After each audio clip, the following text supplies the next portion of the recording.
the music. Hello, hello, everybody. What's up? The Athena Cabin, Kuryui up, Steve with a B, Flaming Hito, Echoform Bombardment. That sounds fun. Backstreet Skeeter, thanks for Nintendo 64 months. What's up, Faley? Shampoo Brain, East Coast Ghost, Wolframite, and all my lovely lurkers. Special thanks to Munchkin Mandletort for the bulk discount on the tier 3 sub. There you go. Got to spend as much as possible but get the discount. Thanks for subbing for 6 months in advance at tier 3. Can't believe it's been more than 3 metric years. It has been. Crip Rat Daddy, thanks for the prime sub in 46 months. Creamium with 39 months, almost to the big 4-0. That's as many as 4 10s, and that's awesome. Backstreet Skeeter, I already thanked you. Captain Bill Vinsalt with 32 months. Most excellent. Wheelbarrow Tim with 24 months. Schmammerin with 62 months. The Team's Medic with the prime sub. Elite Links with a gifted sub. And a bunch of howdies. How y'all doing? Let's see. I'm feeling a no challenge, just regular Ascension 10.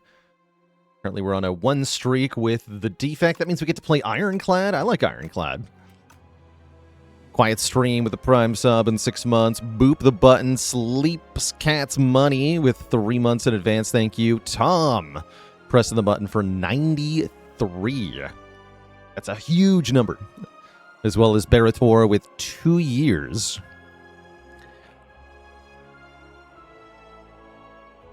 Time flies when you're watching somebody have fun. If there were to be a 6th character, what would be the core mechanic? What would the core mechanism have to revolve around? So what would a core mechanic for a 6th character be? I think they'd come up with something new. Just like with Watcher, they came up with the idea of stances. I think a new character would have probably some kind of new gimmick. I think they could play around with the idea of modes again. The stances from Watcher were not a bad idea in their core concept, but I think the execution was a little bit lacking, with the Wrath stance being double attack damage being a little bit too strong, ultimately. But you could have stances that, or modes or something like that give you different passive effects that could still be very cool. So it's entirely possible we see something like that again. I would like to see a range character that has, like, ammunition. That's what I want to see. I want to see a character who's got, like, higher damage attacks, but then has to reload their weapon in some way. Tubbs ass, thanks for the 5 gifted subs. 10 billion ducks with 27 months, saying Spire. Tubbs ass with 4.3 metric years. Shampoo Brain with 9 months. Hurt Russell with 28 months.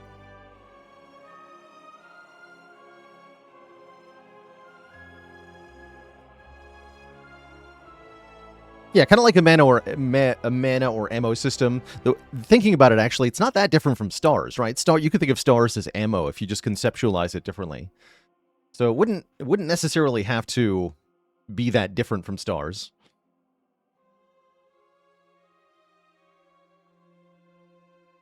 Into Infinite, thanks for 7 months.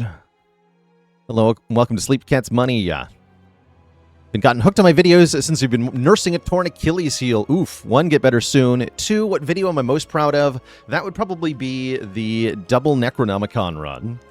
Exclamation point, Necro. That run linked there in chat. Probably my shining achievement from the first game. Which is a run that was so silly that nothing really could compare.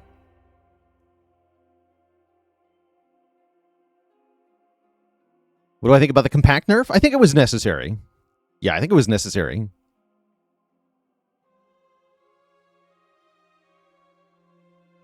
Related, actually, a dad joke for the crowd, courtesy of Shadow Corsair. Why does the defect not drive large cars? Because they can prefer a compact. No refunds.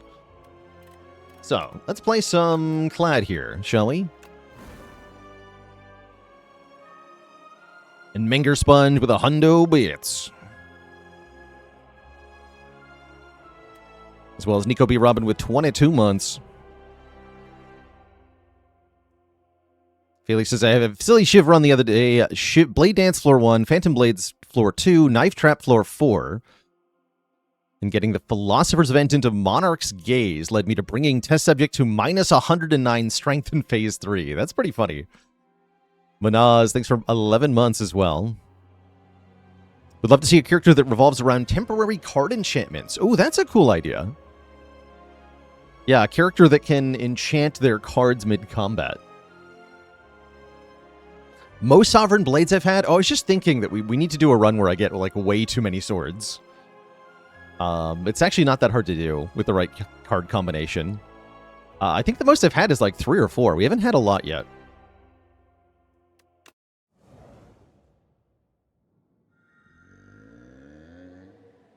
The Whale. All right, what do we have here? We've got Ironclad in the Unterdocs.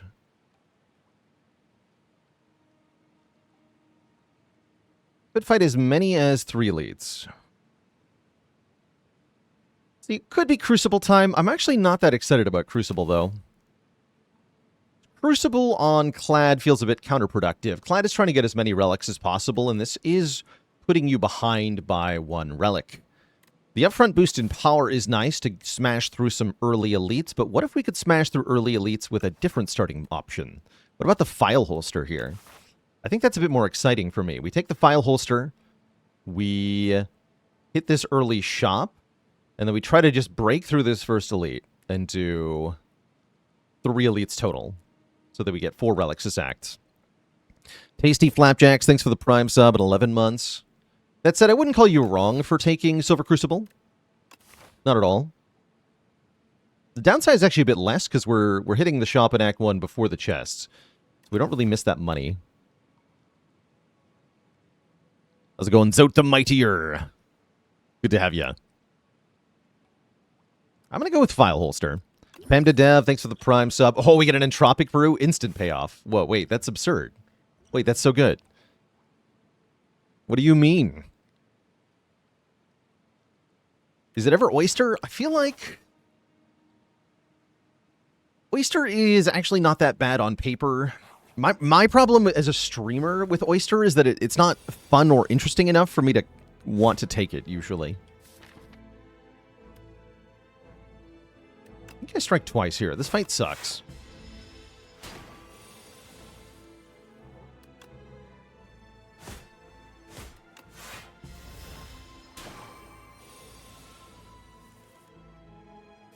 Okay, yeah, this fight always sucks. That's what I've learned.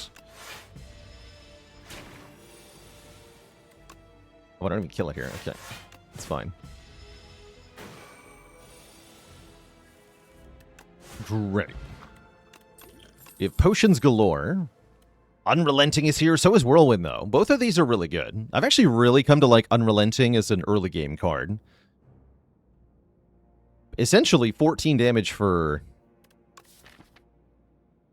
0 or 1 energy, depending on how you look at it.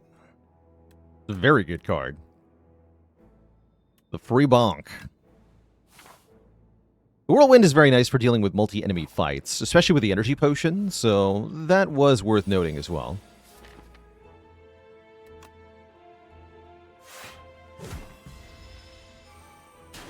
They kill this with Unrelenting. No, we can defend Strike, though. That works.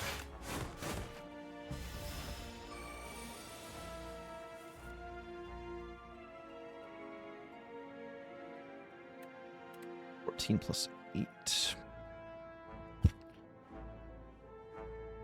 So my best line here is Unrelenting into Bash into Strike and take the Thorns 3 times. I think that's my best line here. If you play Unrelenting and then Whirlwind, yeah, it still spends your energy and you still lose the stack of Unrelenting. It's just a bad idea to do that. Bexosaurus, thanks for 33 months of support.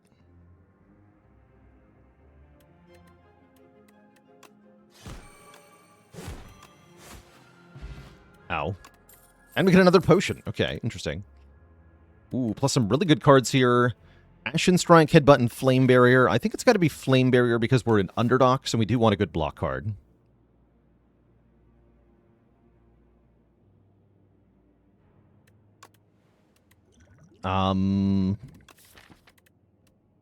Both of these potions are good. I'm going to leave the Vuln potion on the ground. I think these other potions are actually better. Not sure how true that is. I'm also going to pay 5 health to get a colorless card, because a lot of colorless cards are very good, like Discovery. Automation's not that bad either. Favorite card art in Spire 2? Now that Shadow Shield has lost its beta art, I don't think I do. It was Shadow Shield, but now I don't know what it is. Ever click the choose from 5? Only occasionally. My problem with the choose from 5 is that skip is not an option on that one. So you must take one of the 5 cards offered. That's not always something you want to do. We'll look at the shop here. Yeah, Scrub Daddy art was great too. Okay, I like True Grit. I would have loved to buy any of these relics, but we're not a relic affording kind of guy. Yeah, I'll take a True Grit. That's a nice little card here. Do I want to buy a Pommel Strike? Mayhaps not.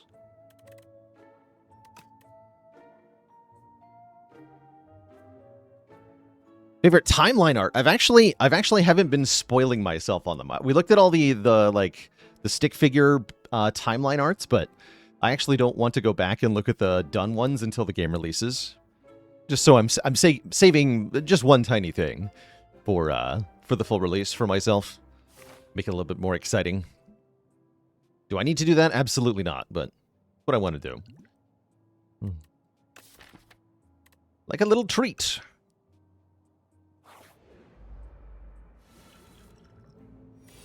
Okay, Discovery, you gotta do something big here. Whatever you do, do it big.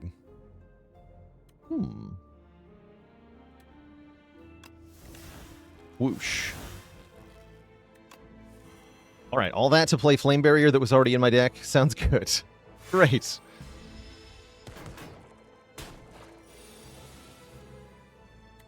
Good try, Flame Barrier. What's the right line here? Is it Unrelenting plus True Grit, or do I just kill the front one here? I think I'd probably just kill the front one.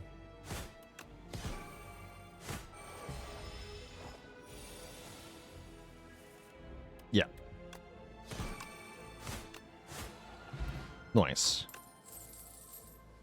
Twin Strike versus Anger versus Setup Strike. We do want a little bit more damage. Twin Strike is boring but fine. Twin Strike is boring but fine. Take a Twin Strike. Don't like Anger as much with Unrelenting in the deck. Oh hey, I found the use for the Energy Potion. I can't play Unrelenting and Flame Barrier at the same time otherwise. Could Forge Potion here, but I still have the same problem where I can't play both Unrelenting and Flame Barrier. So I think we want a Energy Potion. If I also Forge Potted, then what would I do? Would you Strike, Flame Barrier, Unrelenting? Not bad. I have lots more potions here.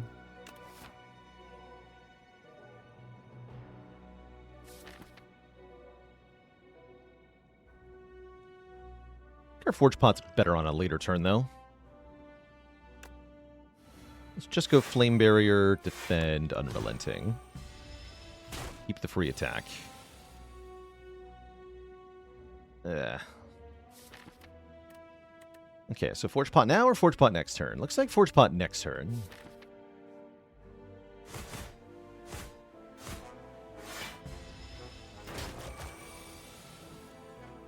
Definitely.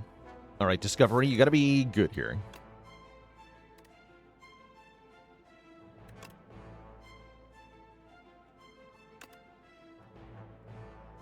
That, I think, qualifies, right? We would do 10 plus 45 damage.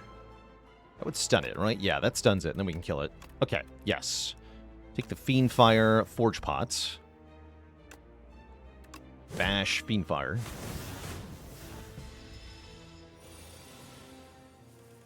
And now most of the deck is attacks, right? Because I deleted 2 defense there. So we're likely to draw into damage here.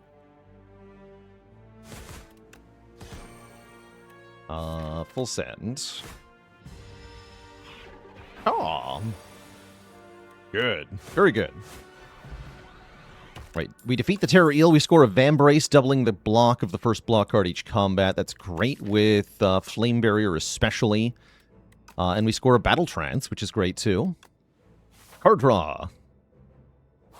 And then I'm going to upgrade... I think it's time to drink this Entropic Brew, probably.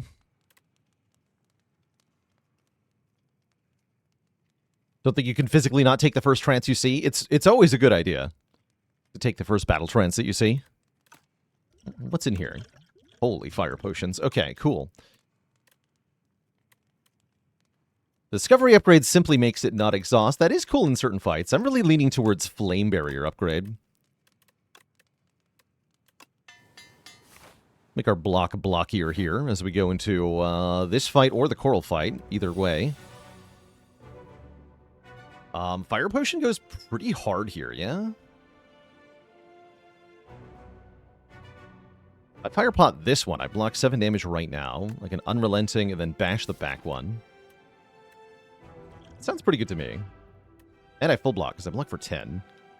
Does that actually make it better to kill this one? Because this one's swinging for 7 next turn.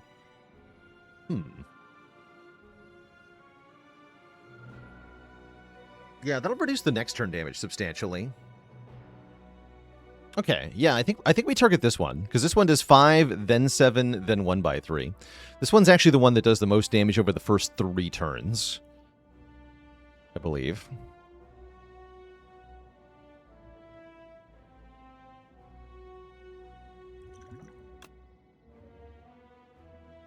So Fire Pot this one, then Unrelenting this one, then Bash this one, the one we want to kill second, and then Defend to full block.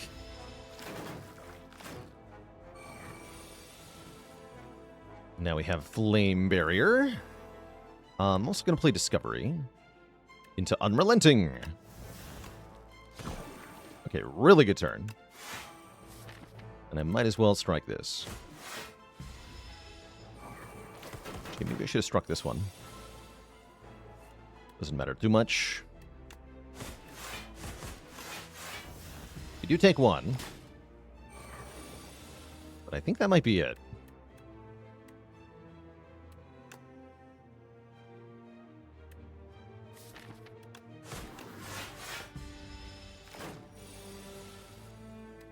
Get roasted.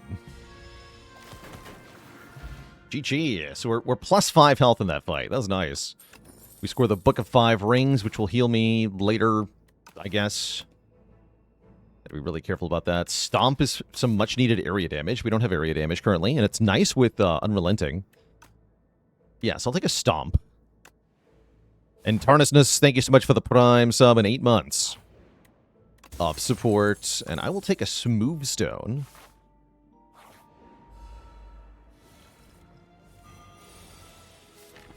I will. Smooth Stone is going to multiply with the Vambrace, which is quite nice. Now my first Defend card blocks for 12. The Flame Barrier blocks for 34. Yeah, pretty good early relics so far. I'm not usually that big a fan of the Book of 5 Rings, but the other 2 are great.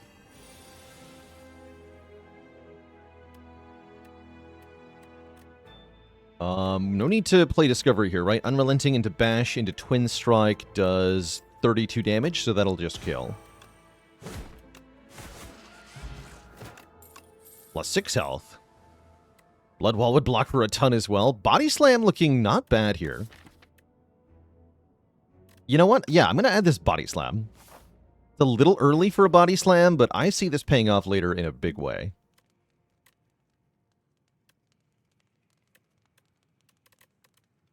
I think I'm going to upgrade my Battle Trance to draw more cards. So far, we're doing really well in that we've taken the aggressive path, but I'm not actually taking any damage. This is why I said we didn't need the Silver Crucible start from Niao, right? Like, even without the initial upgraded cards, we're still clobbering everything, and now we're ahead on relics because of that. So that's nice. Do I think we'll get an alternate Act 2 or a new character first? I think we're going to get alternate Act 2 first. I think.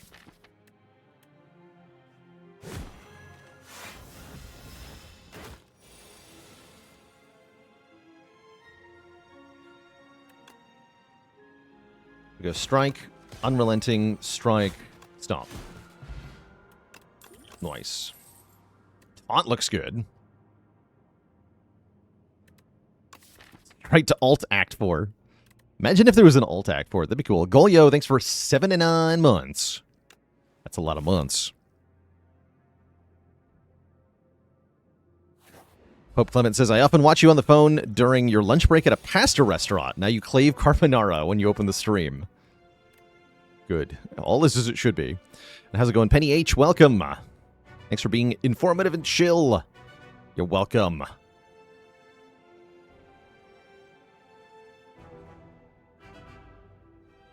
Would an alternate Act 2 have new enemies? Yeah, new enemies. So we're having three new bosses and 3 new elites guaranteed. The blueprint you can look at is the Underdogs versus the Overgrowth. We already have Act 1 and alternate Act 1. They have completely separate bosses. They have completely separate elites. They have mostly separate events, but some shared events. Are there any enemies at all that overlap actually in the normal pool? Or are they completely different? I feel like they're completely different, aren't they?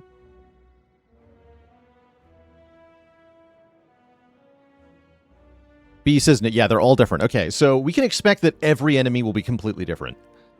I think that's what we can expect.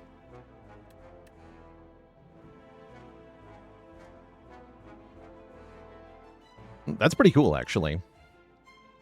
Let's see, I'm going to go Unrelenting into Bash into True Grit. That'll full block this. So yeah, you're going to get completely new enemies. You're going to get new music and new backgrounds. You're going to get new events as well.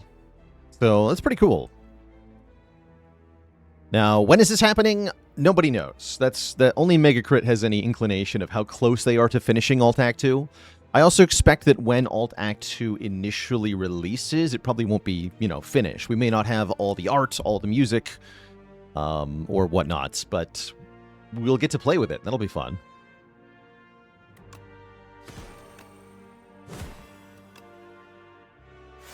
Goodbye, Stomp. Okay, we could just taunt defend here. A pretty good Blessing of the Forge to let me... I have so much health, though. Why would I bother using a potion? Is a good question. I don't think I need to bother using a potion. We have too much health.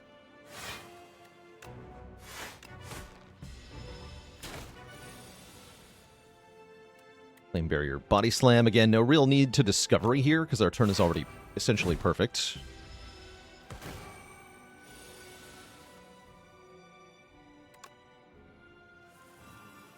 Thinking Flame Barrier would have been good here. That's alright. You take 12. 12 is fine.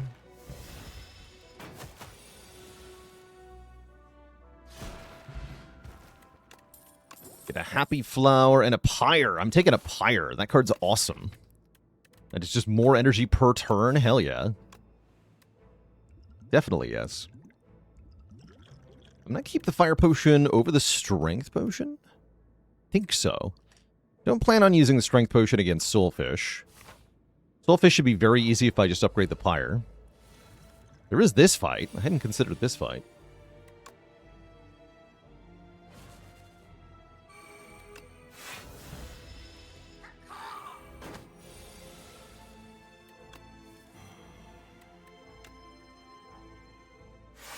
Get roasted. Let's make sure you die.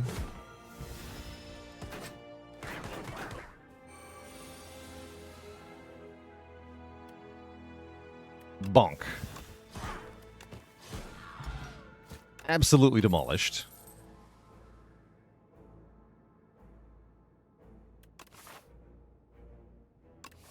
Not much point in taking any of these cards. I could take Tremble. I will heal 20 if I do. Realistically, we're healing after the boss, because Book of Five Rings is doing the Book of Five Ring things that I don't like, but that's fine. Whatever. I value a skill potion over any of these potions.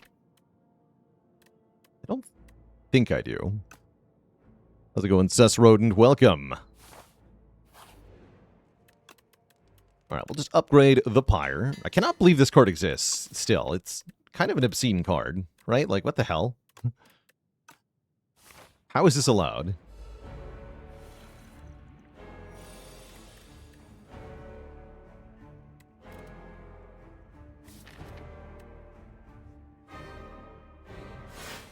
Yeah, free boss relic twice. 2 free boss relics. It's pretty good.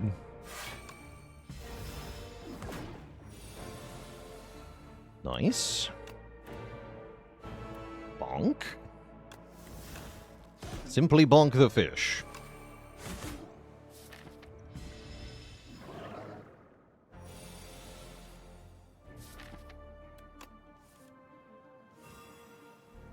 Oh, this is a fantastic turn. We go strike, strike, strike, stomp, unrelenting, bludgeon.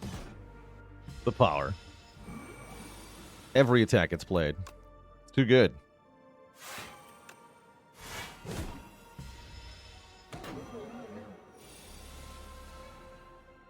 Here we can strike, strike, twin strike, delete the beacon. 2 energy left. Gonna draw 2 beacons next turn. Doesn't even matter, because I have infinite energy. No, 3 beacons. Again, who even cares?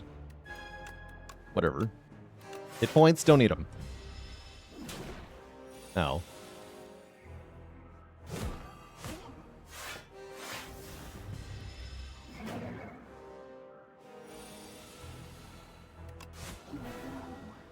That easy. Fish deleted. Barricade is here. Barricade with our enhanced block and that body slam we took. It looks pretty dang juicy. There's also Stoke and Thrash, which are also very good cards. That said, I think with this much energy, we really want the Barricade. Yeah, I want this Barricade pretty hard. Give me the Barricade and the heal 20. What's up, Ouroboros? Offering me more cards. Offering me Luminous, or offering to replace my Burning Blood with Black Blood. This is kind of the easiest Radiant Pearl of my life. Yeah, heal another 20. Yeah, easiest Luminous of my life. So we get 2 energy on 1 turn. What do we do with 2 energy on 1 turn? Why? We play Pyre. And then we have 2 energy on every turn. It's just energy every turn forever. It's pretty good. Pretty good. Yeah, the main downside of the Pyre is that 1 turn you have to spend the energy on to get it into play, but with Luminous now that's covered. Excellent. Huge. We also are rich, so I would like to go to a shop, although it doesn't have to be the early shop. Oh, holy, look at this path, though. This path is great. Shop, elite, fire, elite, fire, elite, elite, fire. Excellent. Sign me up. I'll Whirlwind come back, though. Oh, we can't... True Grit's kind of awkward for a bit. That's alright.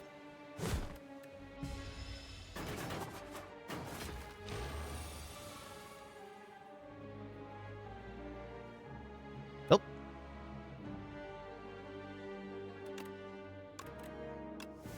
Iron Wave goes pretty hard here.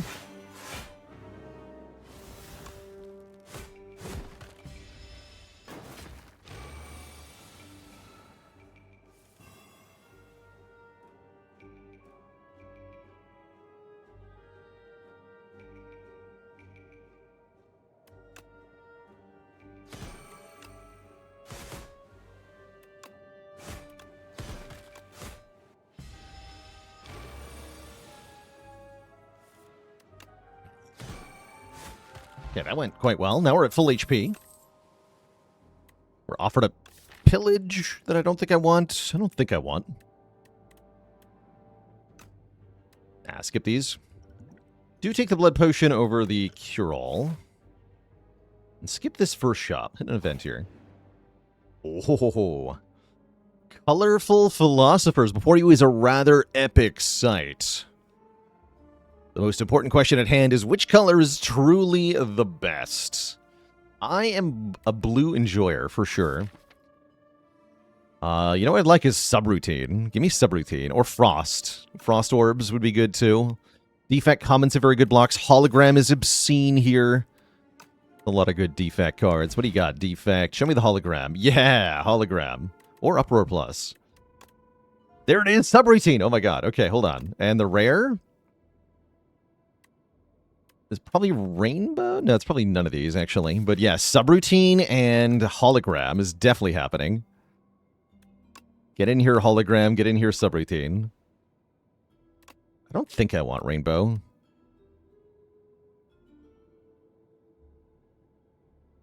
Streamer voice. I'm in. That's right. Yeah, we can't actually evoke the dark. We don't get to keep the frost either, so this is like 8 damage, 5 block. That's kind of bad. And then I just have a dark orb that never does anything. Yeah, skip that. Skip that. Alright, I'll take my second easy pull fight. Yeah, there's a couple good cards from Necrobinder that would have been insane, too. Definitely agree with that. But have you considered Subroutine Barricade? Alright, what's in Discovery first?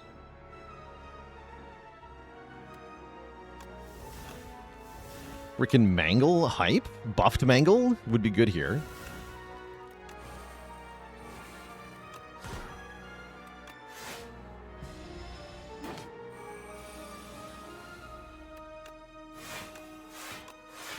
Blocking. Hello?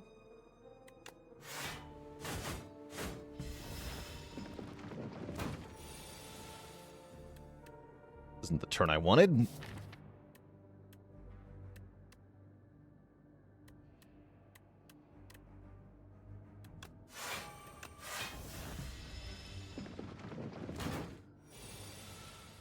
Okay, we have the fire pot in worst case scenario. It's not worst case scenario, though.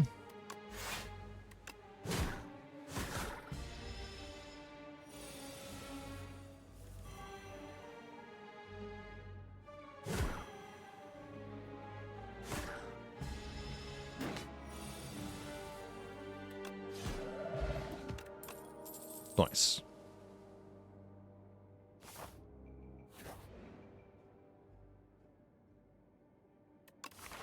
Remove 2.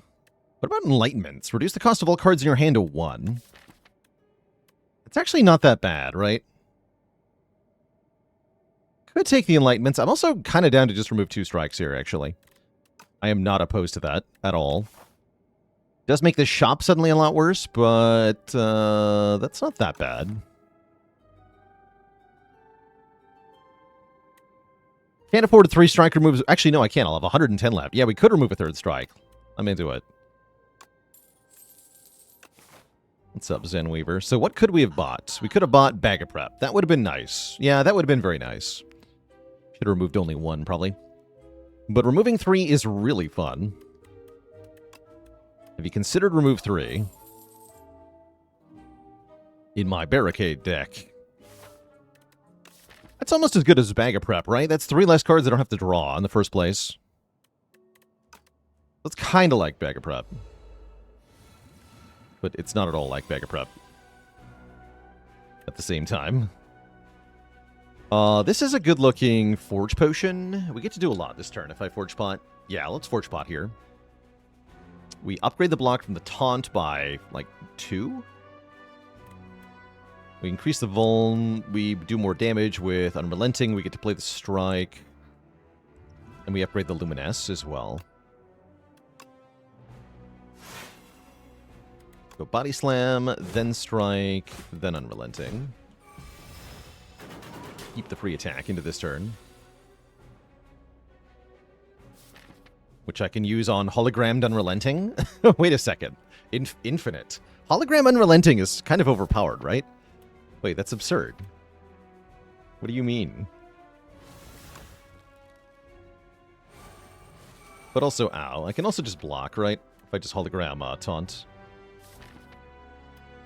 Hologram taunt seems kind of good.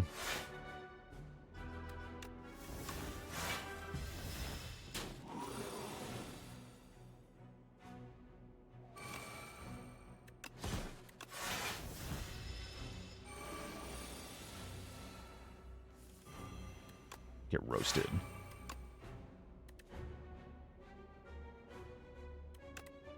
I don't need more energy per turn, but thank you. I definitely don't want to play Conflagration and get so many dazed, either. Double Pyre.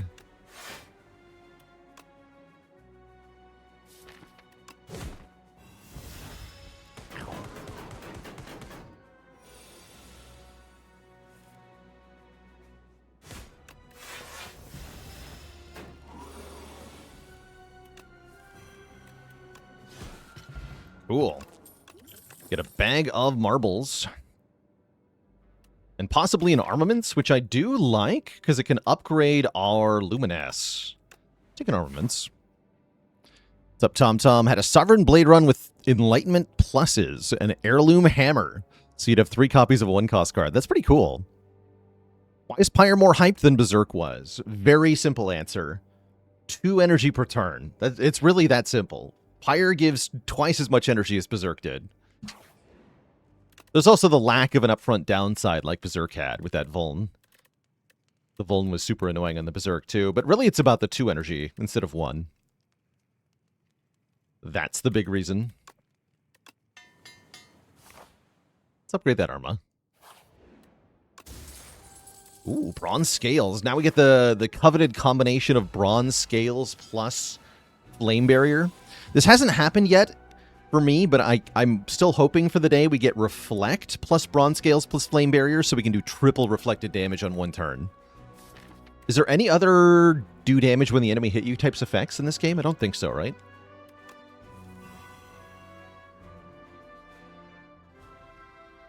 Interesting turn here. We're definitely luminescing. I don't think I'm playing Barricade. Necromastery. Yes, Necromastery. Oh, good call.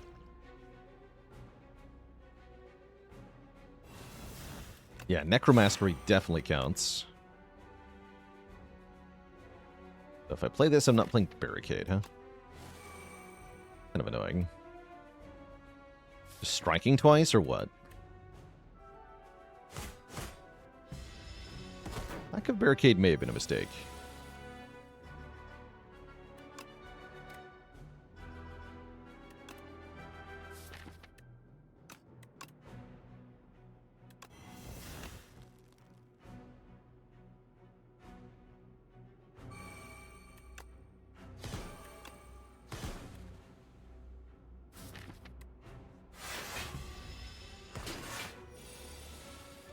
Should have Forge Potted there. Or Speed Potions. Now I could Speed Potion and block. Does it really help me, though? Not really.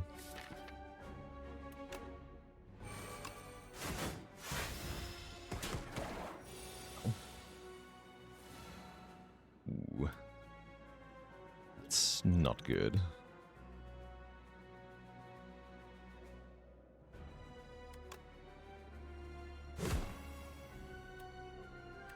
And Holo Defend, Body Slam. Now that's worth Speed Potioning, right?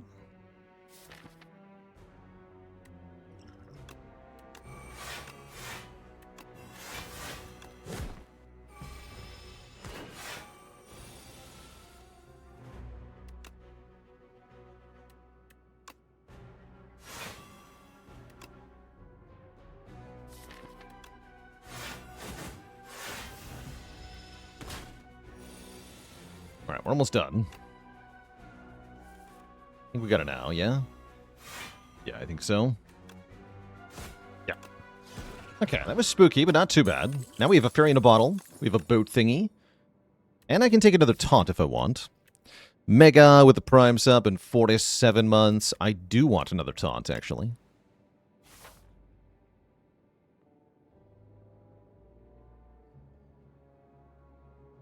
Would Bellows upgrade Luminous here? I think so, yeah. Pretty sure that's how that works. Let's upgrade Barricade, so if I end up in the Pyre plus Barricade situation, I can play them both next time.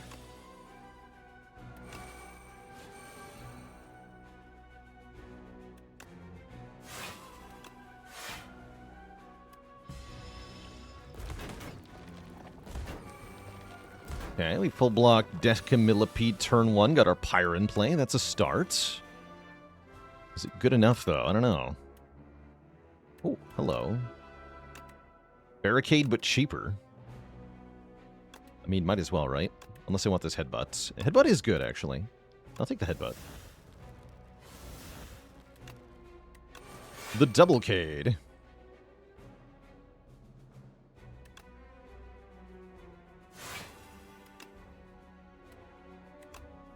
Yeah, I want my Battle Trance back.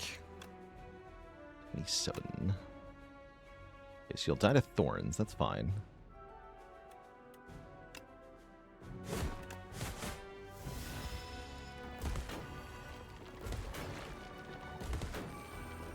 Now we need an unmovable. Yes, we do. We sure do. Alright, hologram. Flame barrier. I think. Or maybe just body slam. We're gonna body slam.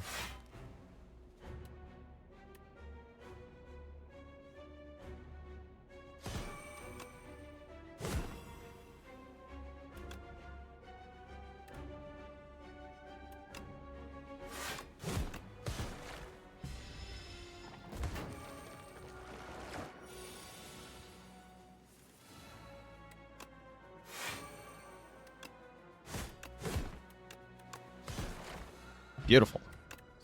More healing in the form of the Blood Vial. Juggling could allow us to create additional copies of certain attacks. That could be interesting with Body Slam. In practice, I think it's kind of awkward. Well, hold on. Actually, this deck can do a lot of good stuff with Juggling. You know what? I'm taking it. Screw it. It also heals me. But I enjoy character cosmetics, like different outfits for the characters unlockable. That's actually not a terrible idea. I would enjoy that.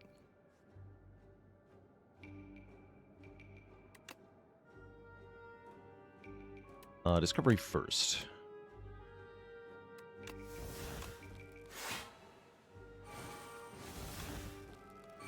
Ironclad with a cape.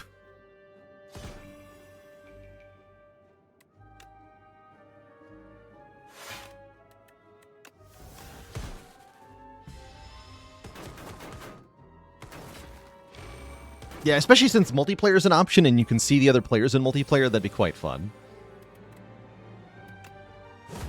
That would be.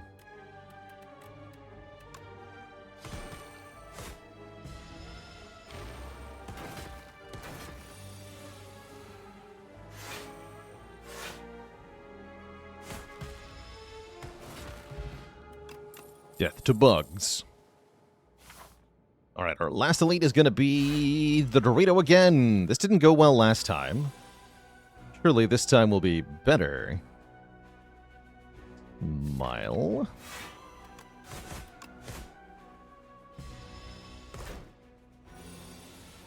We do have full health. That's something.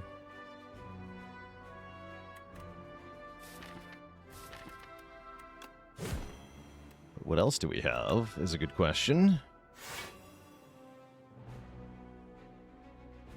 Luminous to Body Slam Stomp here? I don't think I'm going to. Ooh. Goodness. I end the turn? I think I just end the turn. Brutal.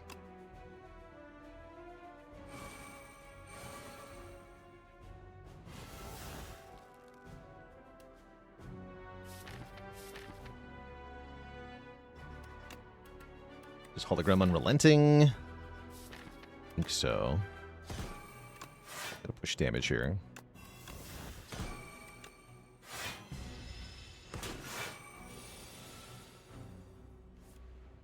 You're now at +6, which makes Battle Trance super dangerous, but I still have to do it.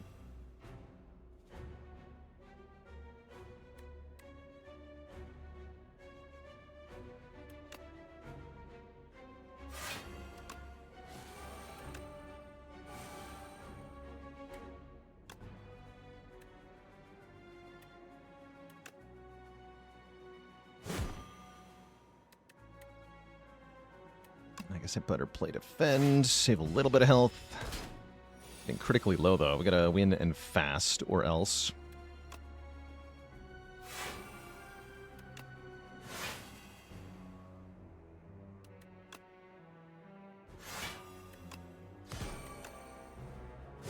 Okay, get me out of here. Get a bowler hat and some money. And there's the unmovable. First time you get blocked from a card each turn, double it. Now we're ducking. Heck yeah. Very tempted to upgrade that. Probably I should just rest, although I have Blood Pot and Furina Bottle. No, I'm just going to upgrade Unmovable here. Wildfire Potion there was only going to deal 1 damage. It was also going to gain block, is the problem. And because it was gaining block, I actually couldn't guarantee that I would kill it on the next turn. So I figured I had to kill it right then and there.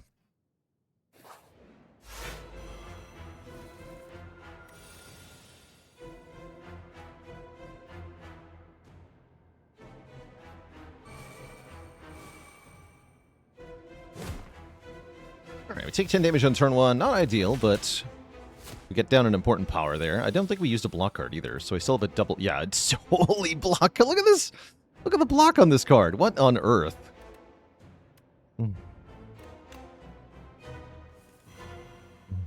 Big. If only I had Barricade down, right? Like, dang.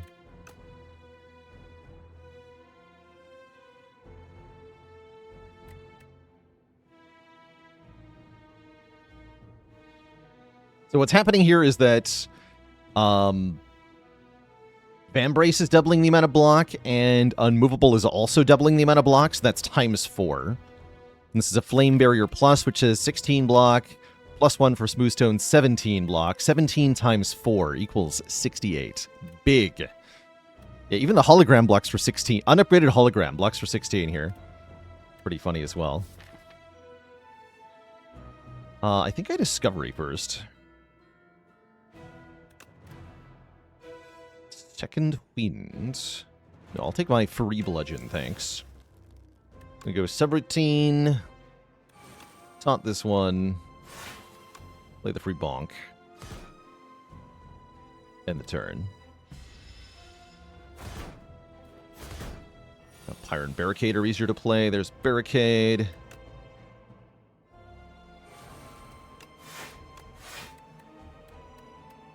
Turning around saves 6 health. This saves 9 health, so I'm going to play the defend, stay facing Rocket here. We have 10 block into this turn.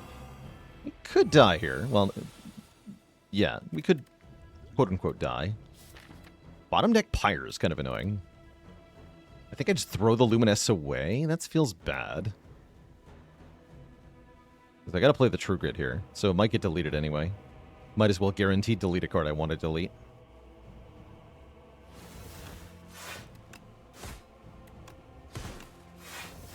Take 13 here.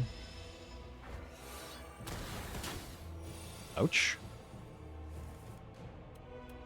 Okay, looking troublesome.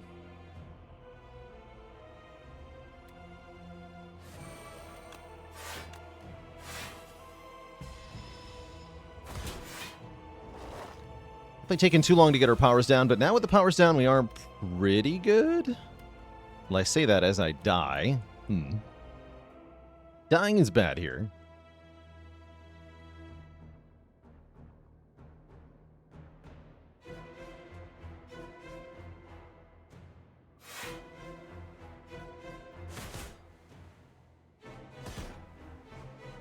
Turn back around. Extra body slam. I forgot about juggling. And yeah, let's drink our blood.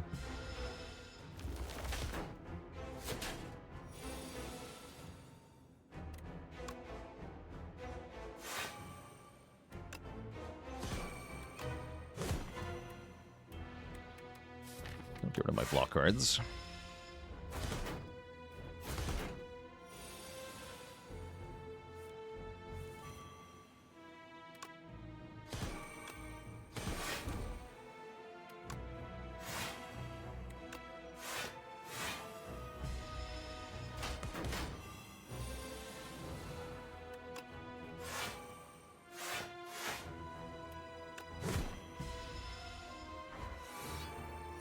Alright, now with 1 down, we do win.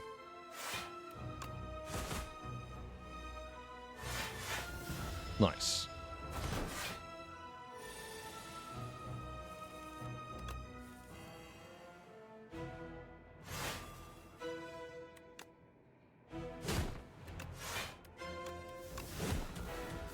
GG. All right, we're through it. Double barricade. Honestly, tempting, just so we can get barricade down easier. Very tempting. Just add another one. Mangle's also pretty good here. With the massive strength reduction for 1 turn and the combo with Unrelenting.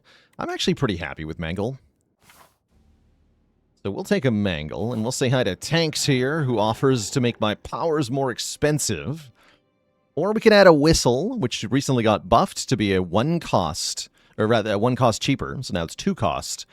Deal 33, stun the enemy, or transform cards into Maul. Oh yeah, Whistle with Juggling is fun. I don't particularly want Maul, but I do kind of think Whistle is okay.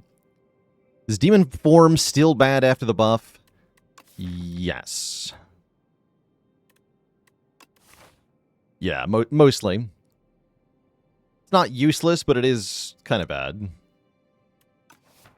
Let's take a Whistle. I really don't want the gauntlets here.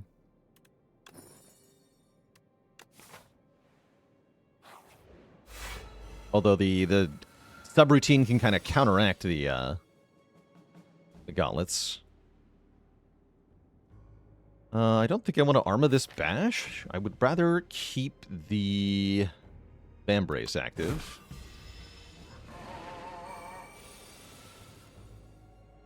Here we go. And this is why. We can play Barricade, Luminous. It's only 34 block, but it's still pretty good.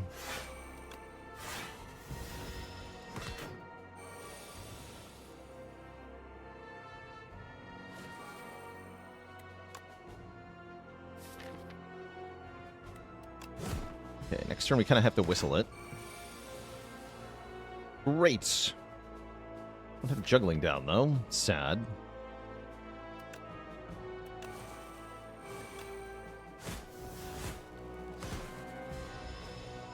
But we do stun the pool. And then I'm able to kill it, I assume.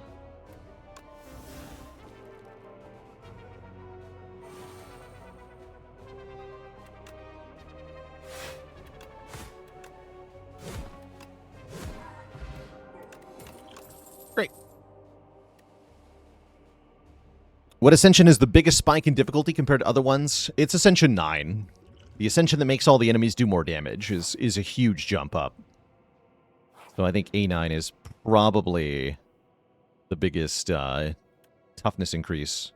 Wow, Happy Flower for Intimidating Helmet. That's quite a trade. Man, Helmet is really good here. Helmet says, anytime you play a card costing 2 or more, get 4 block. That might be good enough to make the swap. I am enjoying the Happy Flower, but this is huge. Yeah, is block good? Yes. Block is very good. That's a rare relic, right? Yeah, so we're traded a common relic for a rare relic there. Don't care that much about the Red Skull. I do care about plating, though. The Gorget gives us block on turn 1, 2, 3, and 4. I can add stone armor to get even more plating, which is great with our Barricade. I will do... Or I could buy Shockwave, which might be better. Shockwave's pretty good, too. We are fighting Aeon Glass. Makes me want the Shockwave less. Now, give me more block. Give me the card that works with subroutine.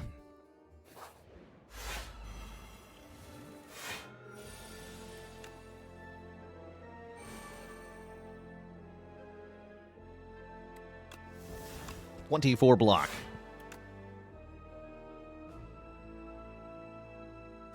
Came to die to spikes.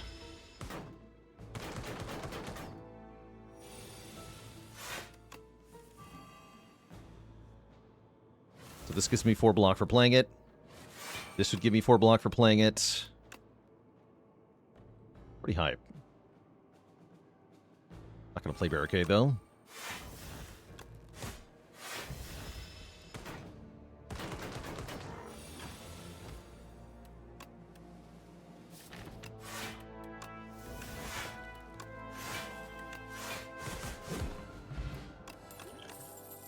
Bonk.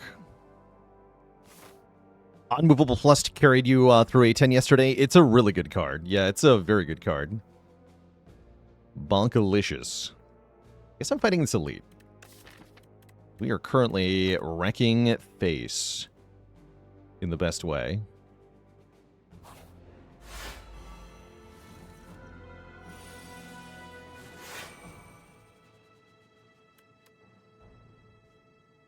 Sure, let's get some damage in here.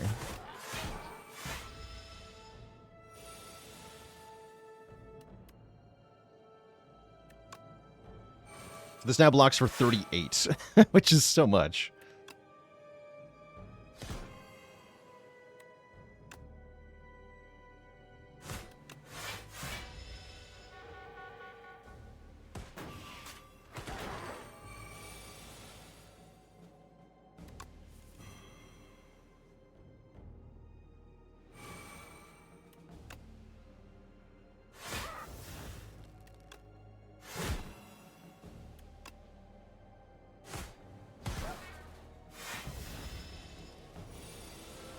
Okay, not bad.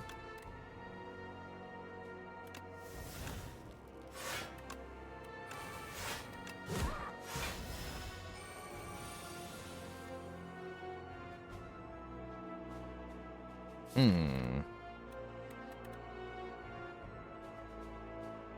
have subroutine down. This is free. This is 4 block at almost free.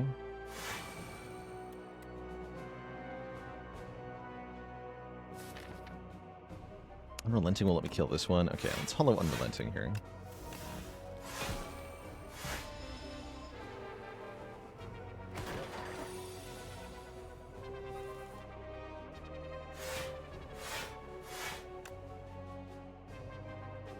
You died to spikes.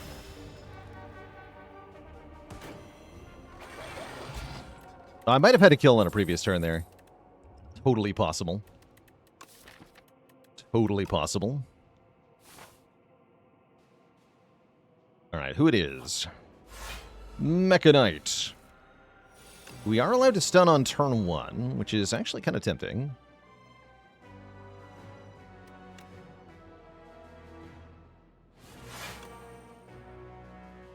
Although, is that actually beneficial to me? Wouldn't say that it is.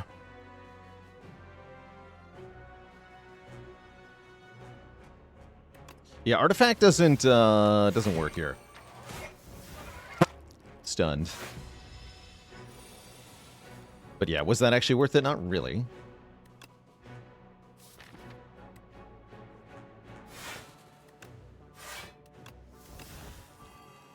Nice.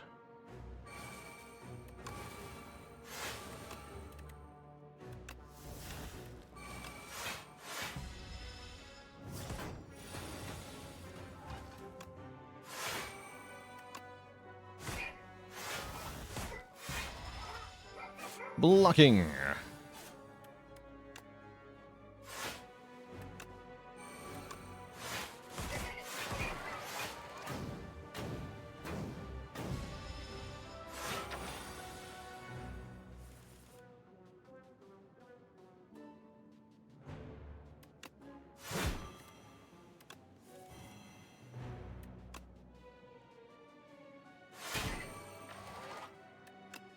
Bangle him.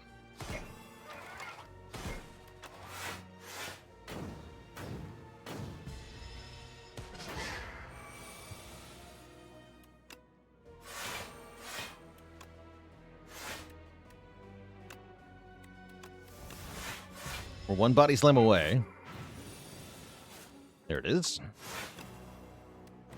Bonk. Get a stupid toad and maybe a drum of battle? Maybe. No, probably not. Nah. I'll take attack pot over fish oil, surely. Well, 1 dex is kind of worthwhile.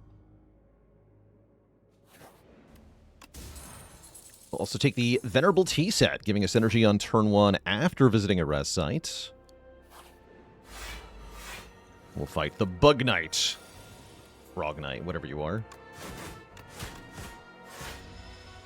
See if I care.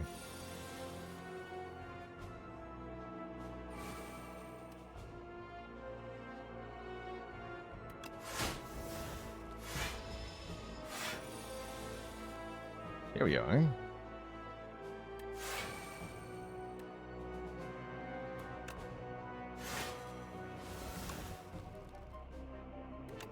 Does.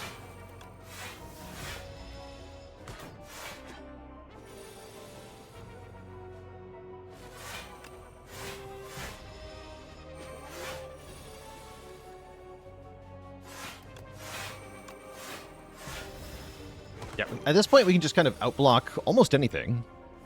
There's very few enemies that can stand against us here.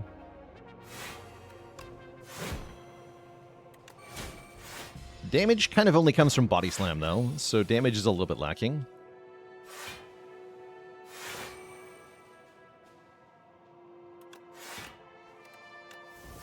That said, the Body Slam does do a lot of damage.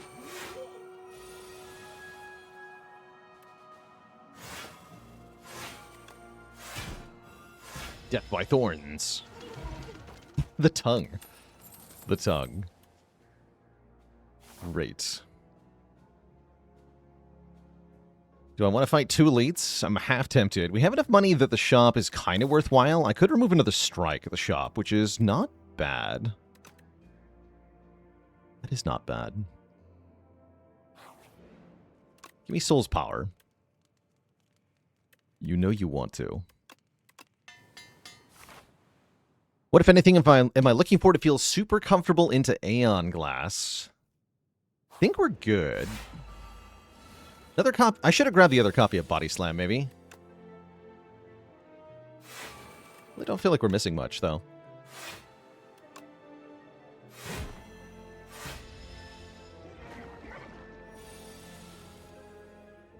Second Wind would help a bit, too.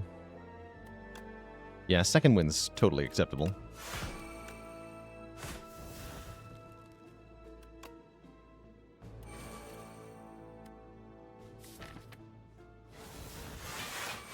Let us just take the Thorns damage here instead of playing the thing, but we can now Mangle, which is pretty good. Mangle nerd. Alright, now I'm invincible. Being invincible would be good here. More like Second Win, am I right?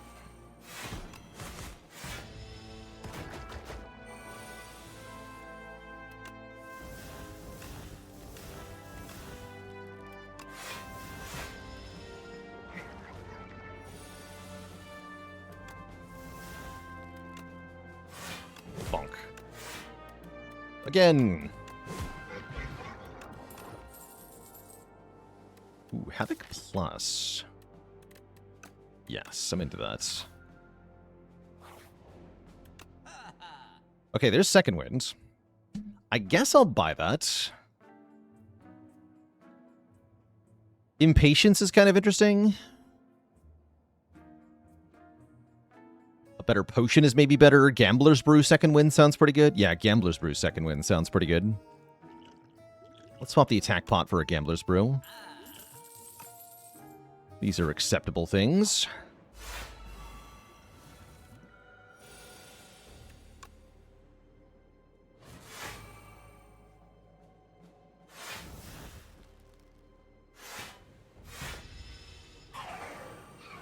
Turns a little sketchy.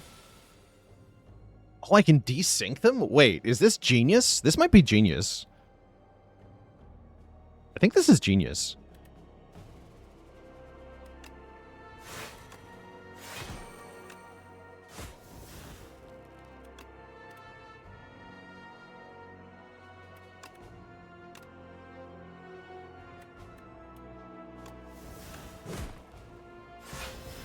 Because then this guy attacks next turn. Yeah, now they're alternating, which is kind of cool.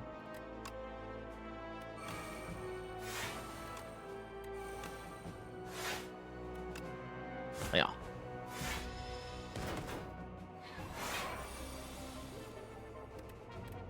Yeah, I like this. I like this a lot.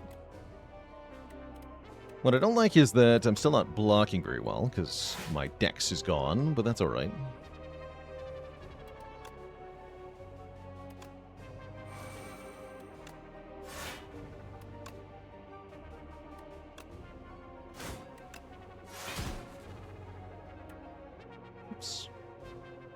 It's fine. The Pope, thanks for 2 years of support.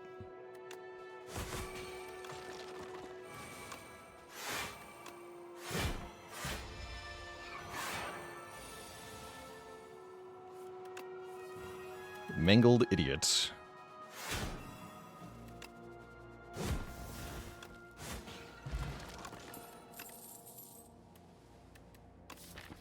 Do I care about a vicious plus? Not really, right? I'm not exactly applying Vuln usually.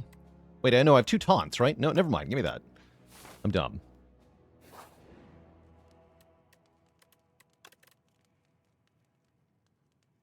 We'll be upgrading, I think, stone armor as our final upgrade here. Only missing 3 health, effectively. Let's upgrade stone armor. 2 more block per turn.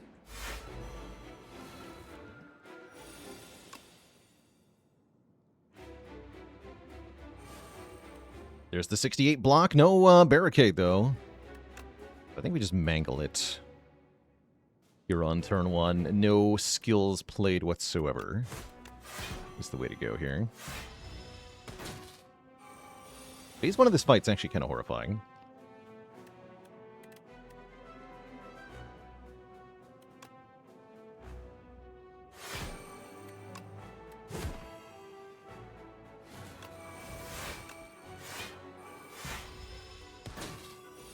Alright, can I kill it this turn?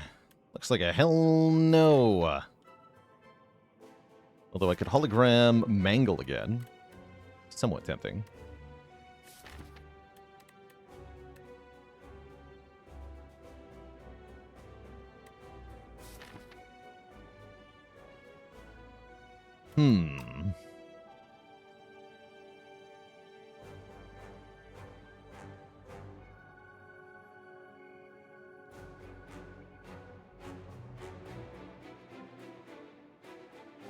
That does block pretty well.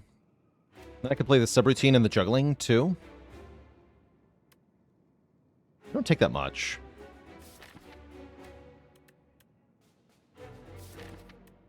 Yeah, I actually don't hate that.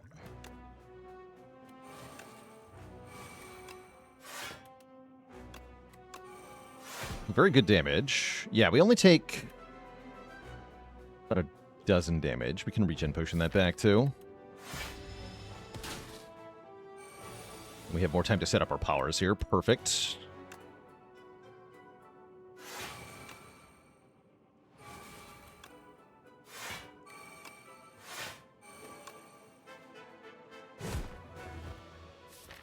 Do I regen potion? Currently it's a waste. Let's not. Because currently I'm going to heal back to 72. So we're only healing 8 out of 15 health. Assuming I take no more damage, which is what I'm going to assume. Is that correct? I don't know. That is what I'm going to assume.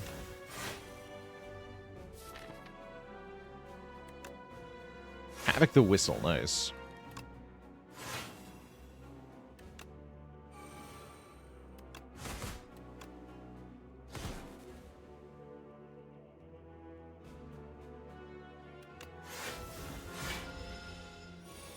Didn't quite do that right. Remember that we have three tax plate equals a thing. Go strike, then unrelenting, making a free unrelenting, which I can play to make another freak attack, which I can hologram to get free unrelenting, and then I can play stomp. Okay, unrelenting is a good card. So dumb. Does Bash Mangle? Oh no, we can taunt and draw cards. Not just Bash Mangle.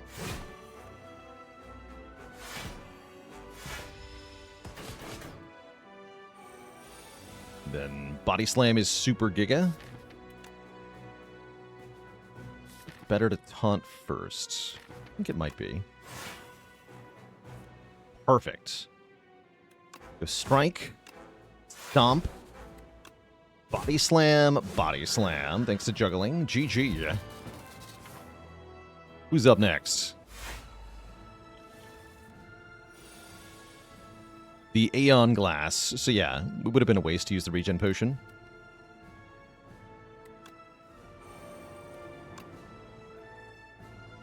Roast him. Well, well, well. Would you look at the time? Vicious Taunt ain't so bad. Take one. Alright, now we gotta find our powers. Perfect. What's up, Discovery?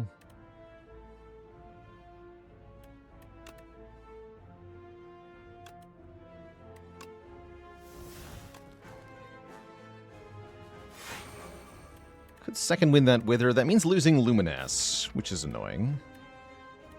Could gamble Luminous away. Or I could just gamble a bunch of stuff right now.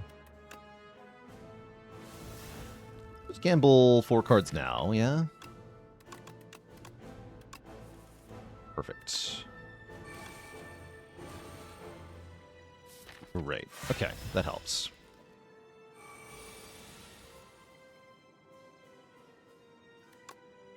Okay, let's go Arma. Now I'm going to Luminous. I want to go Luminous, Strike, Unrelenting, play Whistle, create a new Whistle. I play it again, it's not stunned for another turn though, so we have to let this go. And then exhaust this Wither. Okay, here's Pyre, finally. Defend, that's completely fine.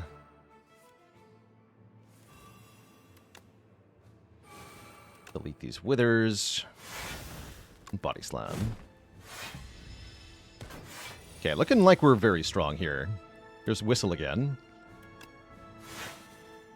Can I do it again? I can. Strike, into Whistle. Make another Whistle.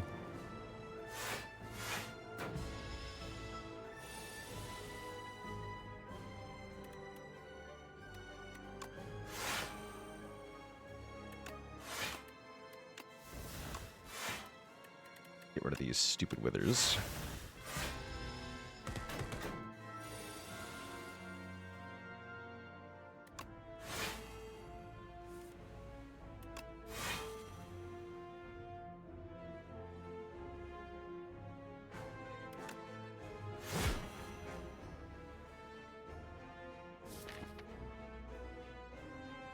A little annoying. The Withers are getting bigger and stronger, but so is our Body Slam, right? Yeah.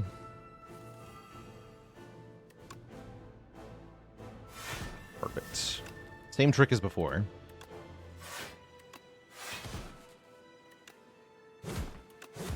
GG. Bonk. Alright, so we saved the fairy for the whole run. Good job, me. Kill. GG. Yeah, we made really good use out of that juggling, actually. That was quite nice. Be free, my potion friends. Be free. So it looks like we just crossed 470,000 damage to the Architect. The power. It's a good thing we didn't waste our regen potion. Now it's on the run history screen forever. And Commit, thanks for 100 bits. GG. All right, chat. Next up, we're going to play the Silent. First up, I do need a break, though. Got to refill the legs, stretch the water. I'll be back in a quick couple minutes here.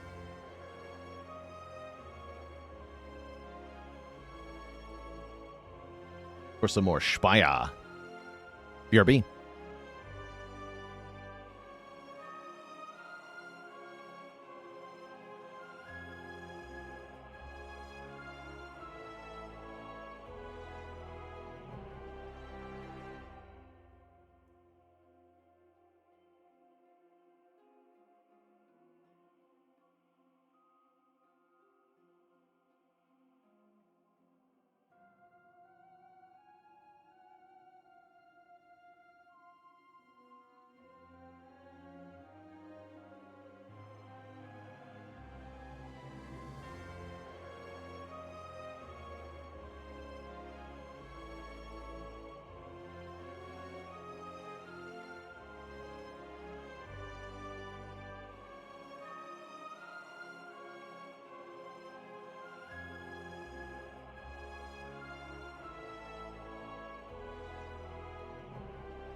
All right, chat, we're back. I have hydrated up. And now the silent will slay.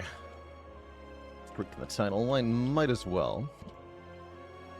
Boop.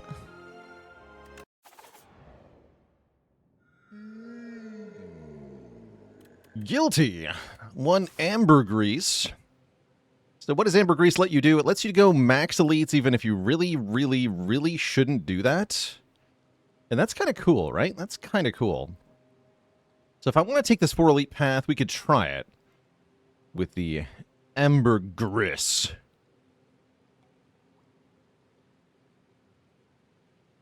I'm kind of down to try that. That seems like a really good start to a run. Also a fan of Lava Rock and Lead Paperweight as starting options. Lava Rock, you want to take a more defensive path. Maybe only fight 2 elites in Act 1. But I have a very strong evaluation of this. I think it's least good on Silent because she has less max HP. And yet, still very strong. And I think what I want to do is go this way. We go 4 combats into the shop, then 1 more combat. The crucial thing here is we lose the Guilty at this 5th combat. So we don't have Guilty in the deck for any of these elite combats. We're going to try it. If this dies in Act 1, I would be shocked.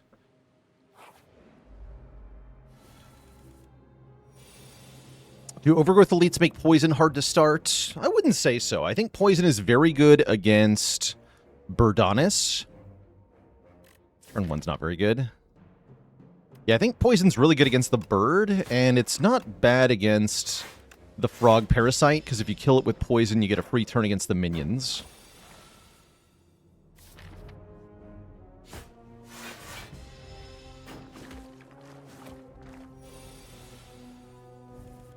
Okay, somehow these draws worked out.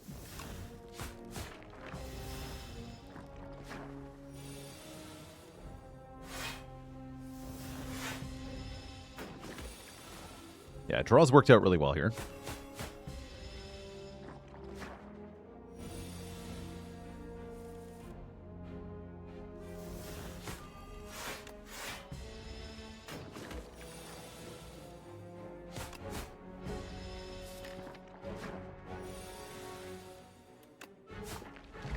Perfect fight. We got a block potion and a dash. I'm very happy with the dash here. It's a block and attack card stapled together. Very good against this gauntlet of Act 1 elite fights. And we'll appreciate it in Act 2 as well, where it's good against the Dorito, the infested prism. So I'm very happy with the dash floor 1. It's also quite good in the hard pool fights, as well as this Nibbit fight. Help make up for our Guilty. It's nice to have a dense card, a card that does a lot of stuff for 1 card, because then you can draw that card alongside a bunch of strikes and defends and have it be high impact. You can also draw it alongside a bunch of curses or statuses and have the same thing be true.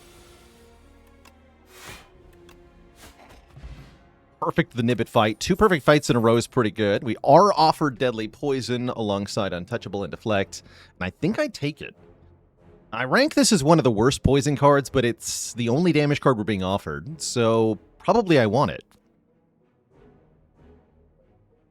Let's take it.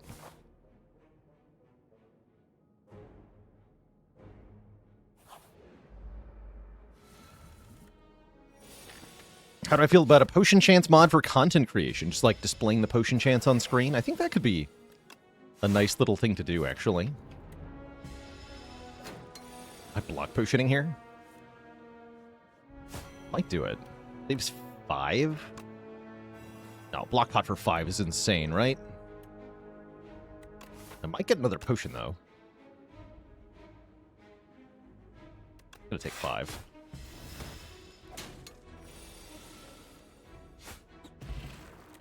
Okay, maybe it was block pot for 5. I like block pot over deck spot, though. We're once again not offered any damage cards. Okay, the shop is coming up, though. We can either take a Piercing Wail or a Sidestep.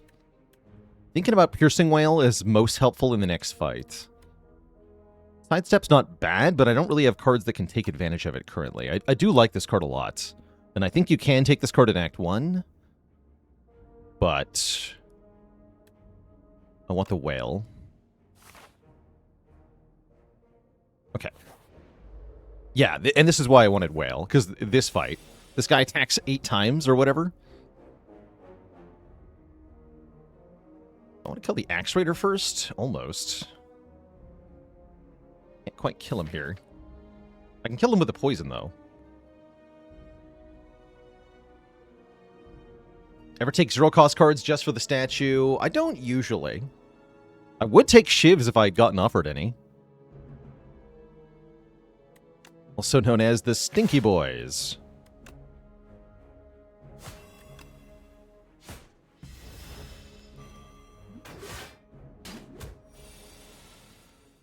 Okay, here's the whale doing whale things. Next turn I can deadly poison the Axe Raider. Guy in the back's gonna hit me pretty hard, though.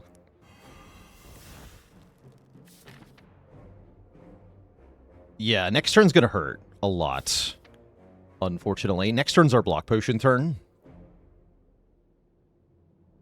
This guy's gonna do 9 damage every turn. I guess we have to kill this one first. Yeah, the lack of damage really hurting here. It's not like I didn't pick the damage cards, though. We just didn't get offered any damage cards. That's the reality of it sometimes, but that's what potions are for. I think I strike this guy twice. Let me just block pot.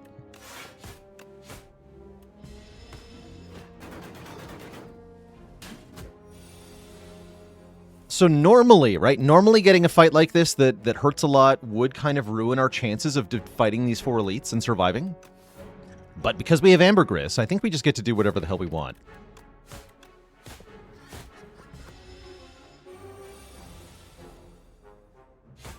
Yeah, not a great turn this draw. That's okay, though.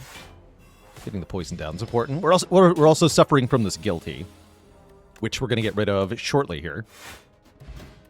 We get another block potion. Okay, not so bad. And real poison. Bouncing Flask. That I'm going to take. That's real damage. It's no snake bite, but it's really good damage. And we do make it to the shop, where we can buy some cards. Like another Bouncing Flask. I could have 2 of them. Interesting. 2 Bouncing Flasks, huh? I can also just lose a strike. There's actually not that much else in the shop that is very appealing here. I guess Pinpoint's the other main option, aside from another Bouncing Flask.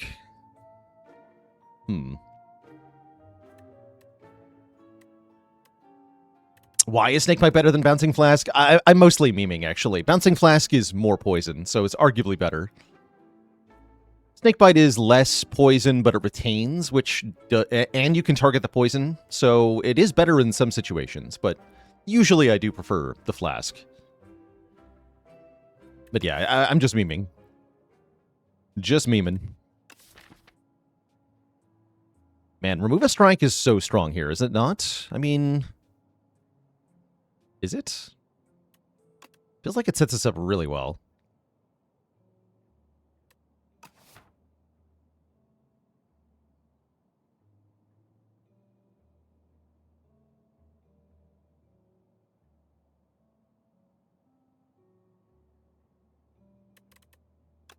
I'm going for it.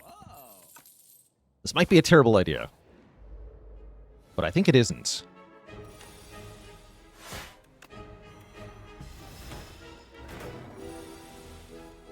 Ooh.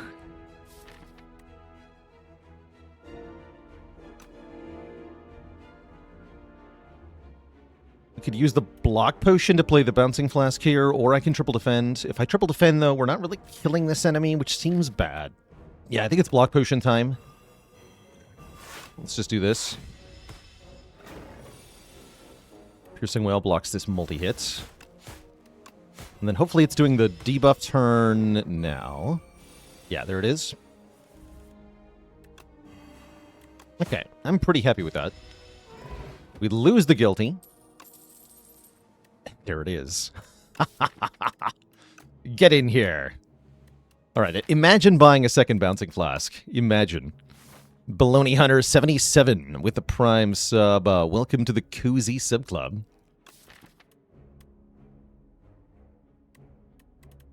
Okay, and then I upgrade Neutralize. Is that what we're doing here? I think it is what we're doing here. We could also upgrade dash. But I think neutralize better.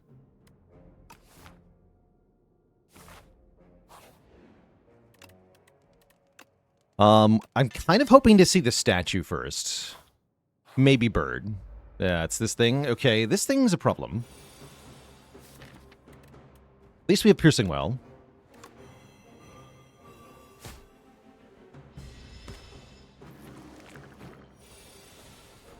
Okay, this is a good turn. Let's go whale flask. Problem is, though, that I don't kill it next turn.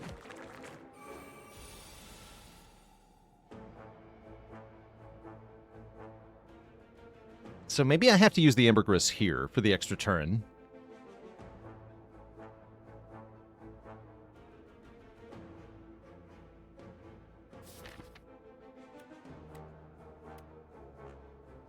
Yeah, I think it might be time.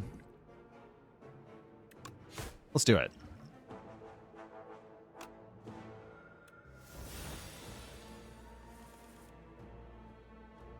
Okay. Take 3 here. Yeah, this is pretty tough. We drew a lot of our damage.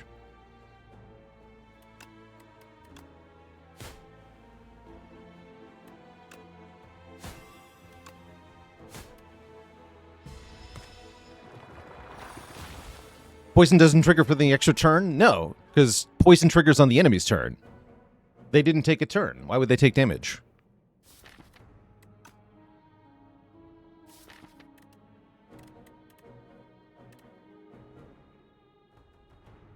Alright, I think I want to use dash to kill this one. Strike this twice.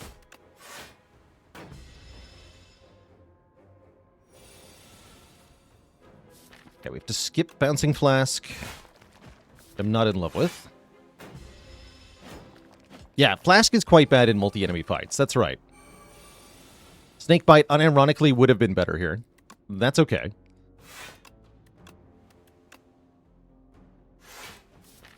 You're next, bud.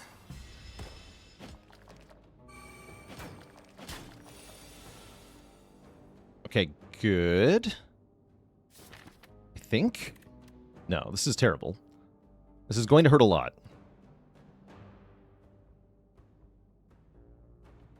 I guess we'd leave you alive? Yeah. Put some damage into this one.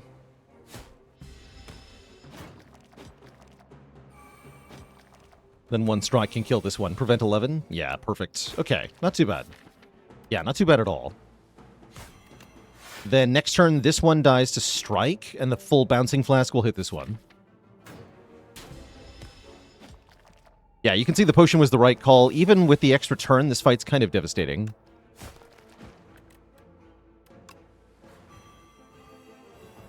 We have to play the flask here as well.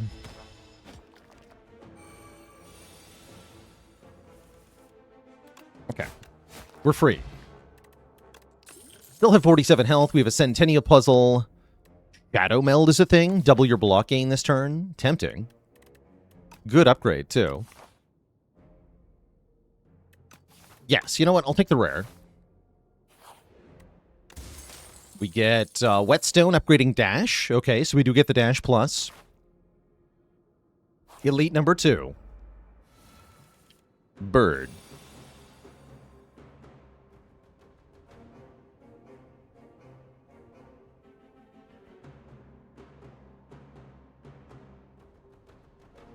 It's a good fight to use our Radiant Tincture in, I think. If I use it this turn, I can play Dash and Bouncing Flask, which is what I want to do. I want to do that.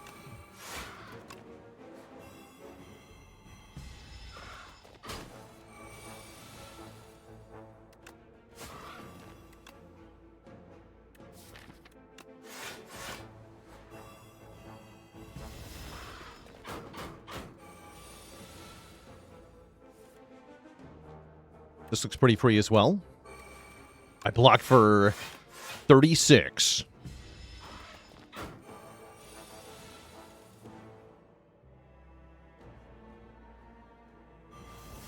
Keep blocking.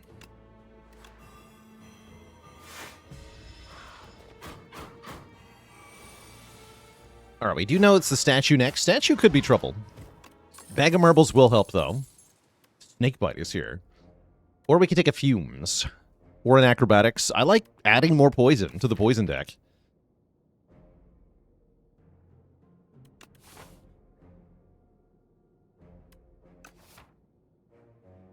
I think we're going to go with fumes.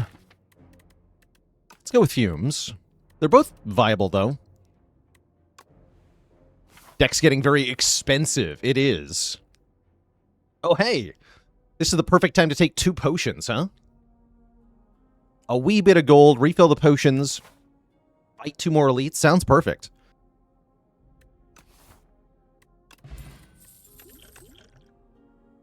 Where's Bubba Bubba when you need him? All right, the Statue of Limitations.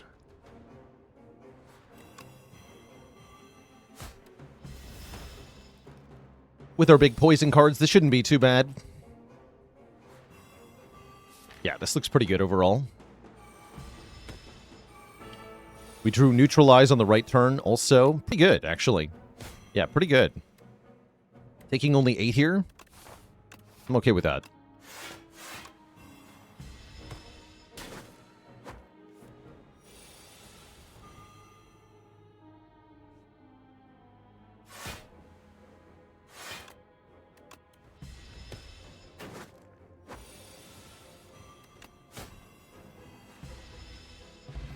Glorious.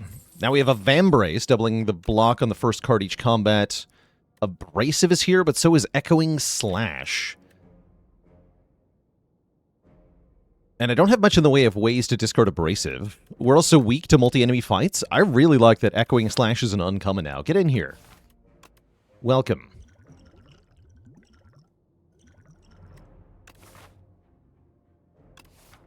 Am I willing to lose this block potion so I can use Powder Demise on the deer? I don't need Powder Demise for the deer. Let's just skip this potion. So Echoing Slash became uncommon with the most recent beta patch. The card that moved to rare was... wasn't Well-Laid Plans, was it? Something else just got moved. No, I was... Outbreak. Outbreak got moved. Yeah, Outbreak is now a rare skill that triggers your poison right away. Hopefully we'll see it on this run. Because I have not yet been able to play with the buffed out, the changed Outbreak. Well-Laid Plans is also rare, but that was a different swap. What came down at a rare for Well-Laid Plans? Oh, that was Outbreak in the first place. No. Not Outbreak.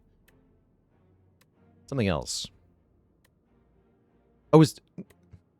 Accelerant. That's right. It was Accelerant. Accelerant became uncommon when Well-Laid Plans became rare. That's right.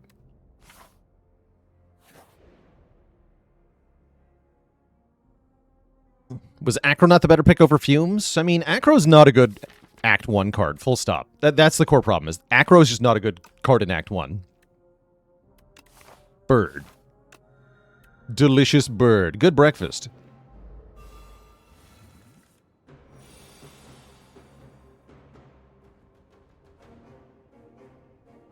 Okay, we're fighting this horrible thing again. This time we have Fumes, though, so it won't be that bad. We also have Echoing Slash.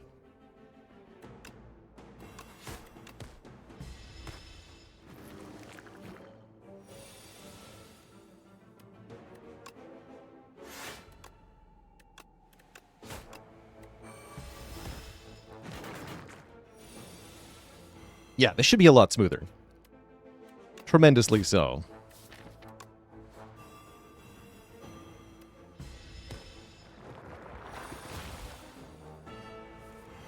Okay, this turn is kind of wasted, though. That's fine.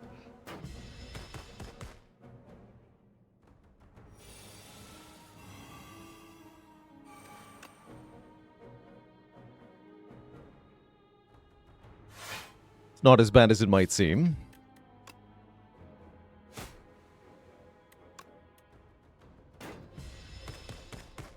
You can get the same Act 1 elite twice? You can. If you fight 4 elites, then obviously you have to fight the same one twice, because there's only 3.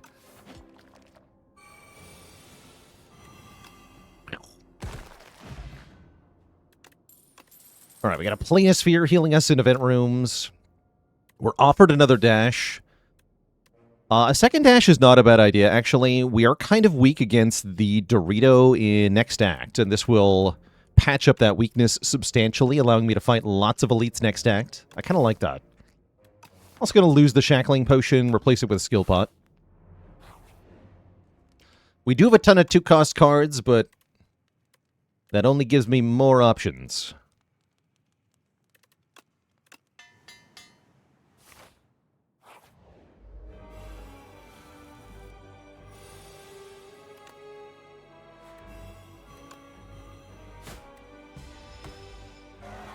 Yeah, where's the sword and the stone for this run? That'd be really nice.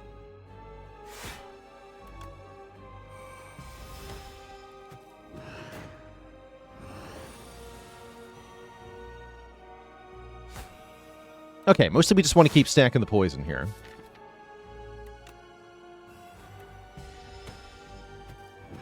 We'll take a bunch of damage in phase 1, but it should be pretty dead. Should be dead pretty fast after that. Should be.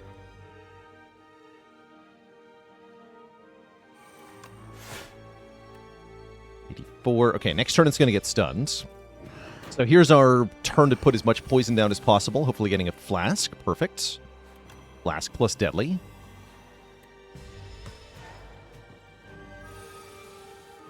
And another flask plus neutralize on this turn. Really good draws in this fight.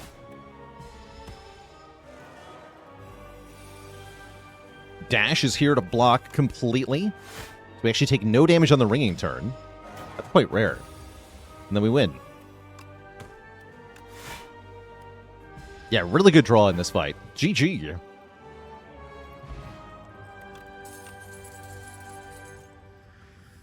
Malaise, in case we want to make the deck even more expensive. I do like it, though. Or Abrasive.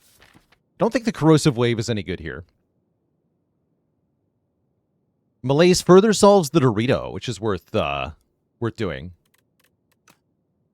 I'll take a Malaise. It's also a good shrimp target if we get offered shrimp. We currently don't have a good shrimp target. Give me the shrimp. No, it's Tez Katara. I would also take Very Hot Cocoa with an X-Cost card. Oh, there is Very Hot Cocoa. But there's some better options, namely Storybook, maybe Toy Box. I like Toy Box if you can get through Act 2 with relatively few combats. Which we can, actually. We could go this way.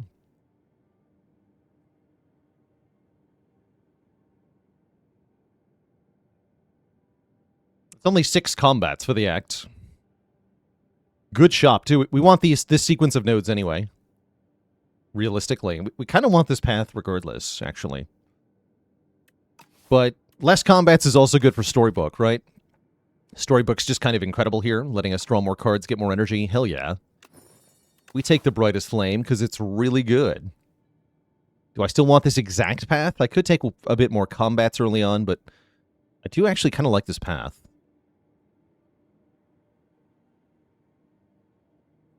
Good enough for me.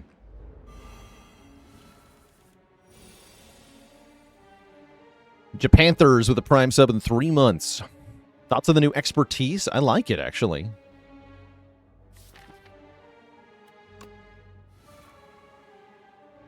Yeah, I like it quite a bit.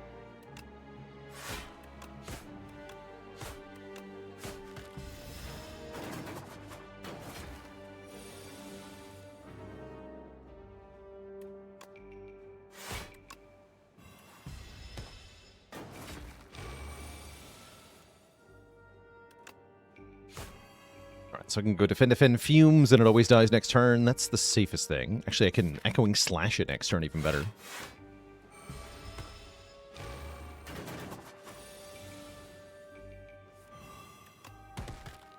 Death. Snake Bite's back. Or I can take Expose to get rid of Artifact on enemies. But do I really need to do that in a deck with double Bouncing Flask? Probably not. Honestly, I don't think I need any of these cards. Skip. You. How dare you?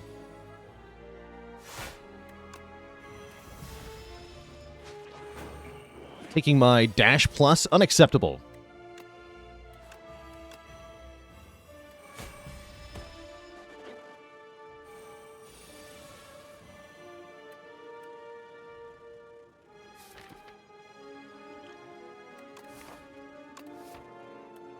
I guess it's block potion time? I guess so.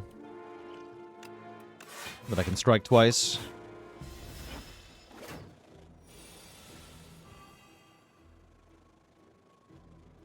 And it will flee next turn. So we can Brightest Flame to play Flasked to make sure it dies.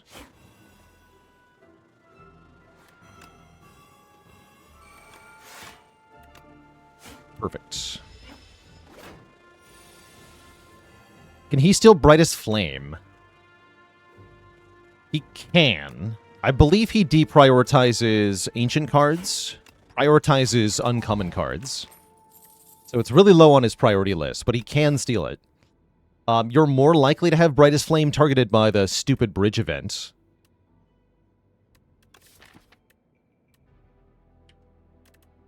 Okay, Hand Trick can allow us to add Sly to any of these big expensive skills, namely our Bouncing Flasks. There's also some funny stuff you can do with Sly Malaise. We'll take that Hand Trick plus, and we're going to look for things to discard cards with, like Prepared.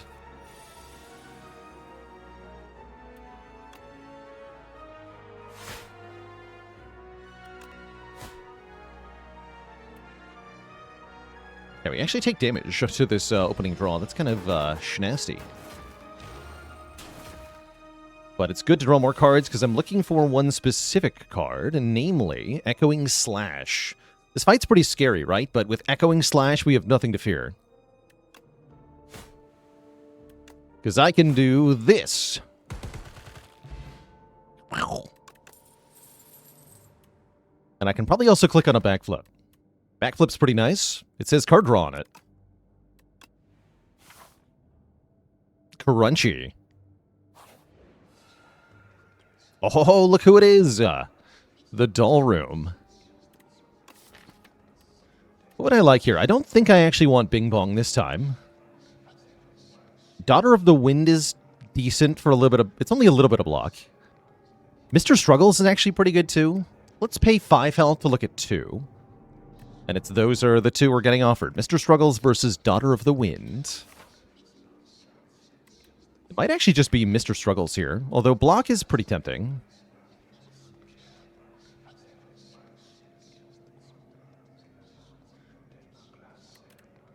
Daughter loves Shadow Meld? That's true. Alright, I'll take Daughter of the Wind. We'll get a bit more block. And we'll fight a giant louse. Great.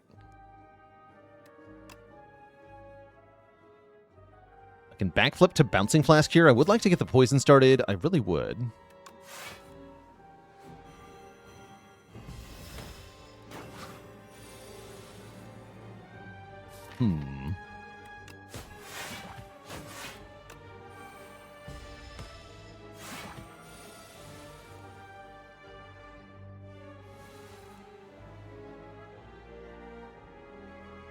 Oh yeah, we're at full health, so that activates Centennial, which is kind of nice.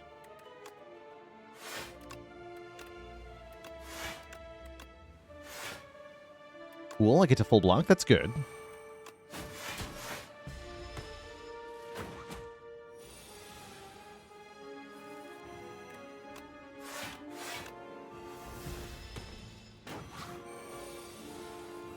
Yeah, we'd be in trouble here if I hadn't played the Bouncing Flask on turn 1. I still think I need to play Brightest Flame a second time here. And then maybe Malaise now. Deadly Poison Malaise.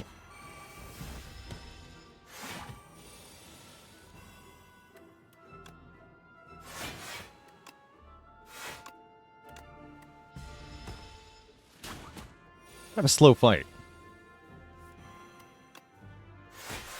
Slower than it should have been anyway. That's all right.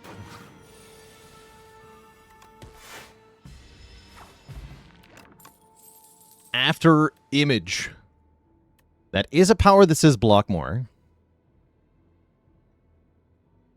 Or another hand trick. Double hand trick's kind of spicy. But yeah, I'll take an After Image. And we're going to upgrade our Brightest Flame. The upgrade on this card is a little too good, I think. That's part of what makes the story good so powerful is this upgrade. For one more card, one more energy. All right, our first opponent is going to be Decimillipede. Come on, one time. Yes! Well, they're screwed. Can I get enough damage to kill one, though? This is only 15. Oh, I can hand trick the Malaise as well. All right, let's show that off. So we hand trick, add Slide of Malaise here. And then if I Survivor Malaise, here's what happens. We play on a random target for 3 energy, -3, -3. That's how much we had after playing the Survivor. But we don't actually lose the energy. The pro strats. All right, what's my actual damage output? We can do 20... No, 19 plus 9. 22. 28. Not actually enough to kill, right? No, not quite. Not even if I targeted this one first. So this is a mere 15 to all. We drew this too early. That's alright. It is a lot of damage, still.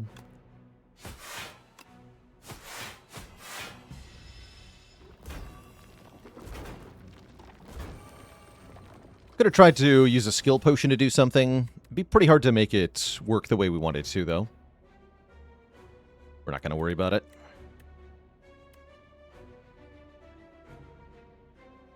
Can Shadowmeld dash wait a turn here? I think I do want to wait a turn. I don't want to kill this thing quite yet. Keep away this one.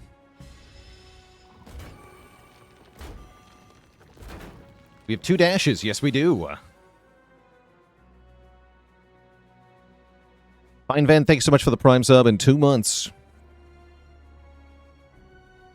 Does that Malaise trick work with everything that makes it free to play? It works with everything that plays it automatically. Touch of Insanity won't work.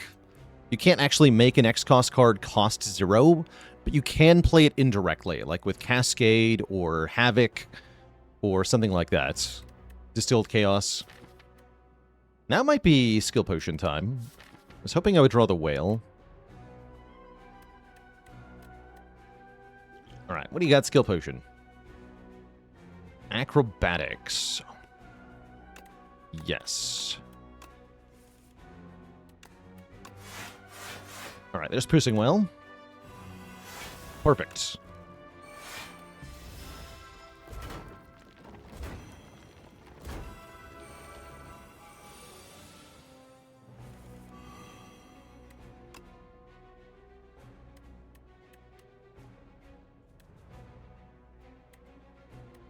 Is it 15? Okay, I can't quite get a double kill here. That's fine. You can kill 2 segments. That'll do for now. That'll do for now.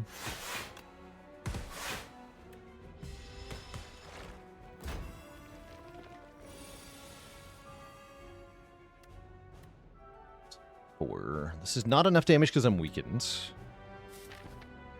I have to look for Brightest Flame, which I don't quite get. Okay, so these come back to life. Unfortunate, but not terrible. Again, we can always draw back into Echoing Slash once again.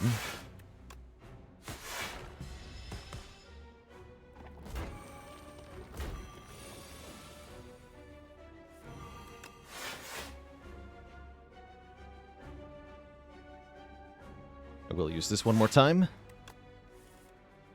No Echoing Slash yet. Okay.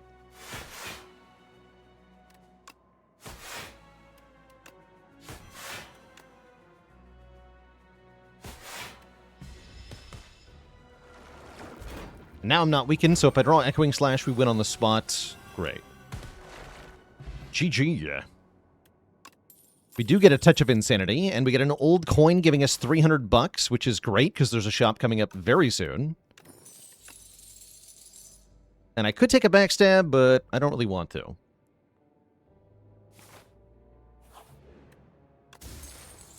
Ooh, more block.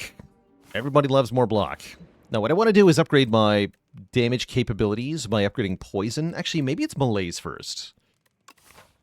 Yeah, because we're fighting either the Dorito or the bee guy, and both of those are completely shut down by upgraded malaise here. So let's upgrade malaise. And then see who our second elite is. It is the Dorito of Doom. This guy is the reason we took the dashes in the deck in the first place. Although, am I allowed to play dash here? I am if I make my card free. Dorito Man, what is your Dorito plan? So, backflip first, I think is the takeaway here. Yeah, then I'm going to Touch of Insanity, this Dash Plus. So I can play Bouncing Flask.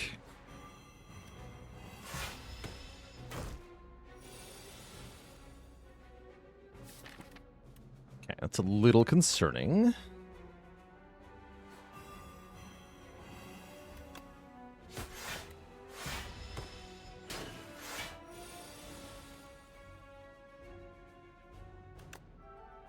A lot concerning. I think I can break him though. Perfect.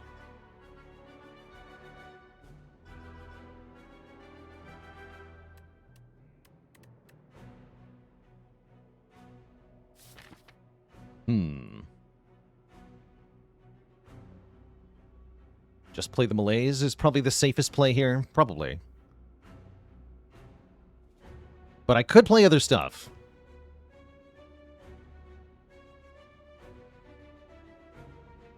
Oh, actually, yeah. No, wait. Here's what we do. We go Shadow Meld. Hand Trick the Malaise. Survivor the Malaise. Then I can Fumes, Neutralize, Strike. We block 55. Take 0.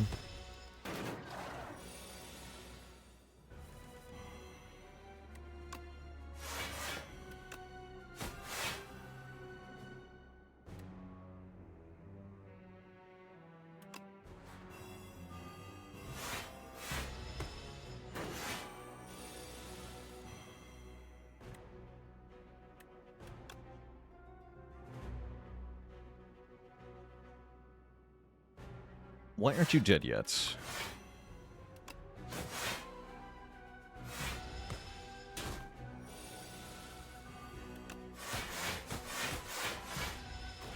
Okay, we make it past the Dorito pretty easily thanks to the cards we collected. Could take this Anticipate, but I don't think it's that good. Could take another Fumes, unupgraded, also not that impressed. I'm just going to skip these. Where's Accelerant? I would take Accelerant now. Also going to keep upgrading my Poison, so we can stack more of it. That is not Accelerant. I'm kind of down for Toxic Egg. To upgrade every skill we get from here on out. Such as this Prepared, such as this Shockwave.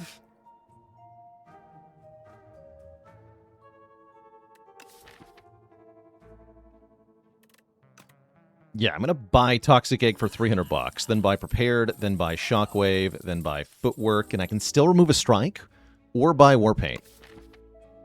I would like to remove a Strike.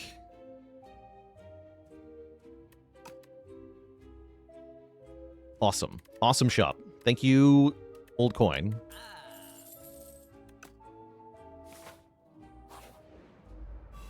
The bees.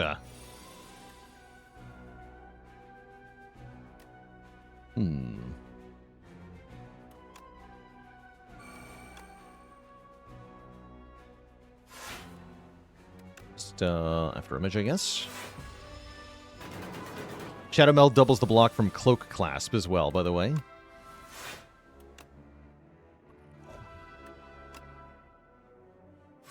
Alright, we'll just banish him to the Netherrealm. Goodbye.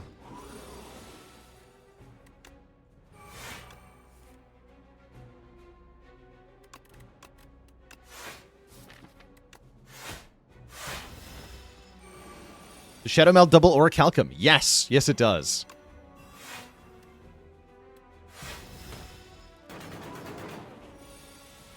It totally does.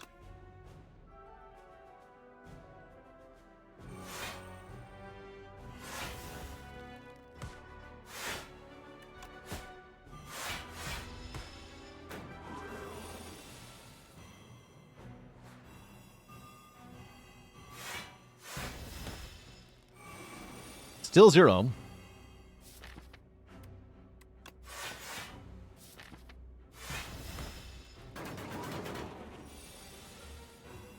Still a very small number. All right, well, goodbye to you.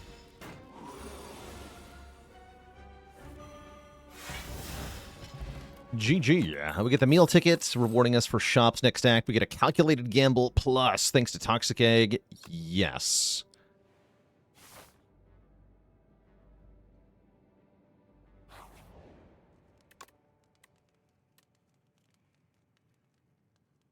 And we could upgrade the other Bouncing Flask, probably. Or even maybe regular Deadly Poison. Maybe regular Deadly Poison. The Shadowmeld upgrade goes to 0 cost, right? That's also pretty important.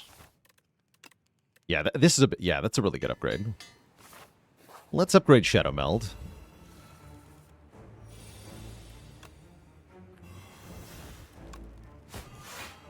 Great. All right, you love to see turn 1 malaise, usually. And then this fight's a little bit slow, but that's okay. I'm gonna not block on purpose to take 2 damage to draw with Centennial here.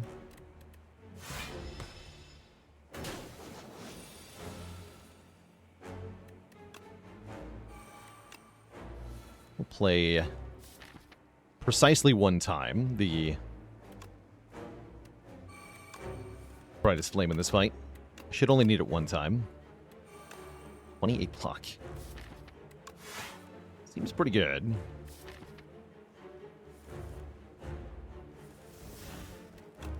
Said only 1 time, and I meant it. Stop in here. Aw.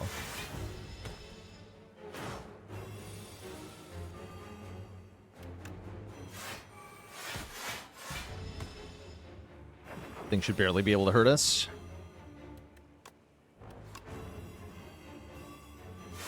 One defend actually full blocks thanks to the After Image and the Cloak Clasker. Kind of silly.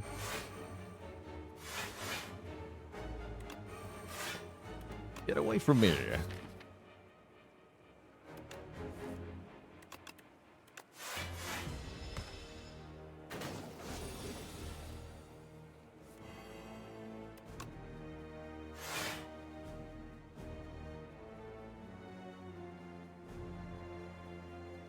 I'm going to play the 2-cost one here.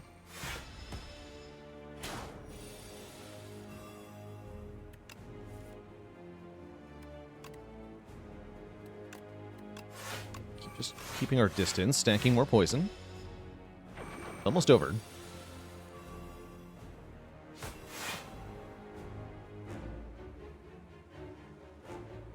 Now I think we can just focus on blocking, right?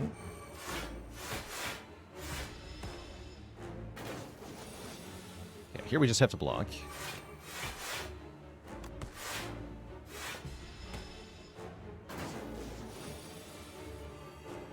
GG.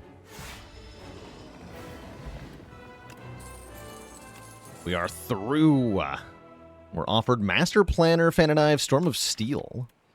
Master Planner's kind of fun in a deck with 2 Bouncing Flasks. Does help us on the second cycle. This deck's actually pretty good at getting to second cycle thanks to Brightest Flame. I actually think this is a pretty good Master Planner. How's it going, Edgeman? Do I know what happens if poison kills him on the same turn that he would eat you? I do, because the devs actually patched it. In the initial early access release, you would die if that happened, but they patched it so that poison goes first, and poison will kill the Insatiable if the feed counter's at 1. So thanks to the bug fix, you'll live in that situation.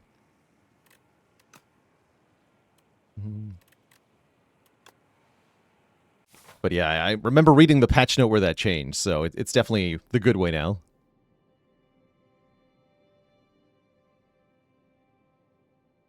Doom does not. No, Doom goes at the end of the Insatiable's turn, so that definitely happens after it eats you, unfortunately.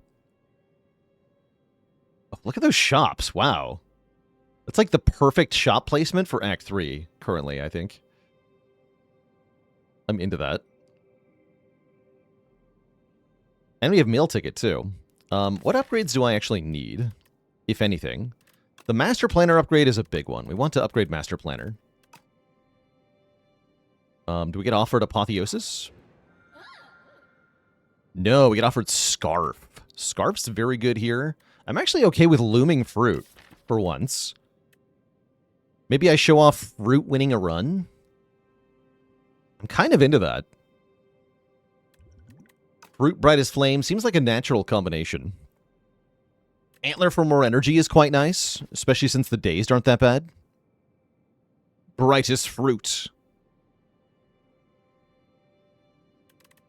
You know what? Let's go with Fruit.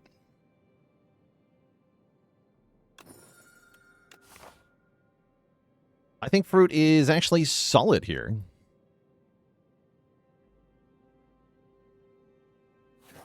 It's going to give us the max health to just rip the Brightest Flame every time I see it without having to worry.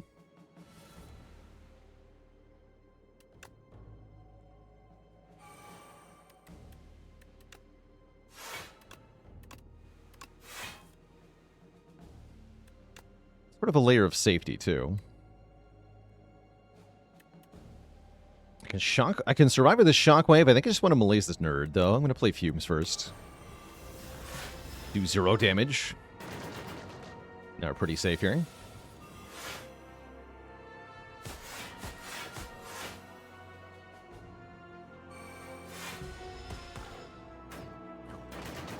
Bullets.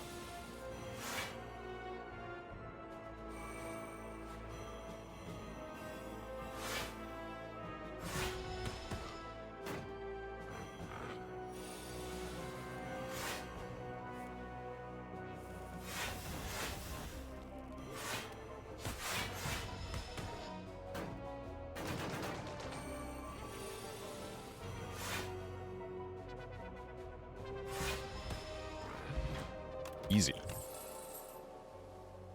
Dodge Roll Plus versus Deflect Plus. This deck likes Deflect quite a bit. Will Tungsten Rod reduce damage taken by Brightest Flame? No. No, it will not. Good question.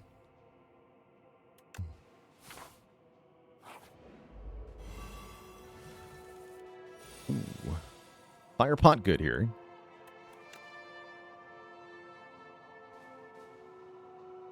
Yeah, we're just going to go ahead and Fire Potion. How much am I blocking? Quite a lot, right? I can block both of these. We should kill the one in the back.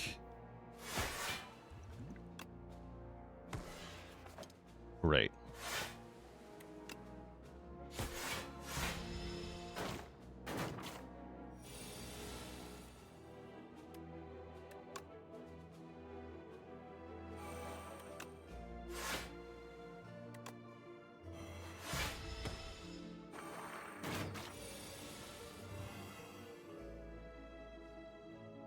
Oh no. I will also attack potion. I don't want to lose max health here.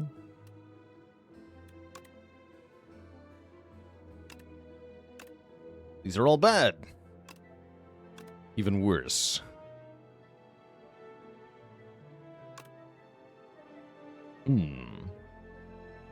Memento Mori does the most damage. I guess Memento Mori.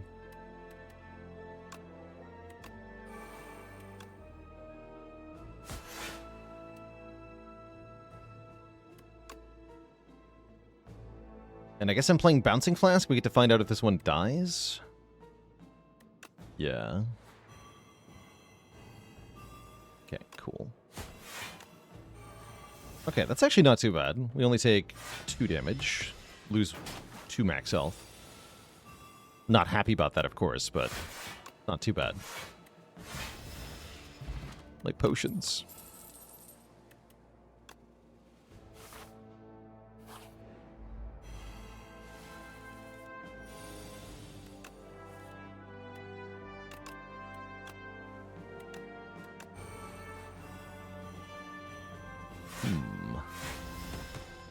That's concerning.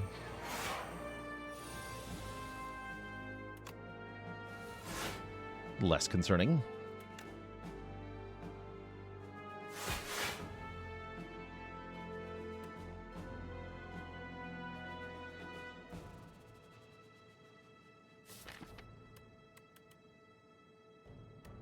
I'm gonna lace the back one, I think. Since that's the one that's gonna die second.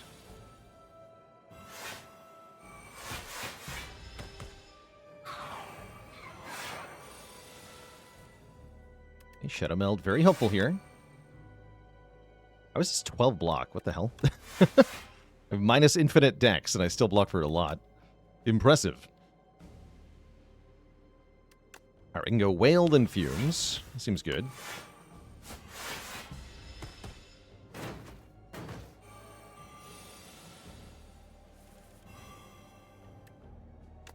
And Trick Bouncing Flask.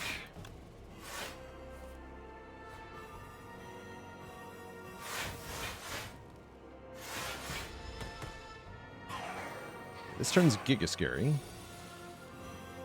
Or is it? It is. 11 by 2, and I can't really do anything about that. Ow. My entire face.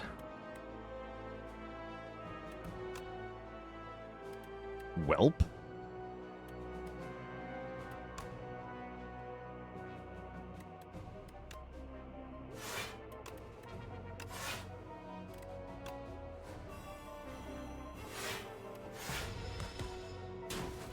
That's what all this max health is for, that's right.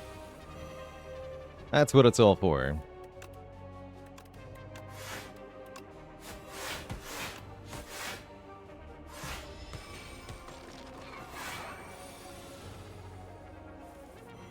Okay.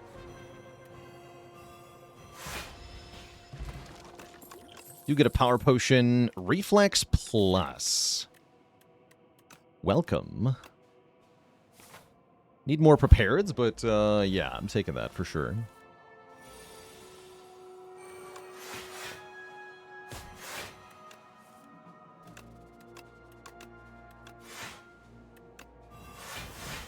Do I still teach? I'm only on stream here. I teach the Spire, is what I teach.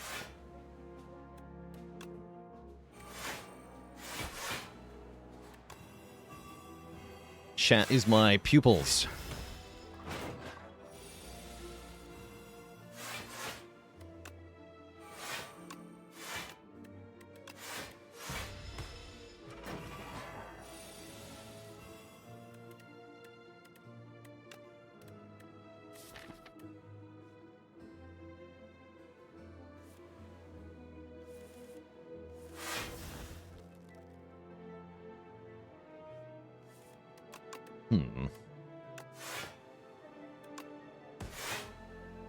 Can't actually play Master Planner.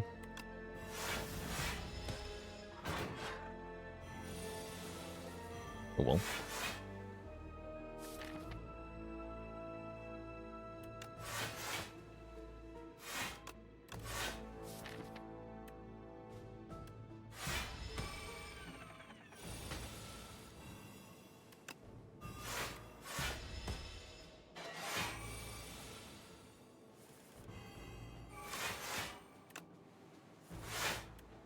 Okay, now we can play it, I suppose. Might as well.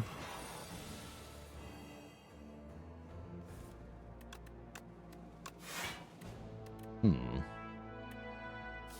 flame again? I guess I have to flame again.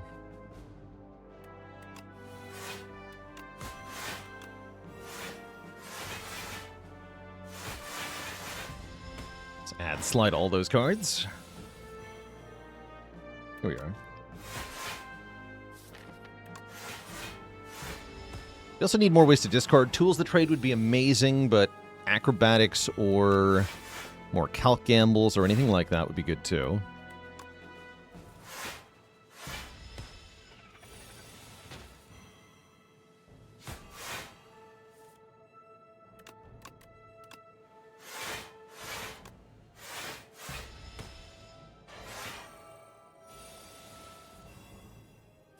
Ooh, one more time, huh? Not ideal.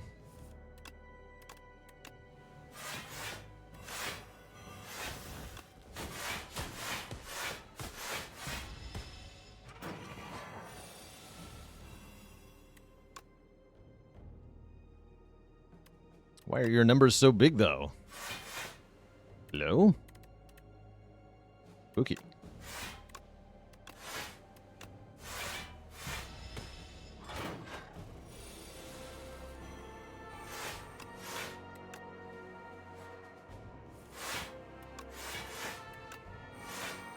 "27 block deflect." Incredible. Got 100 block that turn. Cool. Okay, this discards cards. That actually seems really important. Wait, this accelerant, though. I should probably take the accelerants. But what if it's actually hidden daggers here? Deck looks like it's dying to test subject. That does seem to be a problem, yeah? Accelerant will help us kill test subject a lot better.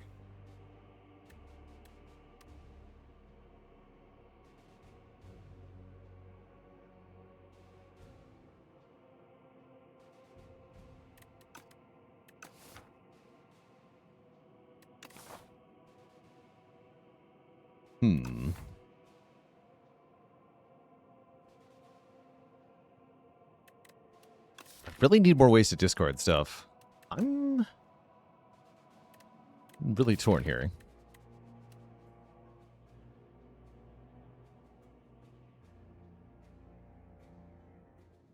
I'm going to go with hidden daggers. Might be incorrect. Fully admit that. That might be incorrect. I'm going for it.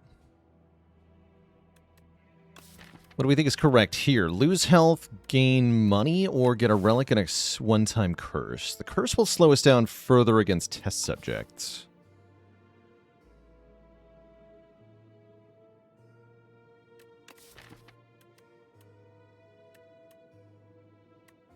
We are going to a shop soonish. Guess I'll take money. Got lots of health after all. And we're going to fight this elite, the Mecha Knight. Is who we fight.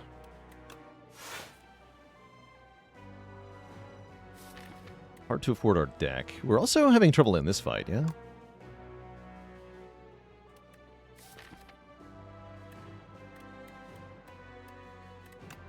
Like a Fumes gamble.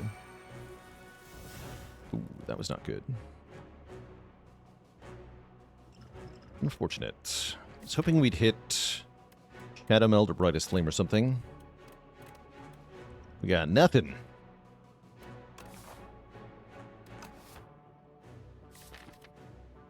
My potions don't really help here. Take minus 15. That's not too bad.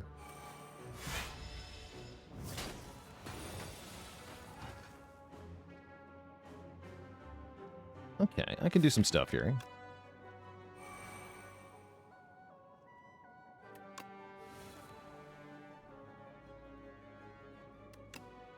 Flask Shockwave Malaise sounds pretty good. Next turn, mostly just defensive stuff. That's not too bad either. Also, we still have the Vambrace active, it looks like.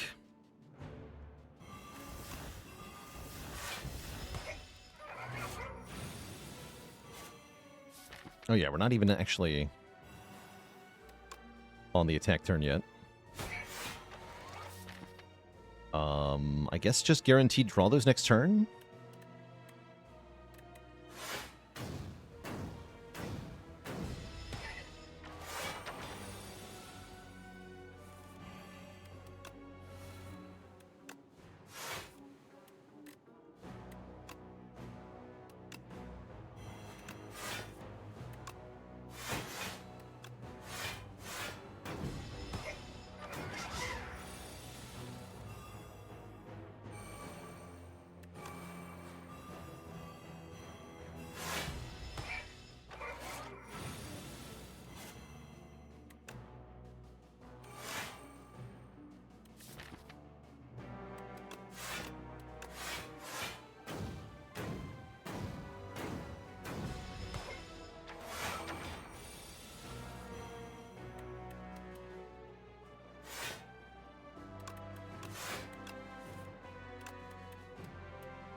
Jeez.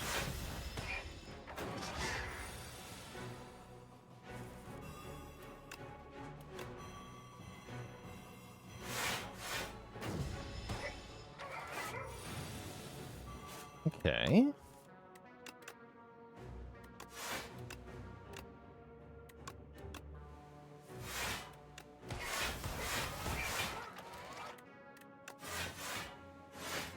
GG. Yeah, definitely going to have some problems in the boss fights. We could help alleviate that with Serpent Form. Serpent Form is a substantial damage increase that I'm going to add to the deck. Yeah, get in here. All that for a Juzu. And a Regal Pillow. Okay, that's going to make resting worth it. I'm also going to upgrade Serpent Form, because that is now a huge portion of our damage. Serpent Form is also Aura. You like Aura, right? Do I like these relics? No. No, I don't. Could maybe buy 3 max health, but I don't feel like I need that.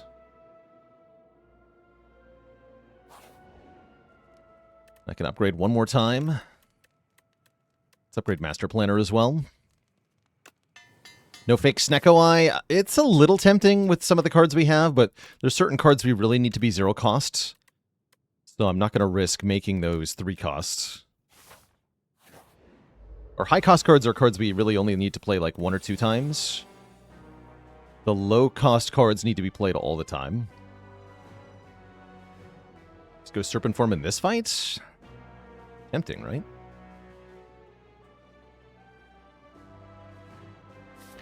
The guys. Just do it. Think Orichalcum can come back.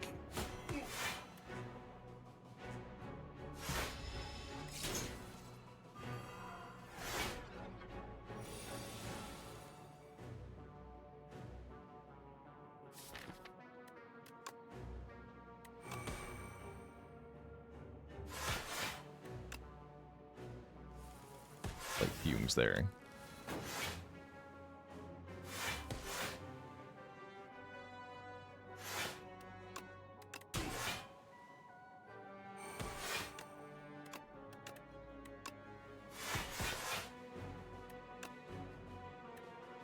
Stealing all my upgrades.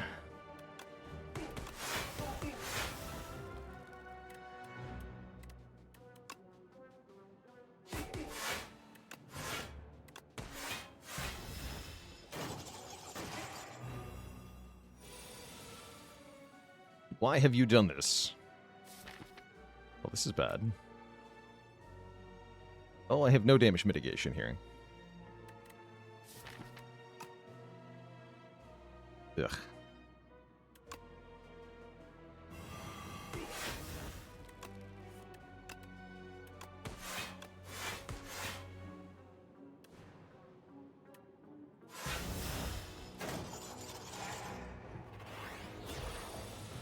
Mistakes have been made.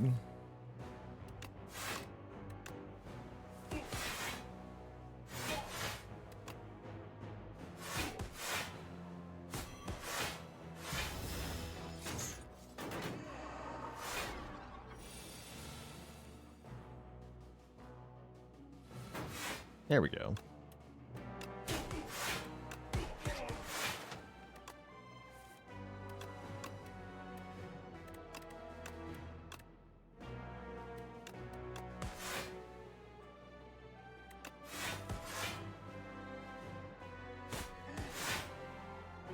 Good. Okay, we do get to heal a lot with Regal Pillow. Unfortunately, we did take more damage than I was hoping for.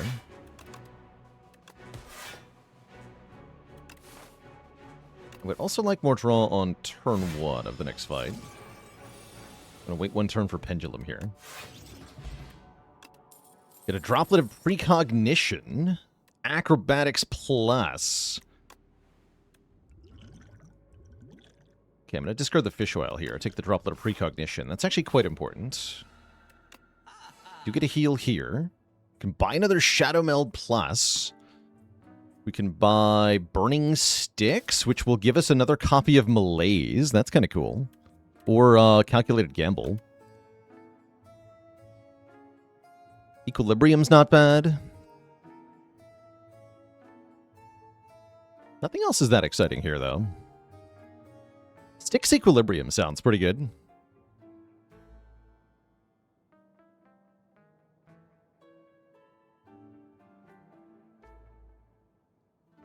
Have I gotten a chance to try out the new Outbreak? I have not had that luxury yet. There's a Strawberry Angle? There is. Also works on Piercing Whale, right? There's a number, or Shockwave. Take that. I'm gonna rest here. Alright, do we actually have enough damage for these fights? I'm not sure. You get Serpent Form turn 1 again. And I can seek my Brightest Flame, right? Yeah, I think we want to do that. Yeah. Okay, let's do that. Gotta respect this fight. This fight's quite tough. Hand Trick, Bouncing Flask. There's Malaise. Too early to Malaise, though.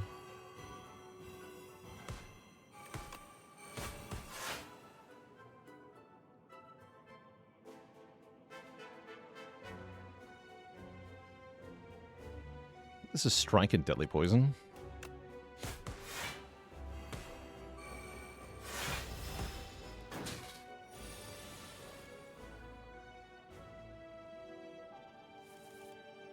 Perfect. We get down 2 powers here. Perfect.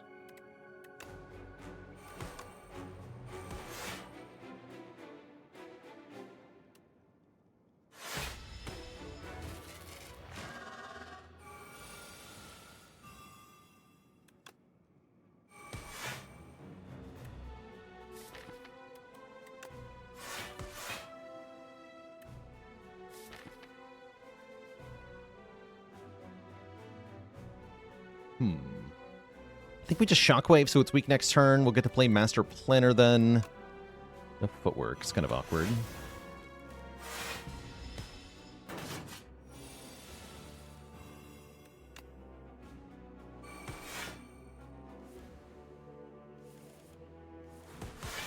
Here we go.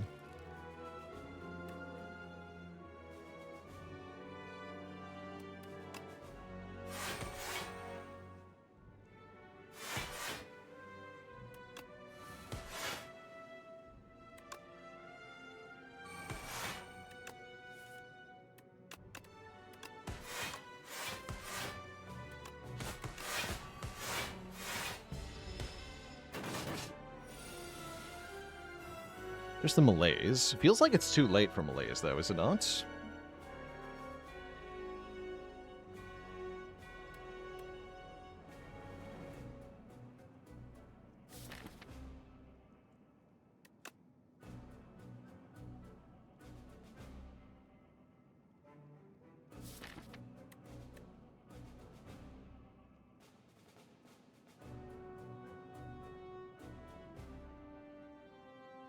We've exhausted a card already, yeah. So the Burning Sticks won't work because we already did Shockwave already.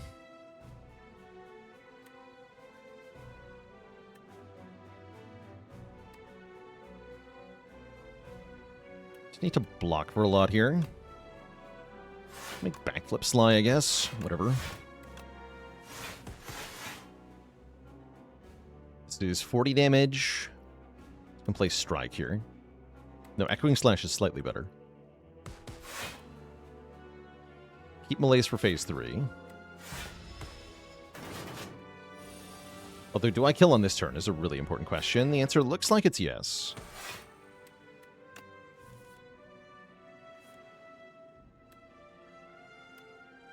I have Piercing Whale if it's not. It might not be yes.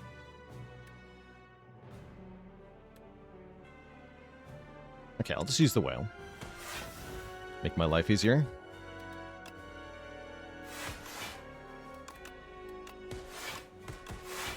Oh, it is yes. Okay. Wait a turn then. Yay or nay? Nay. Just kill. Should have done math there, but do I actually want Whale for this turn? Not really, because I have Malaise. So check this turn out. Okay, yeah, this fight's super over. Good.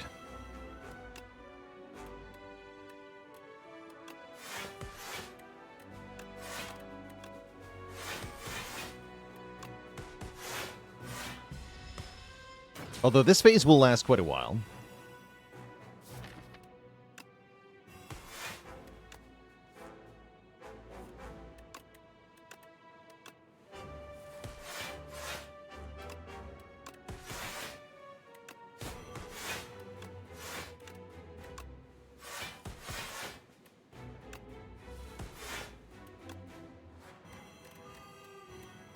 Let's make everything Sly, if it doesn't say Sly yet. If you play Malaise after Master Planner, would Burning Sticks return it as Sly? Oh, that's a good question. I have no idea.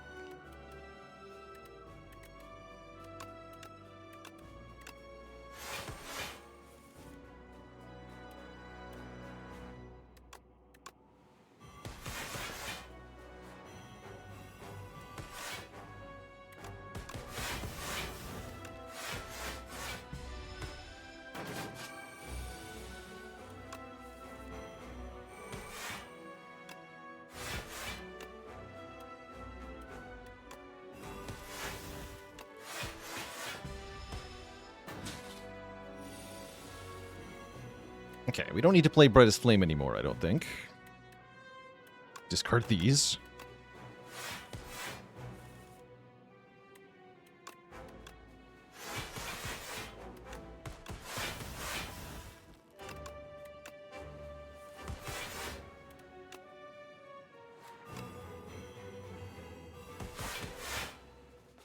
Close enough.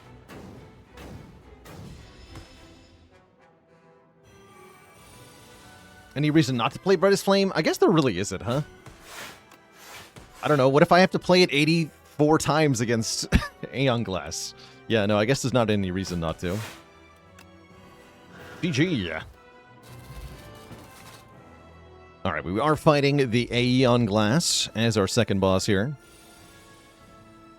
We will get to use a Power Potion here, which gives us a free Tools of the Trade or a free Envenom.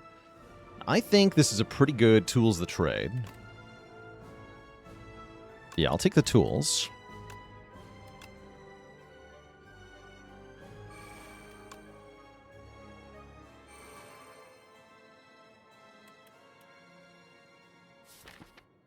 Do I just Shockwave? Get rid of the artifact? Get a new Shockwave? It's tempting, right? I don't think so, though. Go Acro. Acro Fumes. Tank the damage. Sounds right. We actually block 11. Holy turn, though. Oh my gosh. We have to make some tough choices here.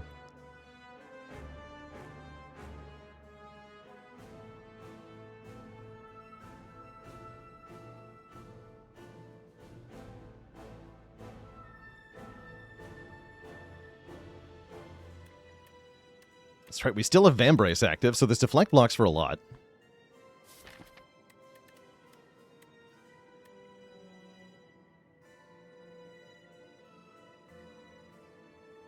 Still have Burning Stick, so if I Malaise now, I'll get a new Malaise.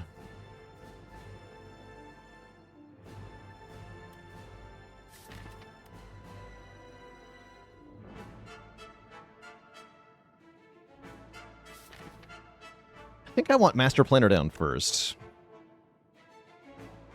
Oh yeah, we can science the the Malaise. That's true. We also get to science now. True. Imagine doing science.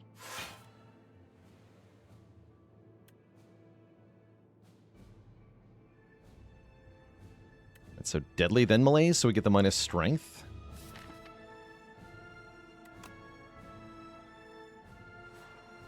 Alright, science. Yes, it has Sly now. Excellent. Most excellent. Kind of thought it might. Hands.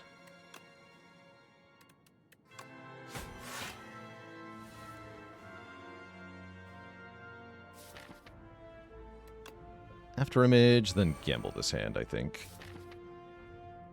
Not quite. No, yeah, just gamble it. Gamble the whole thing. Okay. Retain this hand.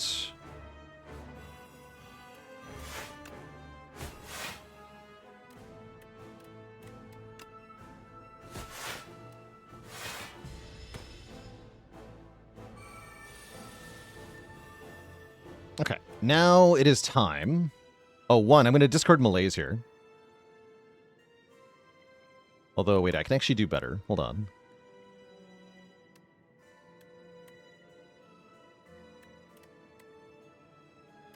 Discard Echoing Slash.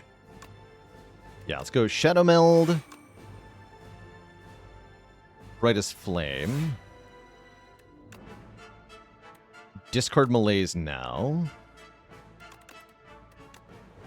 So we get -6. Now we can Serpent Form. Hand Trick this Bouncing Flask. Prepare, discard Bouncing Flask, and a Wither. Here we go.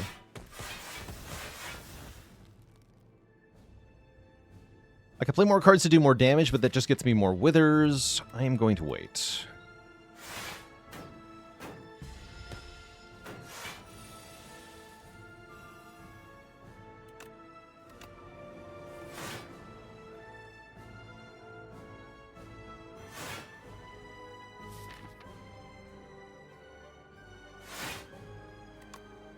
Out of here.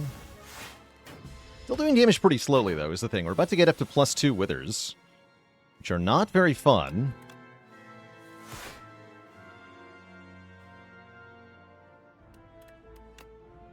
Retaining my hand is pretty good, though.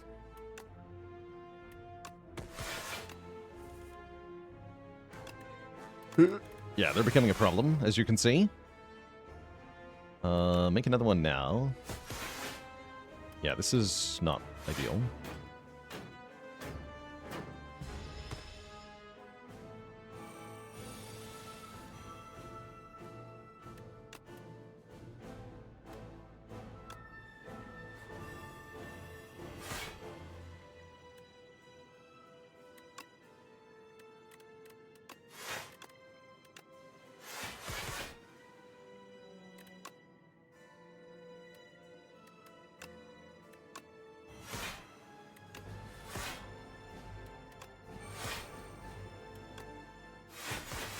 Damage, good. Keep doing damage. Block for 100.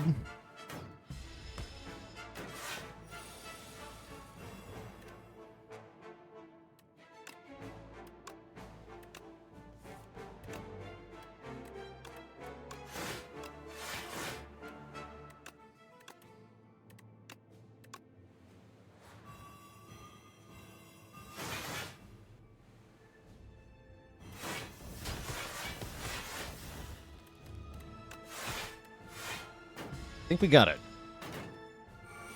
Do I still think lowly of Serpent Form? It has done a lot for me. Yeah, it's... I don't think it's that good, but what it does do is provide a one-card damage solution for decks that are really slow. It does do that thing well.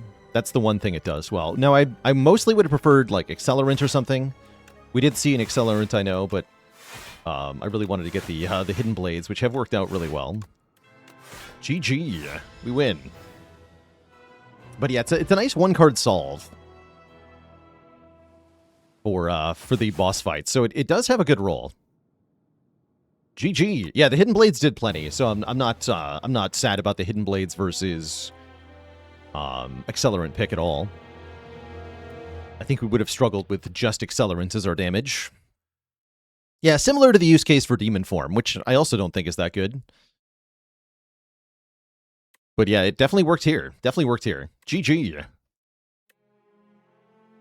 Feels like you've severely underrated Brightest Flame. I would say so, yeah. Losing max health feels bad, but I think this is probably the single strongest Ancient Blessing in the entire game right now. By the way, the fruit did great. We won with fruit, so that's cool. Definitely happy about that. When am I hoping Act 4 to be? Oh, what am I hoping Act 4 will be? Not when, but what? I'm hoping we get more than we got in the first game. Like, more than just 4 floors in the final act. I still want the boss to be... the final boss fight should be ridiculously overpowered. I want the final boss fight to be insanely hard.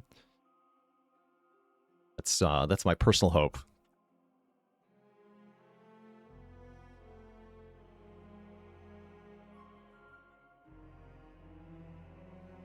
It won't actually be an architect fight. that'd be a fun thing for them to do.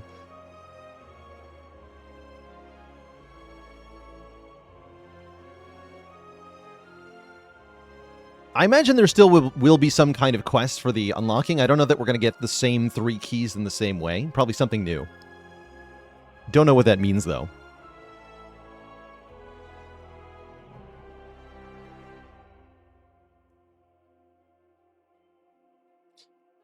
Can I make up an insanely hard final boss really quick? Oh, yeah. It's got 9999 health. It does 999 damage every time it attacks.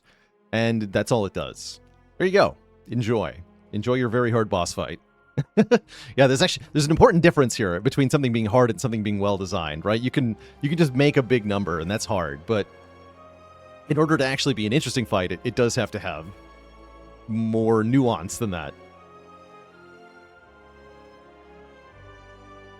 And that's up to Megacrit. That's their job, not mine. I'm just going to beat it when they create it. But making it, oh, that's the hard part. That is the hard part.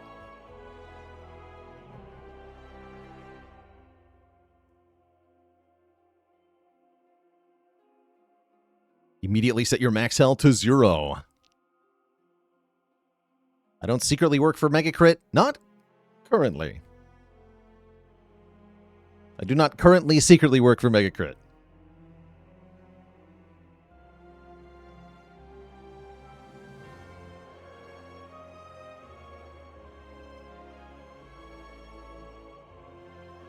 An interesting choice of words. Yeah, you got to leave the door open, right? Like, nudge, nudge, wink, wink. Megacrit, please hire me. You know?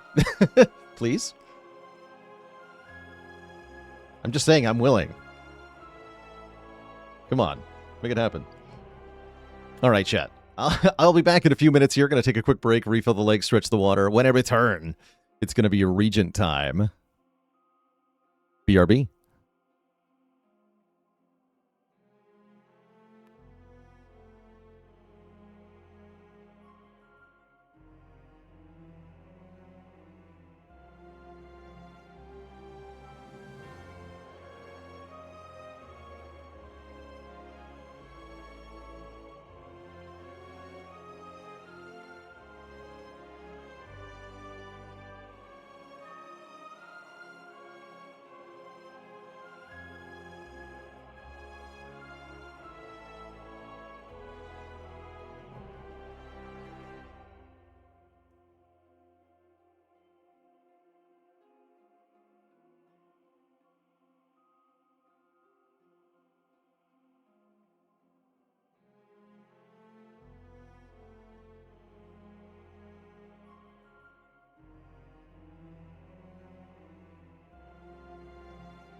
All right, chat, we're back.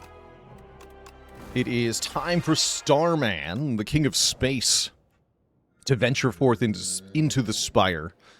We're once again offered Ambergris, which I do think is one of the strongest starts in the game at the moment, because you can just do unreasonable things like this path if you want to, even though this path looks like suicide. It's not if you have Ambergris.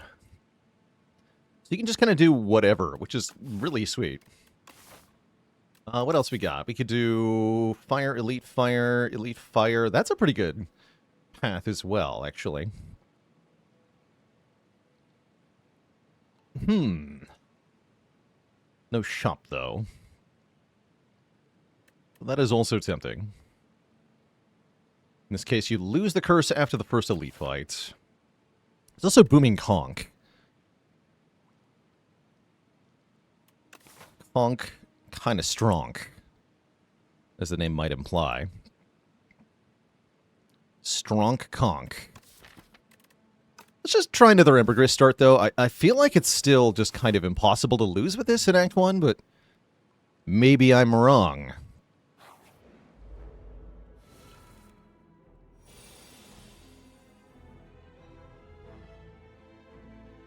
Ultiflow says, if there was an endless mode, who is the highest potential for endless? Anybody that gets clone. Right? Like, clone plus endless just kind of breaks the game pretty fast.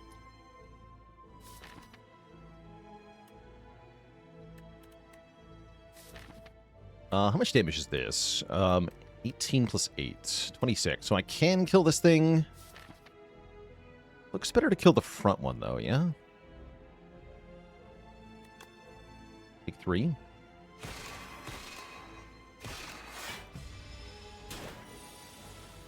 Yeah, because we only get 1 defend. We take 7 on this turn normally, so let's see how this goes. Okay, this is much better.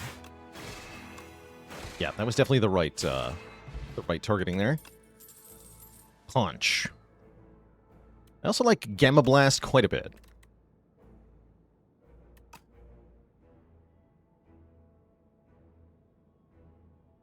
Glow is fairly takeable as well, letting us take a star costing card next.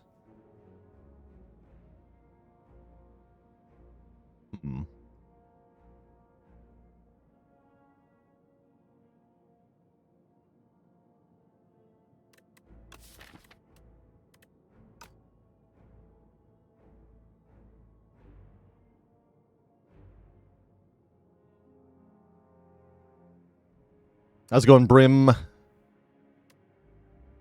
Congrats on the A10 defect win. What would make me lean towards building a smaller deck around something like Kingly Punch? Something like the Abacus can help a lot, having an incentive to cycle the deck. Getting bonus draw would help. Getting a lot of removes would help. I'm going to go first card Glow here. I'm not sure if that's right. But it is what I'm doing.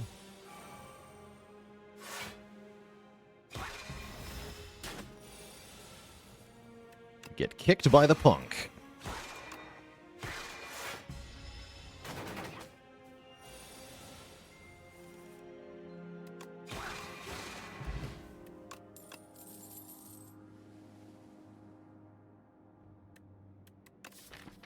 Do we take an early black hole? It's kind of nice against the Gardener Eels and as well as any multi-enemy fight. I'm also not unhappy about Know Thy Place usually, but I think with Glow in the deck, we should probably take black hole here, giving us our first form of scaling, our first form of area damage. Those are good things, generally. Shiro Izumi, thanks for the Prime sub. Welcome to the Cozy Sub Club.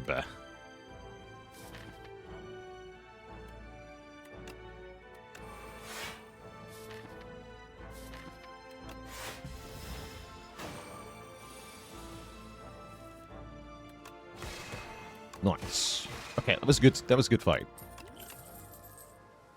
Convergence. Next turn, gain energy in a star. That works with Black Hole. Our first hard pull combat's going to be a bit of a nightmare here, probably.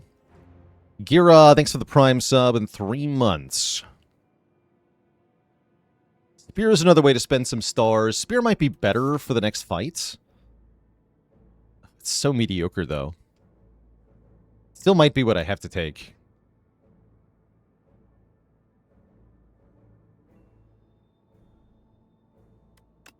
Alright, let's try it. I'm very concerned about this fight. Okay, I'm less concerned about this fight, but I'm still very concerned. Thankfully, the Black Hole will go very hard here. Our turn 1 is very mediocre, though.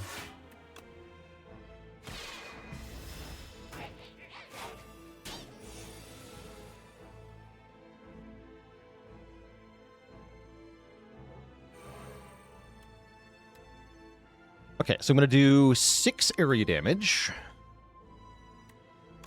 Which means I can Falling Star you, Crescent Spear you. Okay, easy. Easy peasy. Okay, that worked out great. Black Hole's going really hard, actually. Stars.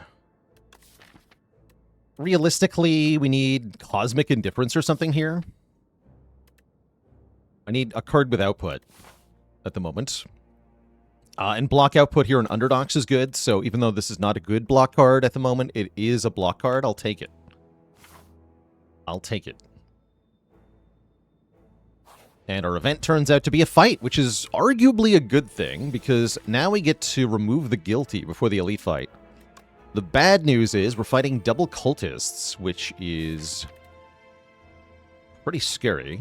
Thankfully, with the Black Hole on turn 1, we should be fine here. Black Hole only good in the early game? Absolutely not. No, it's good. It's good forever, I think. Good card. What's not good is this draw, unfortunately. I have to Cosmic Indifference a card. Means I guess I'm going to put a Defend on top. Not good, though. Not doing enough damage at the moment. May have to Energy Potion next turn, or worse. Well, speak not the forbidden thing. We're going to Glow. Kill you. Then Defend. Energy Potion goes pretty hard here. We get to play Venerate and Defend. Yeah, let's go ahead and use that.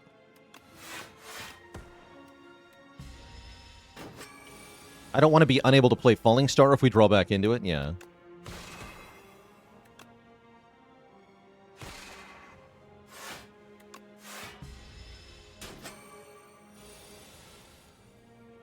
Okay, we have just enough damage. We lose the guilty. And we're offered a Glitter Stream, which is kind of a must-have. Could also argue for Crush under here. But I think we need more blocks, so I'm going to take Glitter Stream. I might even upgrade the Glitter Stream. Yeah, I think that's what I want to do. Upgrade Glitter Stream. You really hope the heart is the Act 4 Ancient? That'd be pretty cool, actually. Getting a boon from the heart. Okay, this is the enemy that we upgraded Glitter Stream for. I think we actually have a pretty good matchup here.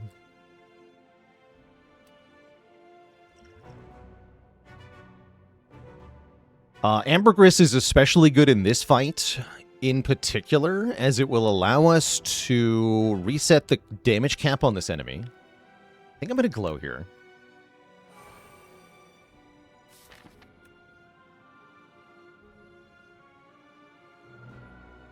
And I think it's time. I think we just go.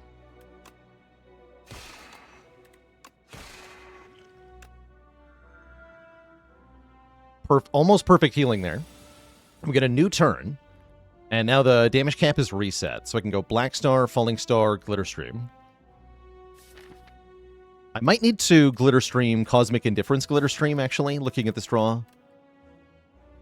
But if I don't play Black Hole, it's not going to do well. I think I'd rather make sure I kill it.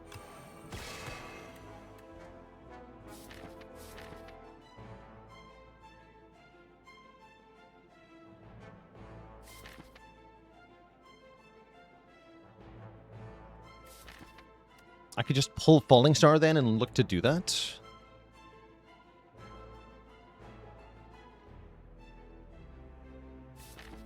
Tempting, actually.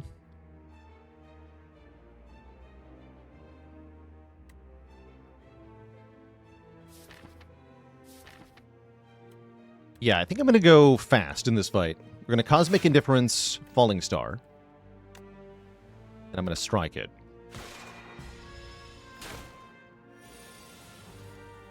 I mean, it's taking 12 here, but we cap the damage on it.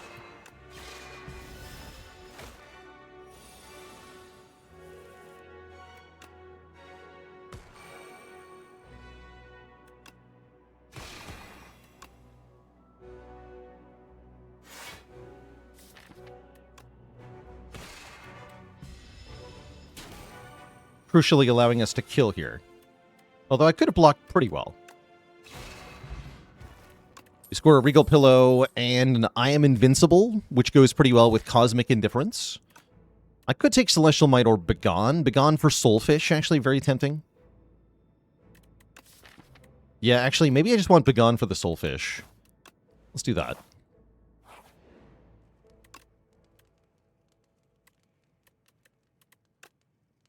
I'm going to upgrade Black Hole because of how much of our damage seems to be centered around it currently.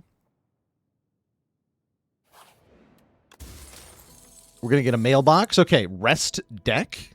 We have 2 relics that reward us for resting, so hopefully this elite does a lot of damage to me. Wait. Help. Okay, we do get Black Hole immediately. That's the good news.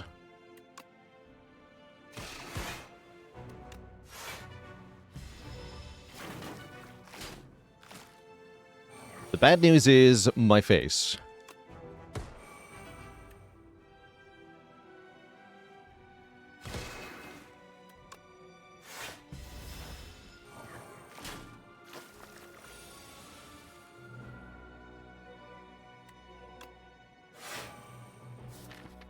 Okay, blap this one.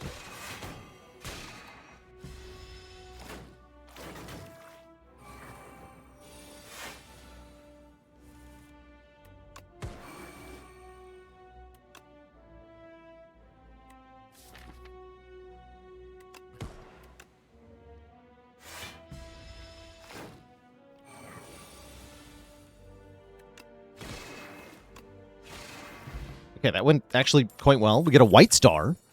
So now elites reward us with more rare cards. Okay, this is getting exciting. And we need better damage. Hegemony, normally not that exciting, but I think it works quite well here. Sure. Welcome.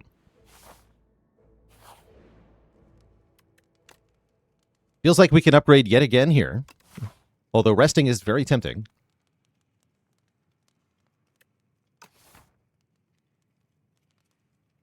The Hegemony upgrade's pretty impactful because it gets more energy on the next turn. I could also upgrade our Star Gen. We're still looking for a good Star Spender, since I didn't take that Gamma Blast initially. And we do have the whole Black Hole thing. Yeah, Black Hole plus White Star. It's kind of cool, right? Very yin and yang.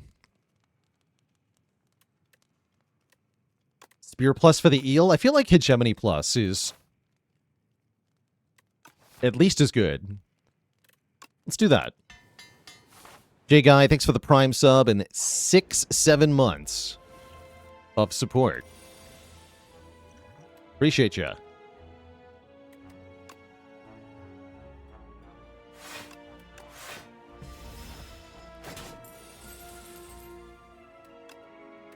Blap him. Blap him again. Take damage. Oh. Put my face, though.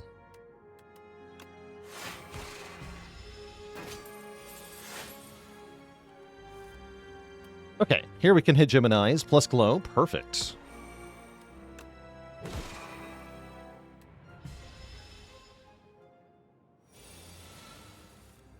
Good.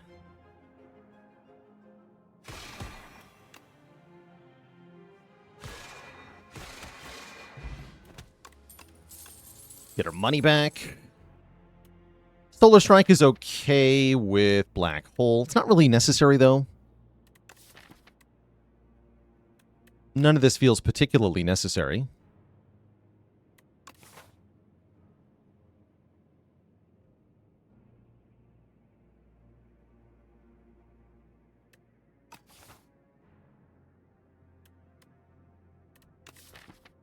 Yeah, I would have taken Collision Course earlier. We're mostly looking for a Star Spender, as previously mentioned. Let's try to find one of those.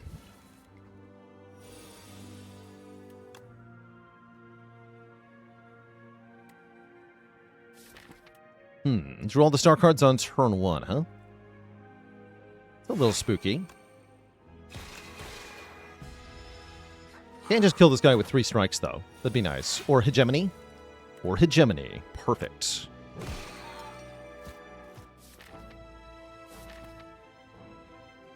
I don't think I need to take 1 damage now. Probably not. Especially with 3 bonus energy on this turn. Yeah, no way, right? Well, maybe.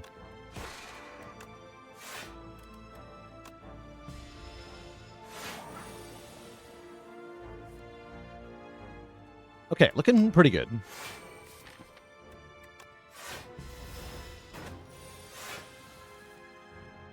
Yeah, pretty good.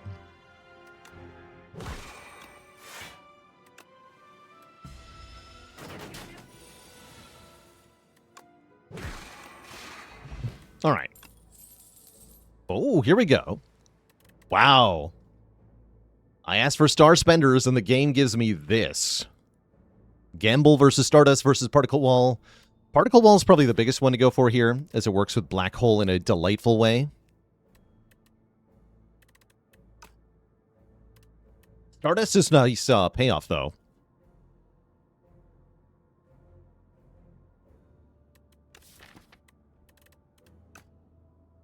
Gamble is actually only good once we have another Star Spender. What's up, Papa?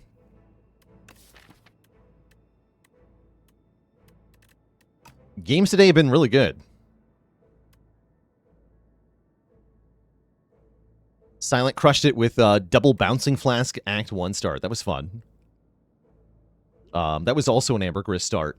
So this is our second Ambergris in a row. I'm going to go Particle Wall here. I think that's a crucial pickup. Now if we find a Royal Gamble, we'll really want it. This fight is a little scary. Definitely play Glitterstream here. I think I want to play Begone and get rid of 1 starter card in this fight. And I think I want it to be a defend.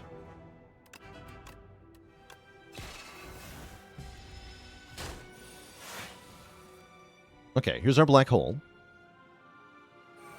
And then we can Cosmic Indifference, probably Glitterstream, realistically. And I would like to get some stars rather than spend them. We can use the wall if we have to. Yeah, the Particle Wall. Perfect. Unfortunately, I can't Glitterstream and Hegemony. That's sad. Oh well. I'll take 2 here to keep 2 stars. Ambergris always feels solid to you. Yeah, it feels like you get to be really greedy if you took Ambergris.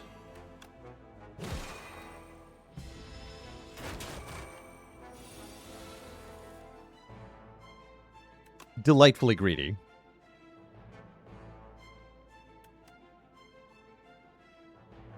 So I can do double Glitterstream here? That's kind of spicy. Or I can stun the crap out of this fool.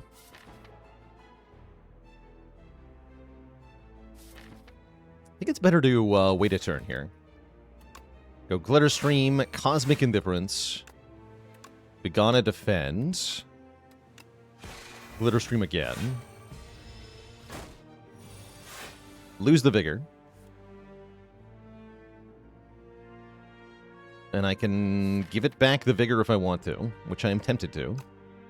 Or we can go here. Play Crescent Spear, Venerate, Strike.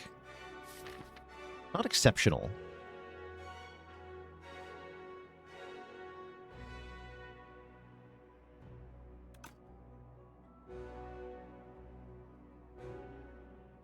This is getting played no matter what.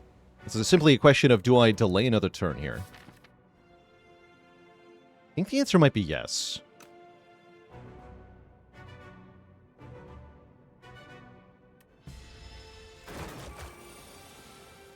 Yeah. Glow plus hegemony. Okay.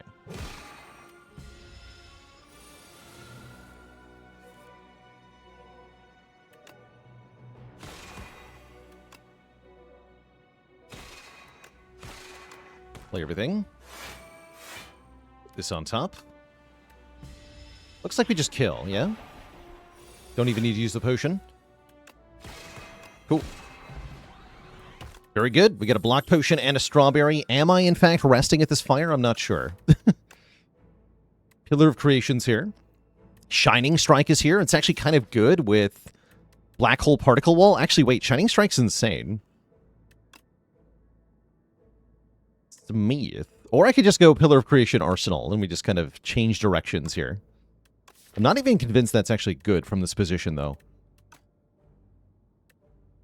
Kind of don't hate Dying Star in a deck like this.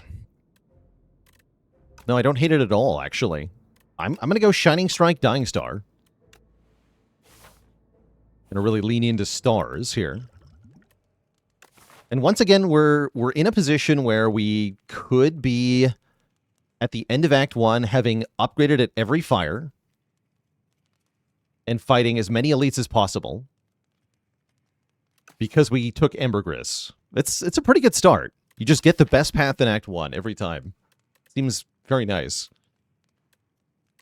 It's possible that Soulfish could kill me. I have Gamble Brew, though. There's no way, right? There's no way. Let's upgrade a card. If I'm going to use Shining Strike, having it upgraded is pretty valuable. You get 3 more damage, which is just a basic attack. But if that basic attack is getting drawn every turn, then it's quite a bit better. That's true. There was a 4 elite path. The reason I didn't go that path, though, is that it doesn't get enough rest sites. But yeah, there actually was a different path we could have gone to get 1 more elite. But I wanted the upgrades. Is remove Venerate in this next future? Probably we upgrade it. Oh yeah, upgrading Glow is also really good for more stars. Yeah, give me more stars. All right. Beesh. Nice turn 1. We can just go Black Hole Hegemony. Or I could Hegemony Cosmic Indifference, but yeah. We'll let the Dying Star go. I don't really care about it in this fight. It's more for, like, the Beatles in Act 2 kind of stuff. Those dang carapaces.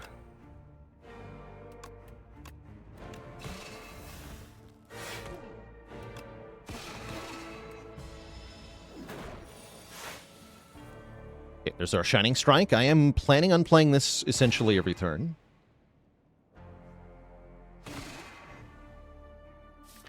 Might as well Venerate for damage and for stars later. Take 1. Here we can go Falling Star, Shining Strike, Glow, Shining Strike. This turn's a little scary. This turn is very scary. I'm going to Gamble Brew because I have drawn a lot of Beckons, and I would like for that to not be the case anymore. Great. Glad we have this potion. Do I keep Shining Strike? Yes.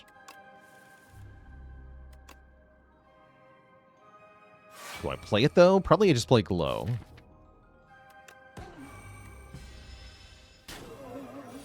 Blah. Okay, that is an unfortunate turn for Particle Wall to have shown up. It can do good damage, though. Okay, there's Cosmic Indifference. Unfortunately, this is really funny. I cannot Cosmic Indifference the Particle Wall, which means Particle Wall is actually worse here than any other block card. Since it will never leave my hand. So it's actually the worst block card in the game currently. We can put Glitter Stream on top, though. That's fine. That would mean not playing Hegemony. Am I okay with that? I don't think I am. I think I just play Hegemony. It's big damage.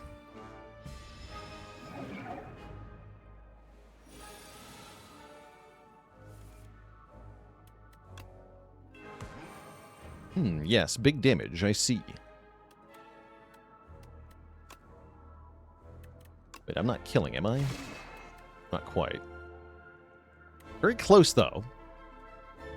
So we play Beckon, Beckon, Defend. I live on 1 hit point. I don't have to block potion here. Sounds fine to me. Should have played Hegemony over the Crescent Spear. Doesn't actually matter. I can do this!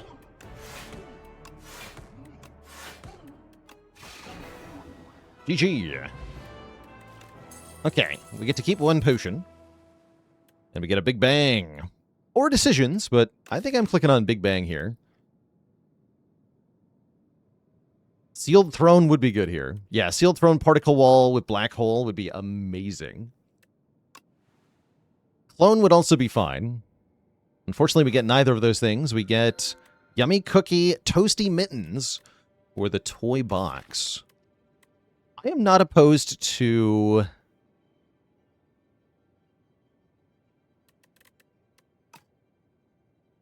the cookie or the box. I don't think I actually want Mittens. We haven't tried out the new Mittens, but this does not feel like the right deck for it. What does our path look like? It looks like there's a lot of fights. That's what I see. So that makes me not want the toy box either. That sounds like I'm going to click on Yummy Cookie. That's a lot of fights. We do get a shop early is the good news. What about rest sites?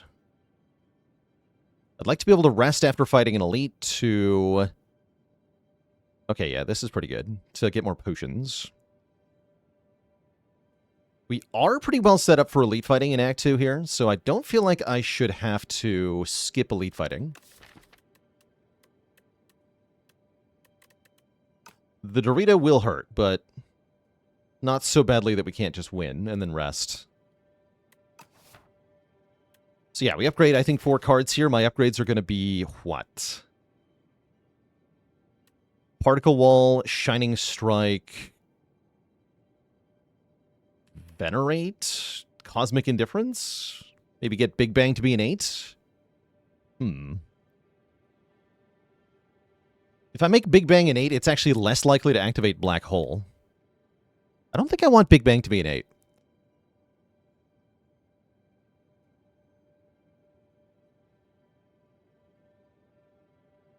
What requirements do I have in mind to say that I'm ready for elite fighting? You need to be able to have something that does area damage to kill Decimillipede with. You need to be able to have something that can damage Entomancer without doing like 1 attack per 6 damage. Right? You have to have a better way of attacking Entomancer than just strikes, right? Otherwise, you'll get drowned in daze. The Black Hole and the Hegemony work for that.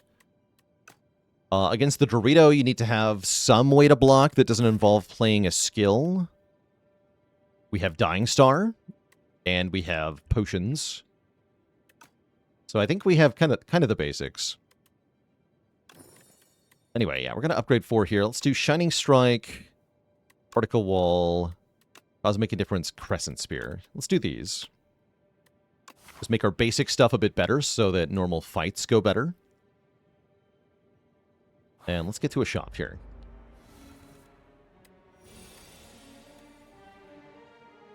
Cosmic Indifference upgrade almost playing here. This is actually not a bad block potion. Kind of an early block potion, but it's really not a bad block potion. I'm just going to go ahead and use it.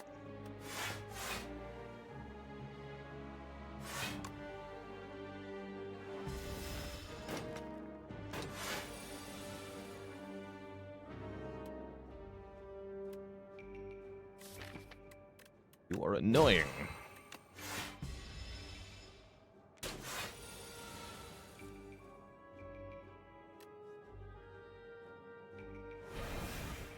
Nice.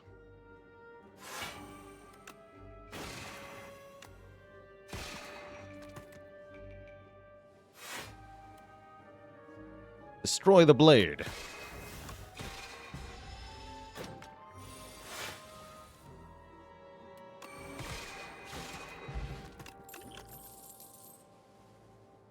These are all pretty underwhelming. Frosty Dog, thanks for 34 months of support. I'm going to skip these. All right, shop, what do you got?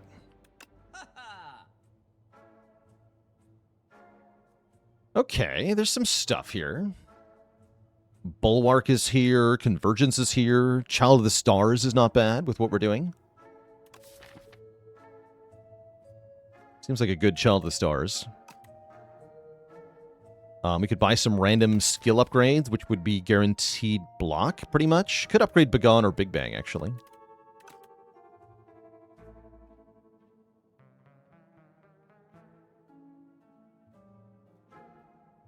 Yes, Sonord Stark. Regent needs more jumping through hoops to function compared to other characters. Agreed.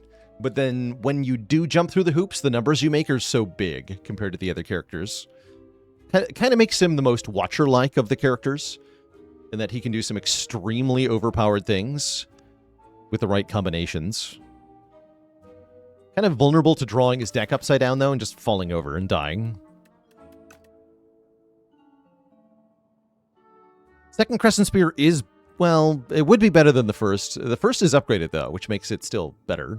This would make the other Crescent Spear better, though. And it's kind of nice with Child of the Stars, which I will buy. I think I'm also buying Convergence here.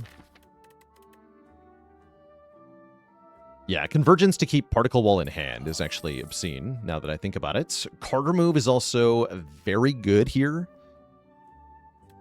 to get rid of one stupid strike. Strikes are bad. And I think I might buy Panache, because I have Particle Wall. Yeah, that's what I'm going to do. I'm going to buy this Panache.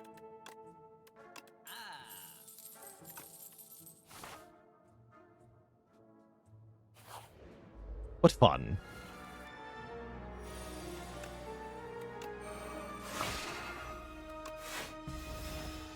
Right, good job, Dying Star. You blocked on turn 1. Oh no, my black hole? Oh, you're rude, sir. Oh, you are rude. How dare you? I'm gonna need that back.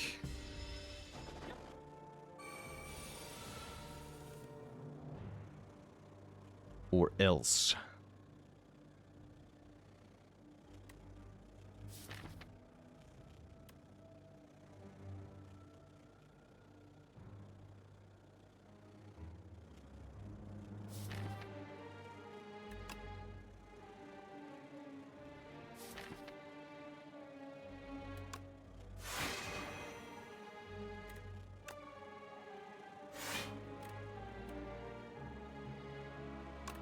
What card do I want back on top here? Falling Star? Yeah.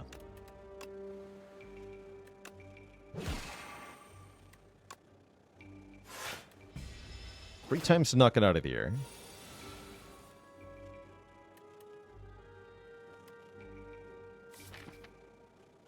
And I can hit it 3 times this turn. Let's just do that.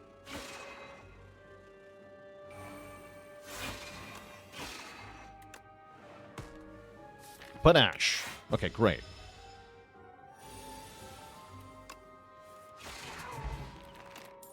Double speed potion. Another Cosmic Indifference Plus. There's also Hidden Cash, which is a nice way to get more stars, which we do want. I think I'll take another Indifference, though, with the upgrade on it. This is useful with Particle Wall in some fun ways. Kind of useless with Particle Wall in the same way, though. Odd. I like it with the Begone. Quasar could be payoff. That's true. It's not upgraded, though, which is my main problem with it.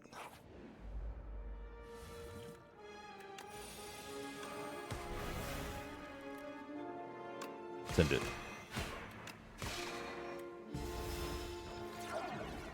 Alright, Black Hole's going to make it easier to deal with Parafrite here. Or like Para-Jerk, am I right? I wish I could get away with using Hegemony. It looks like we have to Crescent Spear the Parafrite and then Glitter Stream. The next turn will be fun.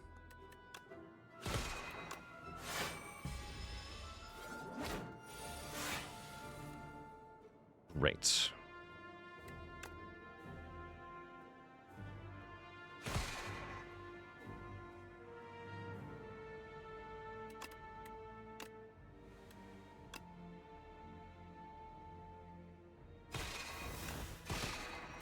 Okay. Might have wanted to do that differently. Shining Strike, low, Shining Strike, then I'm taking 10? No, mistakes were made.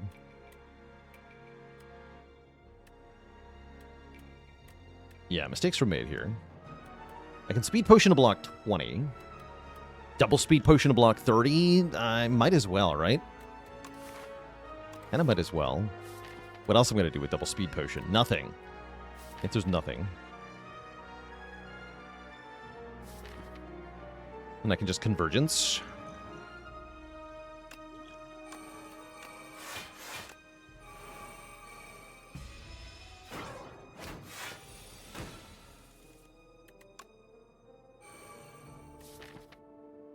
Alright, give me back Falling Star.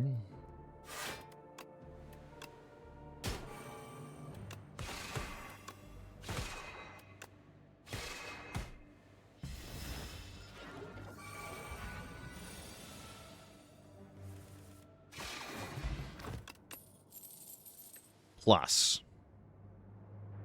Spectrum Shift Plus is nice, even though we don't have card creation synergy directly. It's effectively one draw per turn, which is very helpful. I will be taking that. The Kingly Kick also had some potential, especially with double Cosmic Indifference. That's also true. Do I want the thing that makes you draw more cards? I sure do. Yeah, I sure do want the thing that makes you draw more cards. We're going to reach deeper and deeper and get the Polonus Core. And then hopefully I don't lose to the B guy. I'm sure we don't. I don't think I'm going to begone a defend either.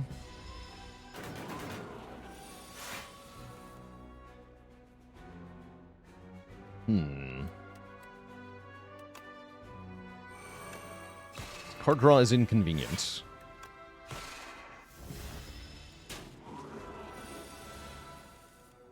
Here we go. Okay, we can Cosmic Indifference, Glitter Stream back on top. Sounds most helpful here.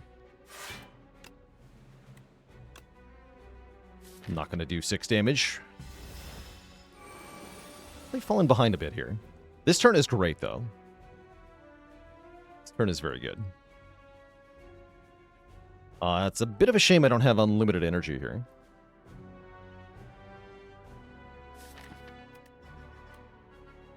Or unlimited stars. But I do have a lot of both.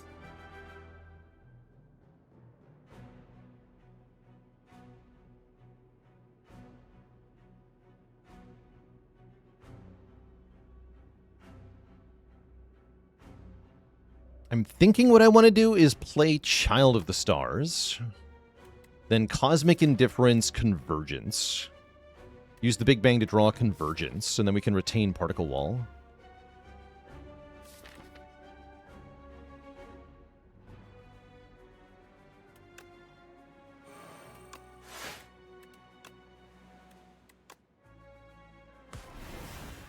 How's it going, Chunkalunk? We did get one win on FTL Hard No Pause with the Slug Sea Ship.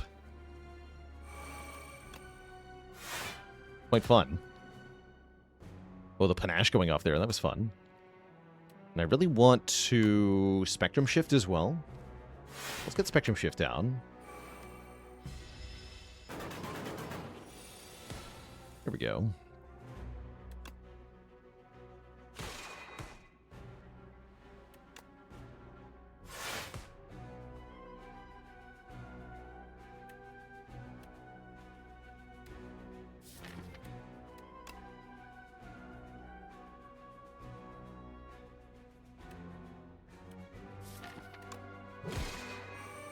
Turn after next is looking a little scary, though.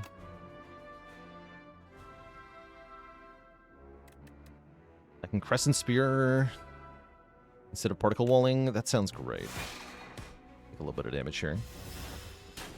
Yeah, this turn looks kind of scary. We get Scrawl, though. Wait a second. Everything is amazing? Everything is amazing. Okay, great.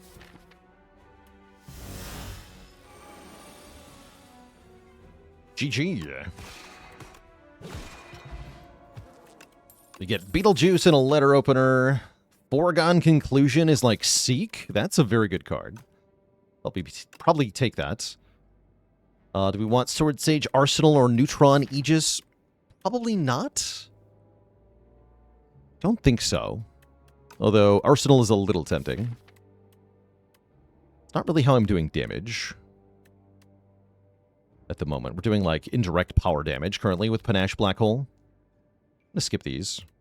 Yeah, and with letter opener now, even more so. Yeah, I'm going to skip these. And we're going to rest here. Look at all these bonuses. Heal for 24 plus 15 plus 2 potions. I'll take a Clarity Extract. We're going to leave the Flex Potion on the ground where it belongs. And we're going to upgrade 2 strikes with the power of Whetstone. Incredible. All right, it's the dreaded Decimillipede. However, we have our opportunity here to prove that the deck works with our various sources of area damage. We are going to take a bunch of damage on turn 1. We got to play Black Hole. I think I want to go Foregone Conclusion, Cosmic Indifference. I can even Cosmic Indifference the Foregone Conclusion if I want to. I don't think I want to do that. I could Glow instead of Foregoning. Then I would have some more stars. But what I won't get is Panache Big Bang, right? That's what I want.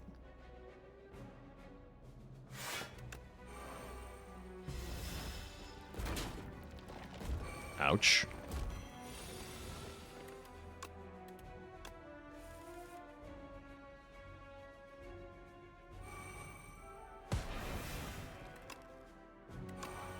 Hit him with the Dying Star. Now they all do 0. Correct.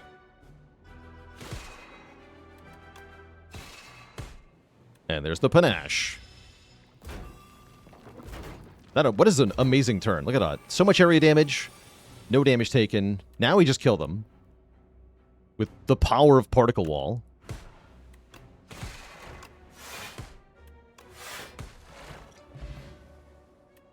Glorious.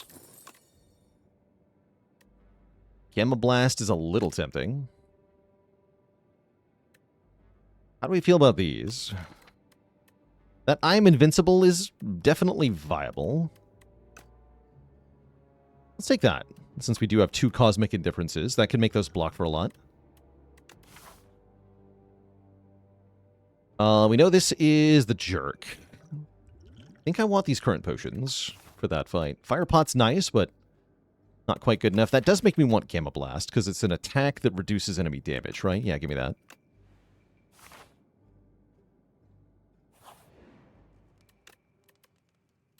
Still think about the run where I killed Queen with only Touch of Insanity Particle Wall. Yeah, this could be another instance of doing that. If we find that potion, which we're more likely to because of the mailbox, it'd be well worth picking up. Oh, we have so many good upgrades now. I'm half tempted to upgrade Panache, as that is a big source of our scaling damage now. Or our per-turn damage. Yeah, I'm going to upgrade Panache. Feels spicy. Upgrading our Star Gen is also very valuable currently. Blech. Valuable. Valuable. I want a Cosmic Indifference Crescent Spear with no stars? Probably not. What's Cosmic Indifference? Nothing.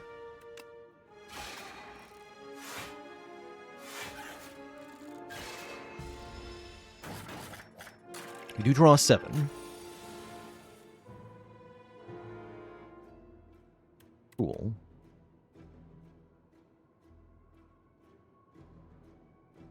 Some options here. Guess I just want a foregone conclusion, huh? Does my next turn be good?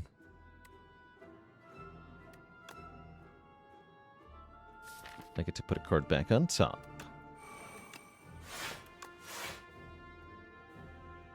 Put Cosmic Indifference on top. That actually blocks on its own. That's pretty good.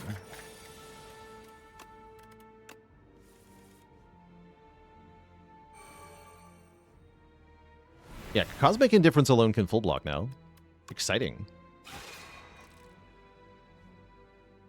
Just have to put, I'm Invincible on top.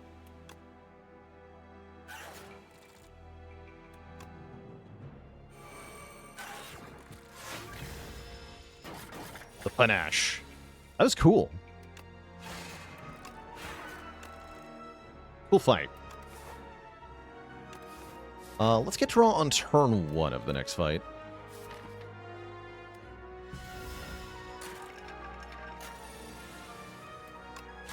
Do I think Regent is the character that's able to use Foregone Conclusion the most?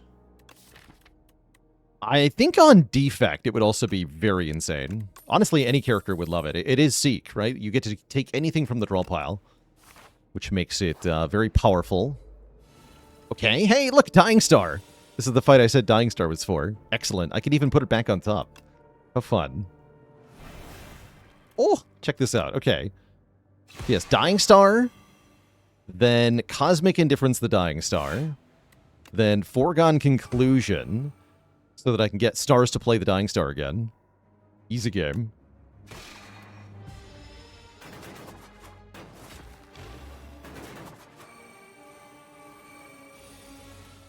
Let's see, we already got the Big Bang. We did.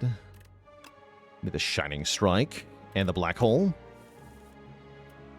Panache, Black Hole, Shining Strike,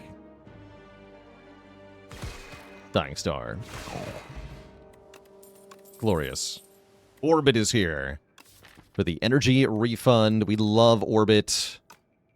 We will click on Orbit. Orbit good. I might have wanted to set up the core better for the elite fight. This will actually hit on the multi-attack turn, which is kind of fine. And I think I'm just going to make him small right now, because I'm scared. Make him small. Tiny.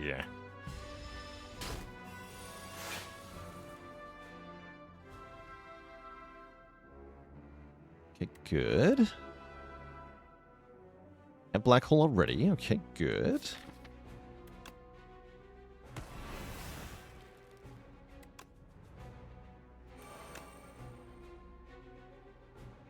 Okay, we can pull the same trick, right? We can Cosmic Indifference the Dying Star and then Foregone Conclusion to be able to play it.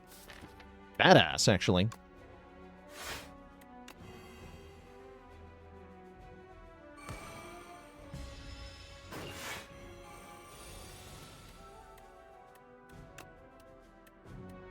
We have 2 stars, 1 star, so I need 2 more, which means we want Shining Strike.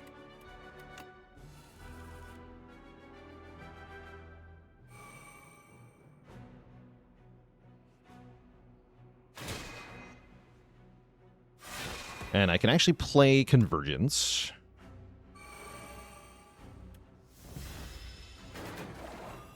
Good. Now I think I'm allowed to play Orbit.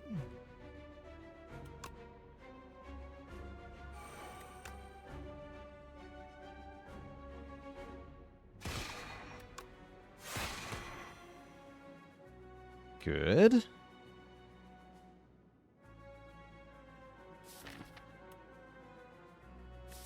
Just defend here. Let's just defend here.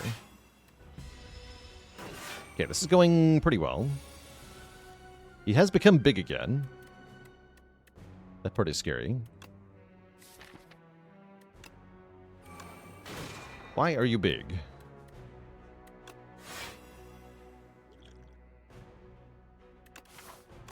Okay, I'm going to rest for more potions anyway. Played Strike, but he had block, so it didn't matter.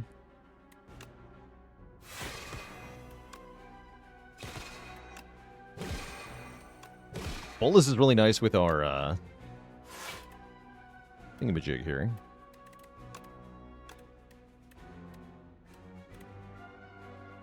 With our panache. And I can actually shut this down again with Dying Star. Dying Star did really good this act. Can also just kill.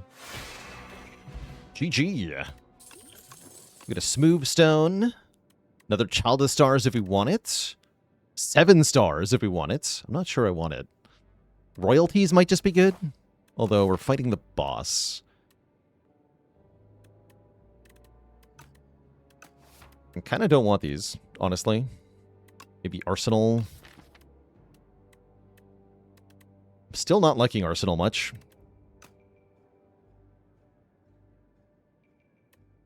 My child.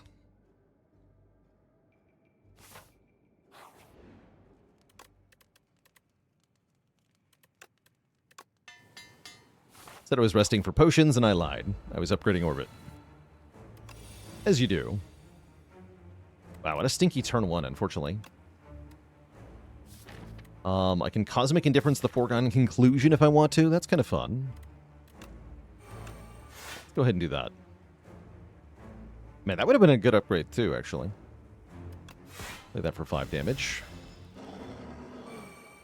Alright, get my Orbit down now. Orbit and Spectrum Shift.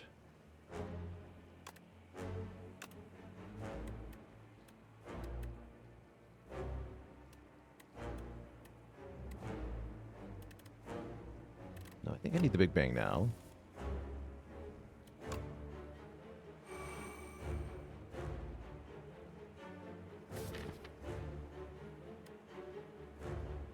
Okay, we can lose Dying Star here, or I can play it. I think I'd rather use Gamma Blast.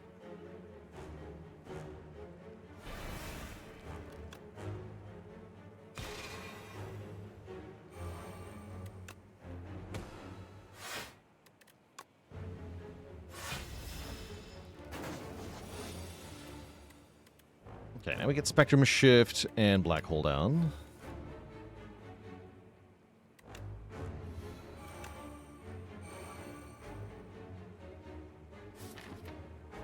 Am I allowed to block? I think so.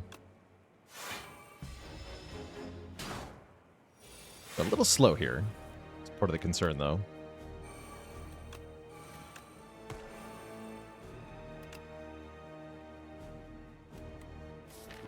Begun defend.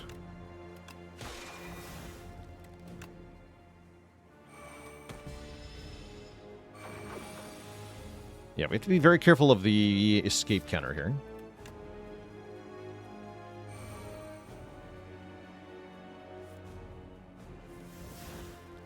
Nice.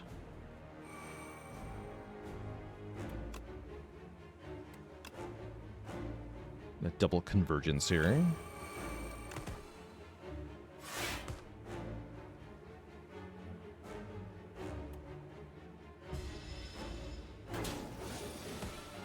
We have loads of energy on this turn. I think we're fine. Yeah, I think we're fine.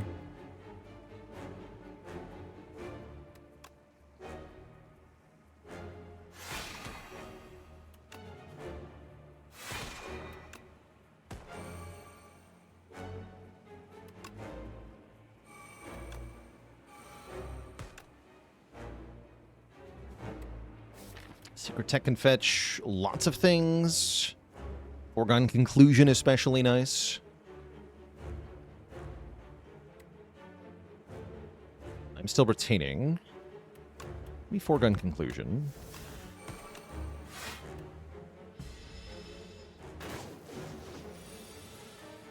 How's it going, Kate Sparrow? Yes, we're on the beta version of the game. We sure are. I'll take Gamma Blast here. I'm no longer retaining.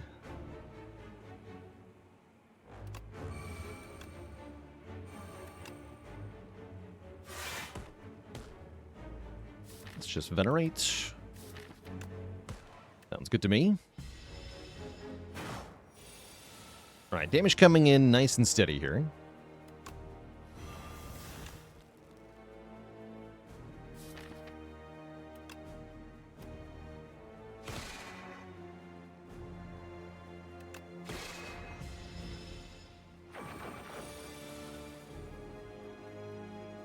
This turn, not so good. Seeker Strike can get me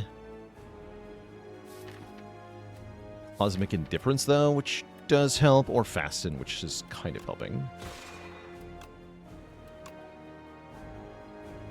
Just put the Particle Wall on top, yeah? Getting a little uncomfortably close here. Please don't eat me.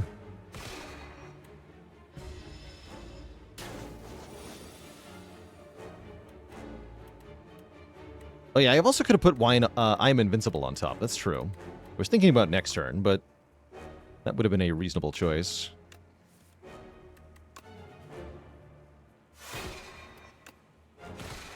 Great, we got it though. GG. Invincible. So Bombardment is here. Bombardment's definitely nice, as it will just do damage every turn.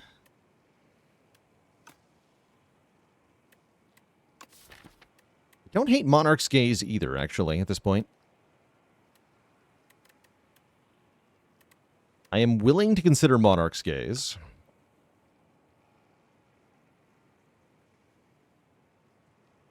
I'm going to take Bombardment, though.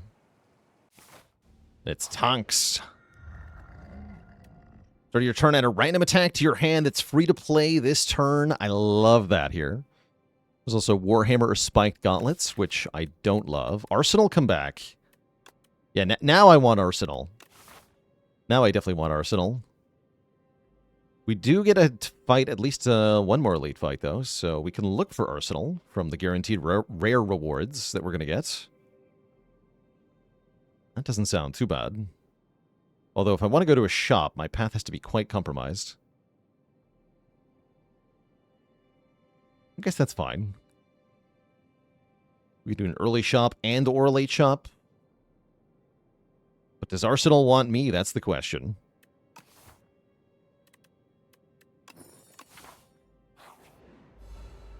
Yeah, free 7 stars? Don't mind if I do.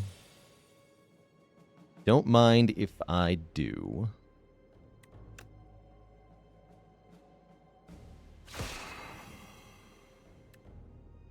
One is 7 damage. Kick. Actually, kick the one that's buffing. Cosmic Indifference the kick.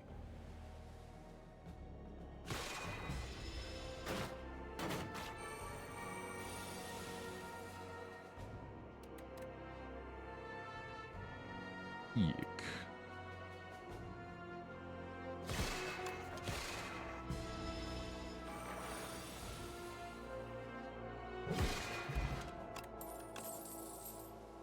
Quasar Plus. Okay, that I'm more into.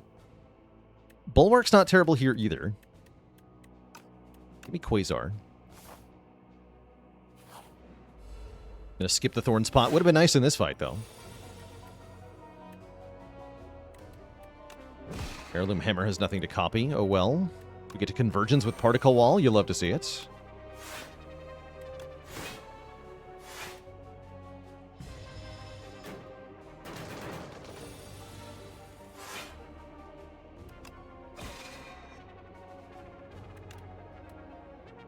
Bombardment.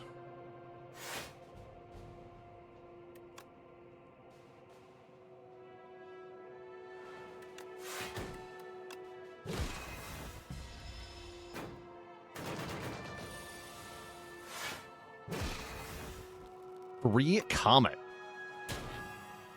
Crazy.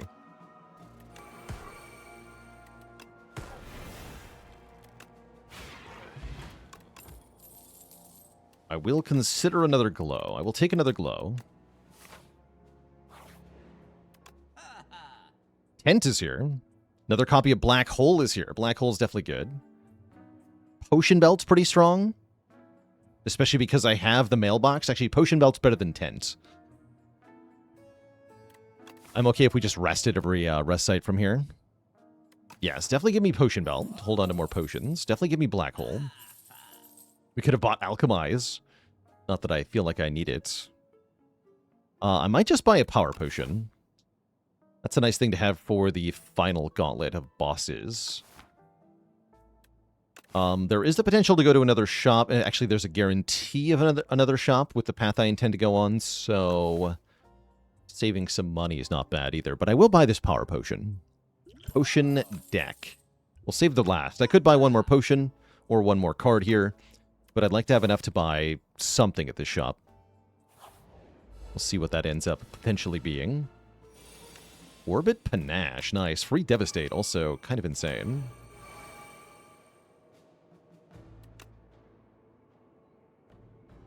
Kill the punch bot, I think.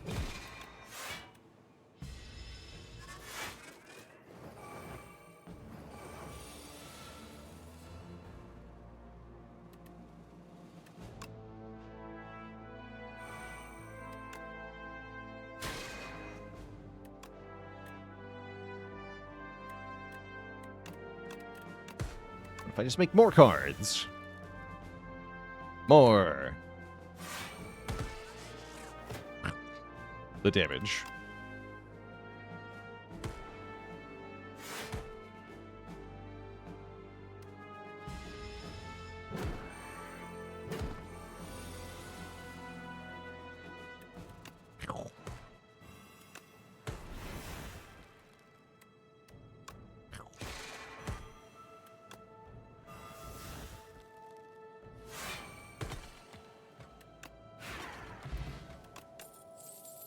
Beautiful.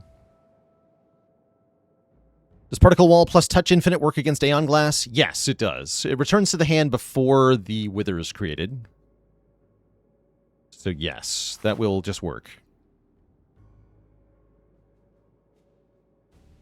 Guess I want more combats for more money.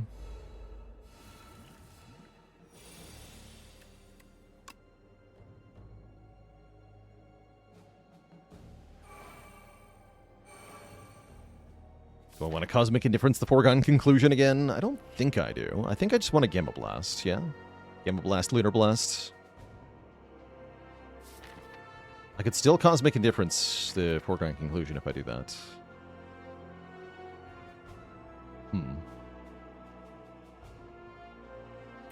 So anyway, I started blasting. Yeah, Crossbow's just really good. Truth.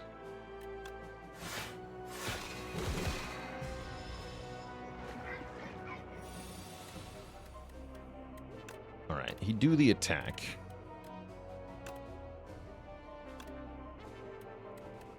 Am I scared? Give me Cosmic Indifference and Orbit.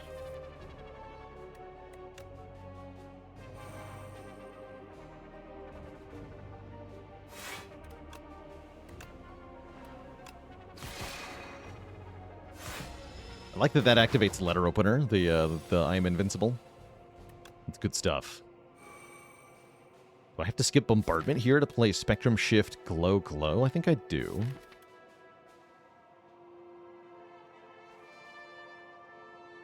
Yeah, I think I do. Oh, wait, no. I can just go Bombardment, Spectrum Shift. That allowed. Do that. Not sure that was actually allowed. Yeah, because I actually needed those stars, right? That maybe wasn't my best pick. Yeah. Well, mistakes have been made. And now my face is being deleted. Yeah, that's what I get for playing Bombardment. I should not have played Bombardment here. It's a very bad idea.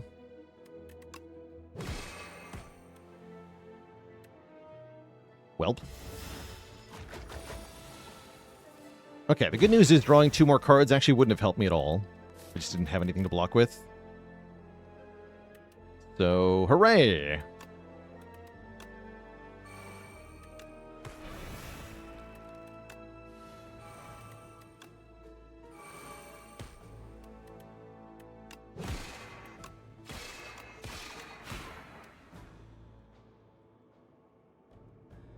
Play one more card. No, I say.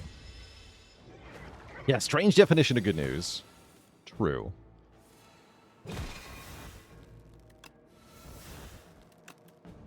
Give me the invincibility card, thanks. Wait, I can do something funny here. Wait a second. Wait a second. Ooh, is this a prophesize deck? This might be.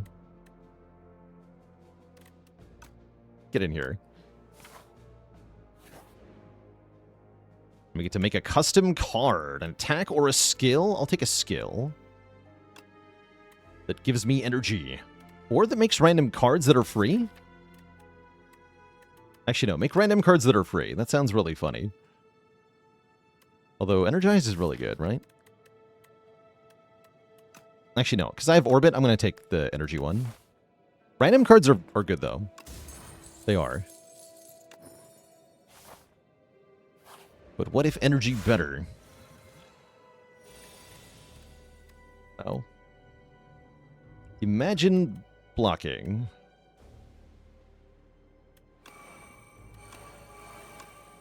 Oh.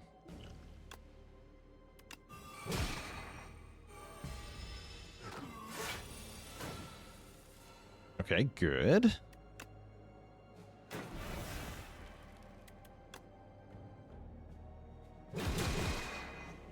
Good.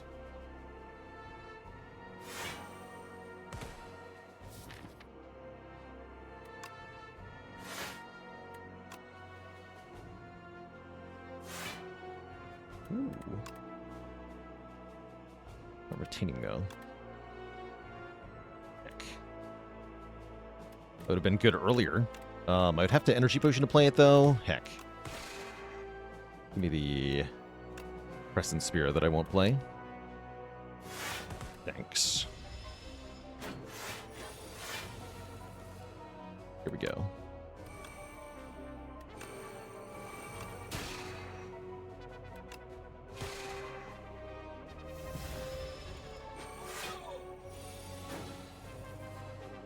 Thank you for not being scary.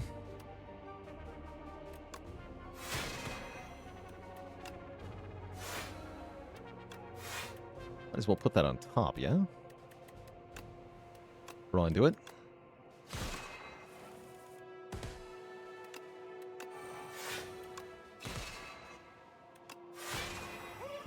Seems good. Okay, we're having trouble blocking, so I'm going to take another Glitter Stream with plus with Smoothstone. Blocks for 14 plus 8, which is very nice. And we're absolutely going to rest here, go to max potions, gain a ton of health back. And now we're in shape to fight an elite and get a rare card. Only one, though. We can also corrupt an attack in the deck to make it do more damage. Not that I have particularly good options. Don't corrupt Bombardment, pro tip. Don't do that. That will hurt a lot. Instead, I'm just going to transform this one unupgraded strike and turn it into another Bombardment. That's twice as good as one Bombardment.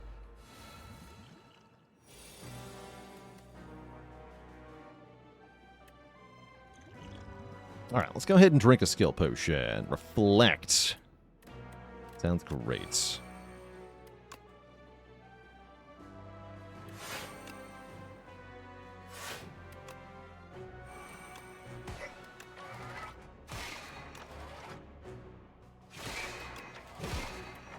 Good turn one. Does Corrupted Bombardment not do exactly what you want? Well, if what you want to do is lose 2 health per turn, then it does exactly what you want.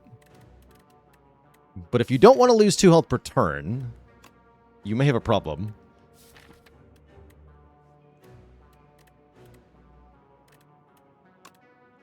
Right, this only attacks. Do I just play... No, I gotta play these powers, right? Break your artifact, I guess.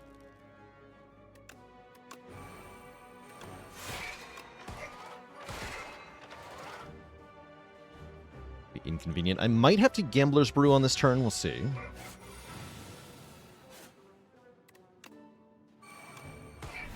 No, we have Convergence Particle Wall. All is well. All is well.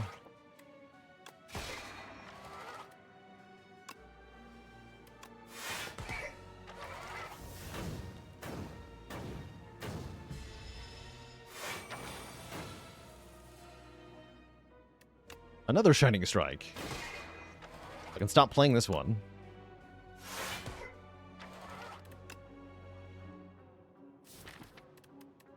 And I can Cosmic Indifference. I'm invincible as well if I want to.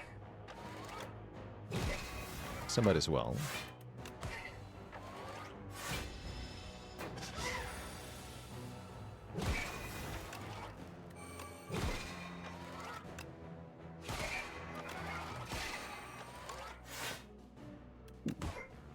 Reduction plus. Sounds pretty good.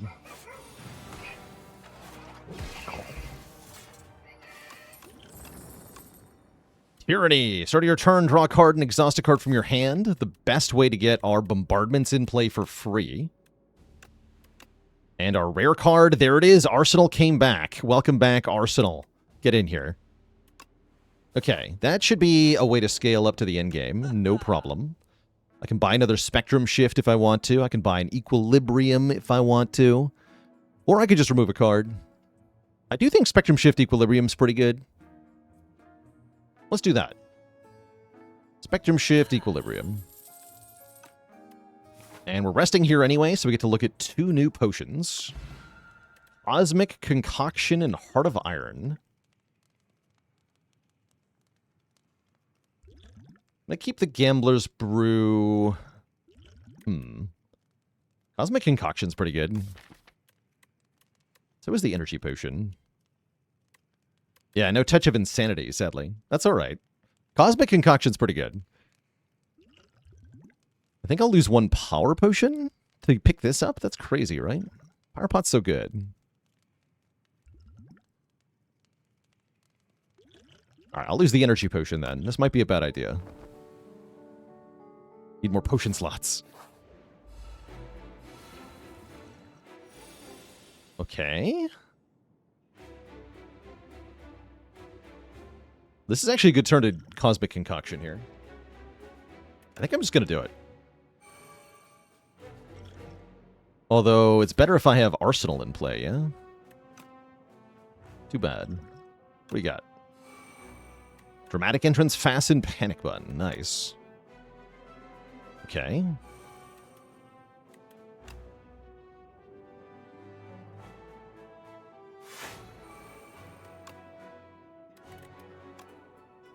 You also get 3 strength for the turn, which is certainly something. I guess I get to Bombardment and Panic Button. Because we know it's going to die next turn to that Bombardment, so I might as well just do that. That's pretty good, right? Good potion. Oh, and I get to double Bombardment. Incredible. We've also got a free 7 stars, but I won't be playing that. How sad.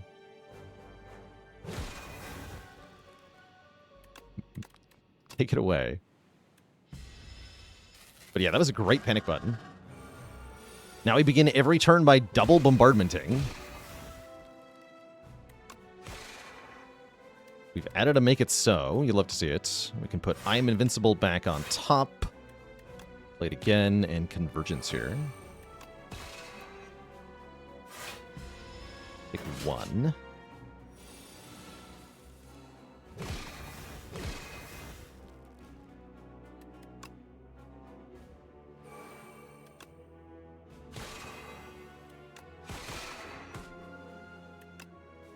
Quasar.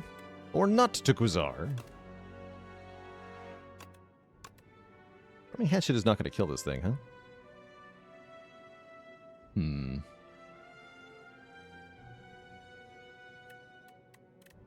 I can block pretty well, though.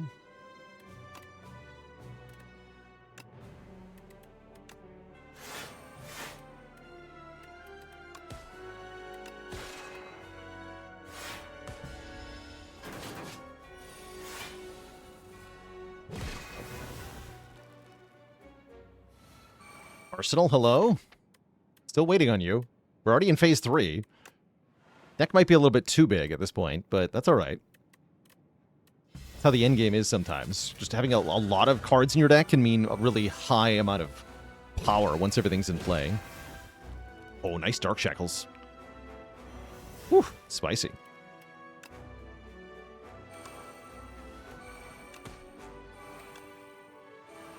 Drew 5 powers all at once. That doesn't usually happen, I swear.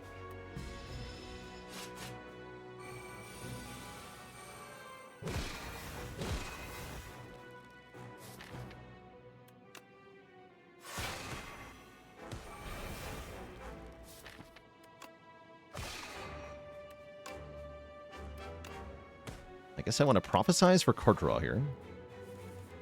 Here's some actual block. Okay, nice.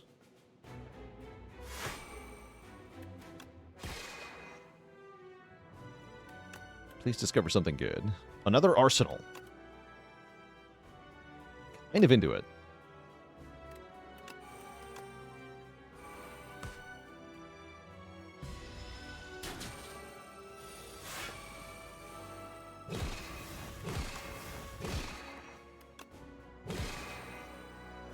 Don't play that. Although I do want the stars, don't I? I do. Alright, fine. Play that. And hopefully we're killing on this turn. I really hope so.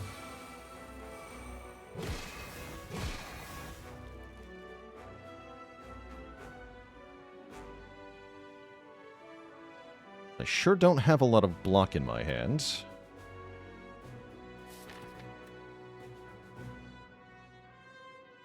Alright, let's see what Quasar makes. Ooh, Mind Blast, doing big damage. What, 3 attacks are in the discard pile, though? There's a number of good options.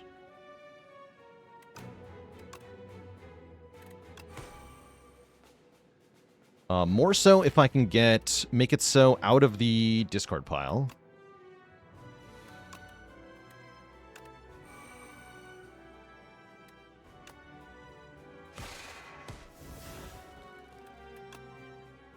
Yeah, we just kill. Beat down. GG. Great. Okay, now for the second boss fight, the Aeon Glass. This is what we saved our power pots for. Again, not a lot of block happening on turn 1, unfortunately. We're going to get another free arsenal or a void form. Maybe I take a void form.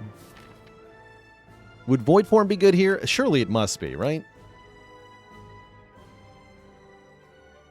Take 1 void form. And 1 pale blue dot. For more card draw. Make sure we play the void form last, or else. Don't really want Orbit and Void Form. That's too much energy. We want to balance some of that with card draw. Okay, Spectrum Shift over Black Hole for sure. Not even going to play the Make It So because I don't want to get a Wither in my hand here. What is the wording on Void Form solving? Why does it need to end turn? Well, consider on turn 1 you draw Void Form. You play it as your first card for 3 energy.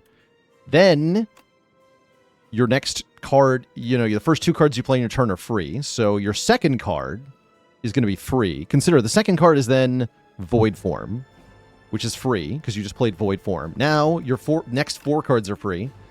So you just keep playing, you can chain them off each other really ridiculously if you don't have the end turn clause. You could also just, use it to play any other card that you would have spent the energy on and kind of negate its own downside. So that's why I think why it ends your turn, is to avoid you playing Void Form and then having a free card to play.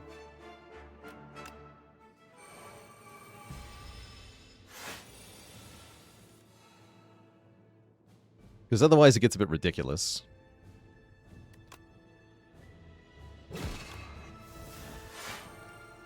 Alright, begone this garbage. Just prowess defend, too.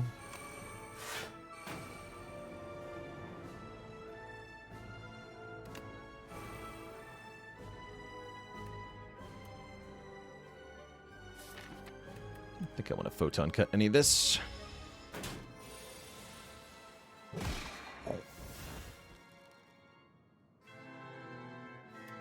Play this for free. Play this for free. Now I can play this. And this. Should probably play this.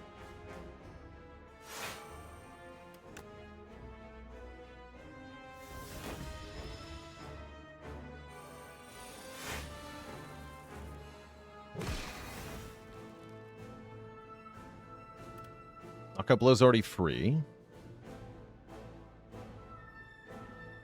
Do one free casting of Particle Wall, plus a free Arsenal.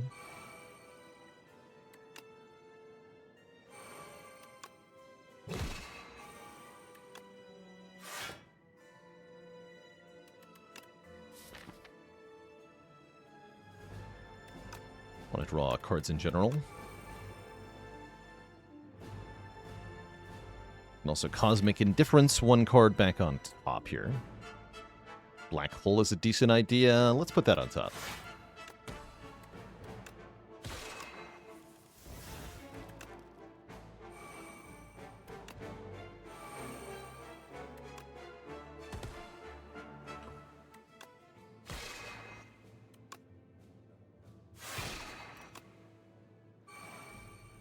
So much energy on that turn.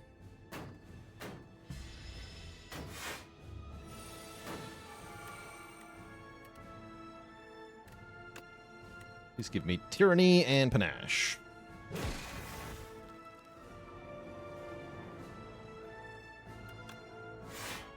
The Particle Wall for free twice. Oh, wait. Oh, that works the other way. I lied earlier. No, Particle Wall did not return to my hand. The Wither did. Yeah, I completely lied earlier when I said that works. I guess it doesn't. That's scary.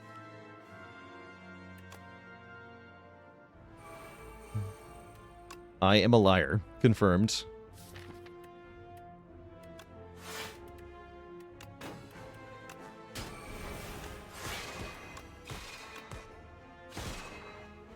World's Worst Glitter Stream? And Prolong? Concerning. Prolong does nothing. Actually, no, it does 5 damage. Meh.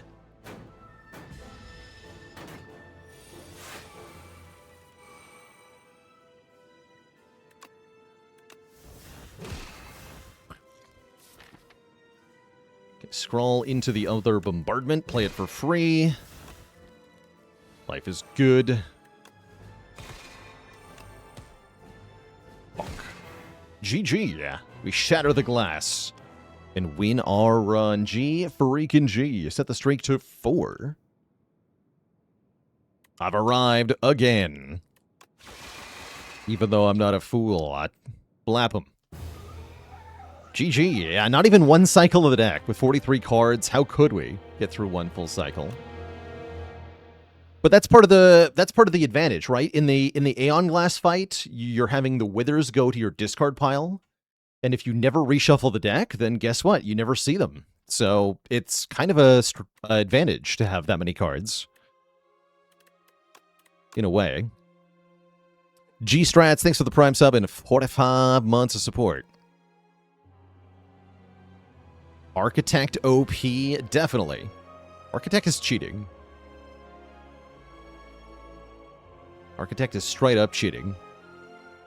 But yeah, another strong showing for the Niao's Sacrifice, which I still think is perhaps one of the best starting bonuses currently for high Ascension runs.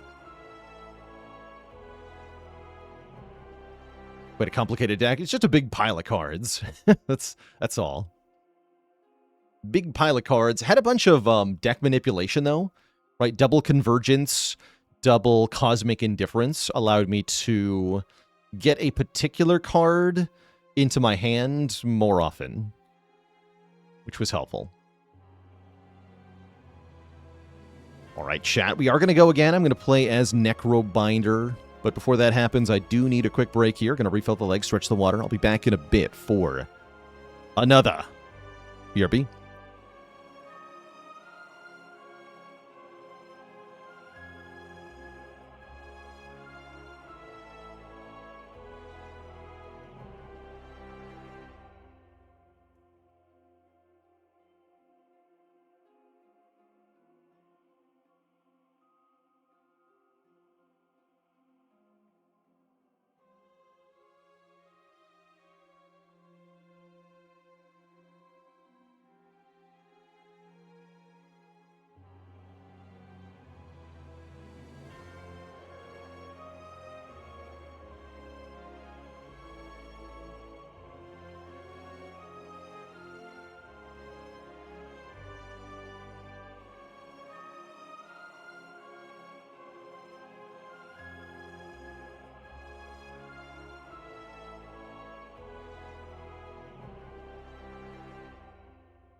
All right, chat, we're back. It's Lady Lich time in the rotating streak here. The Spireborn Lich, the Necrobinder. We are in the Underdogs. That's always a good thing for Necrobinder. With some juicy late elites. Also a good thing for Necrobinder. You could also do these, actually. That's juicy as well. Whoa, that's juicy. Fire, elite, chest, fire, elite, fire, fight, elite, fire. Beautiful sequence of nodes there. Absolutely glorious. Could go to a shop here. Starting options are money, Niao's Fury, or the Hefty Tablet. I do like money. But that would kind of necessitate going to this shop, would it not? Otherwise, I'd have to go to this shop, and then my path is just completely different and bad. Maybe it's Niao's Fury. Vawenus with the Prime sub in 16 months.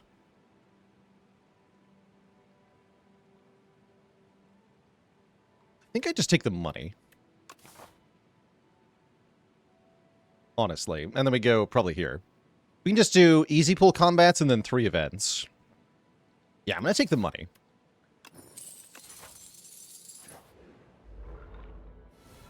I am not personally a tablet enjoyer, although I could definitely see going tablet there.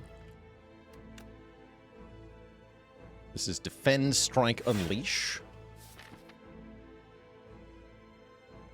If we're able to kill this thing next turn. But it attacks again on the following turn. I think we have to weaken this one. Although, no, wait, I can't kill it in 2 strikes. I have to draw Unleash again to kill this one. That's not good. No, that is not good. I also have to play this strike. This turn might hurt. Get attack for 20 here. If we don't draw a kill... yeah, it's pretty bad. That would have been better if we got Unleash. Oh well.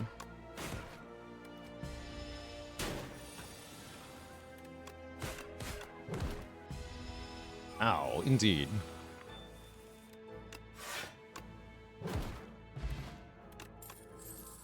We do get an early Flatten, which I like, as a first damage card, more than Blight Strike or Fear, which I don't particularly appreciate usually. Take a Flatten. How much damage was that? That was 9. Okay, 9 was not good, and we're taking more here. Ow. Will there be more FTL this week? I did put some on the schedule, yes. We'll play some FTL, I think on Thursday is when I marked off for it, but it could be more than one day. It's possible. I wish it didn't take so long to do a winning run of FTL.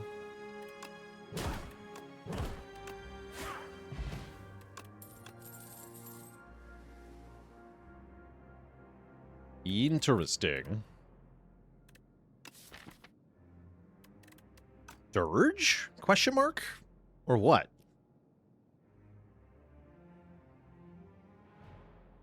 Don't FTL runs take about an hour? Absolutely not. No, they're more like 2 to 3.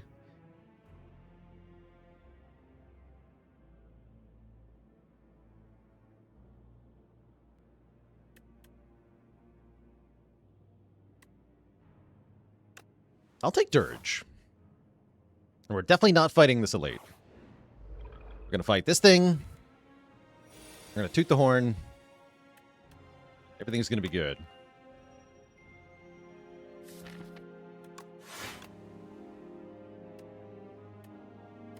If I defend Dirge, I have 4 summon left. If I just Dirge, I have 3 summon left. But I get an extra soul, so I'll take 1 less summon, 1 more soul here. Is that actually correct? Not sure. Ooh.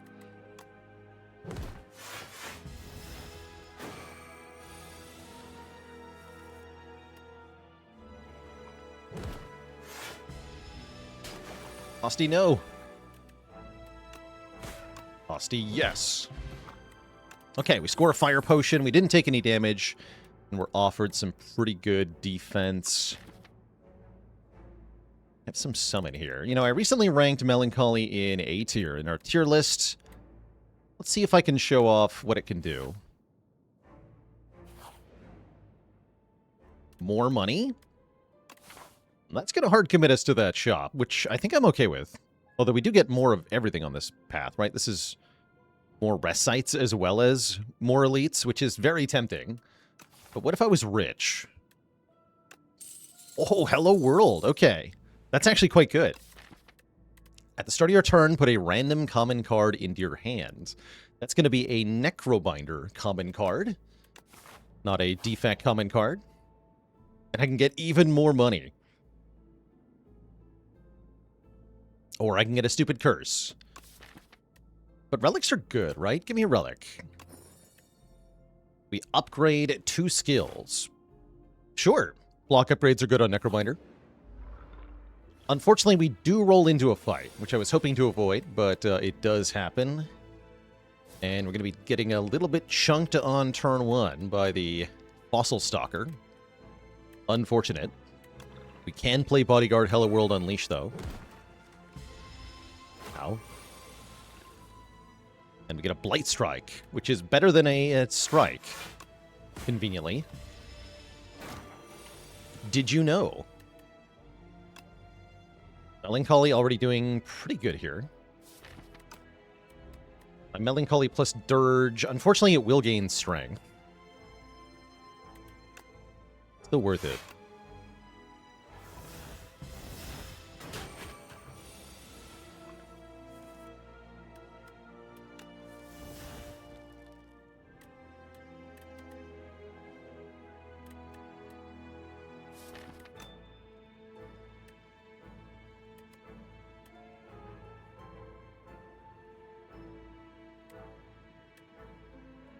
Have to Unleash Flatten here, definitely required. I'm thinking, do we pull aggro to do a little bit more damage with Unleash, or do we just play Defend for 1 more block?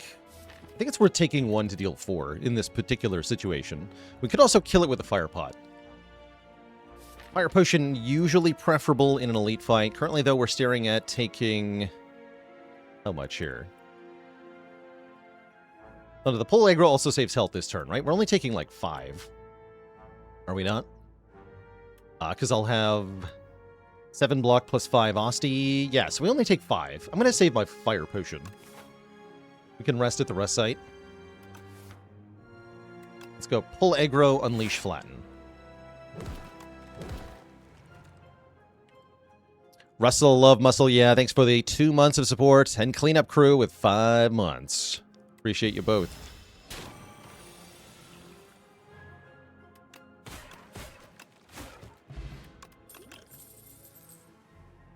Do we want a real pull aggro?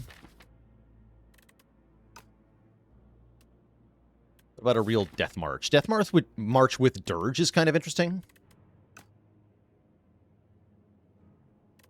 Does get big fast. Is it good, though? I don't know.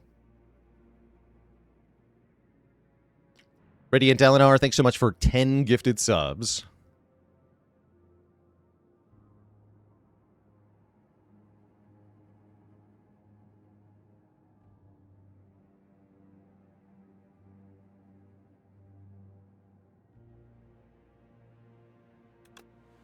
I'll give it a shot here.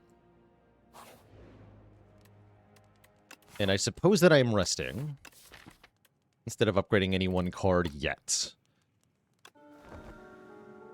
Okay, now we have 400 gold into this shop. We need to make it worthwhile. Looks pretty worthwhile. Ripple Basin is a Necrobinder special, giving us a whole bunch of block if we play no attacks on our turn. That often happens. Sleight of Flesh on a deep discount is probably worth picking up for later, no matter what.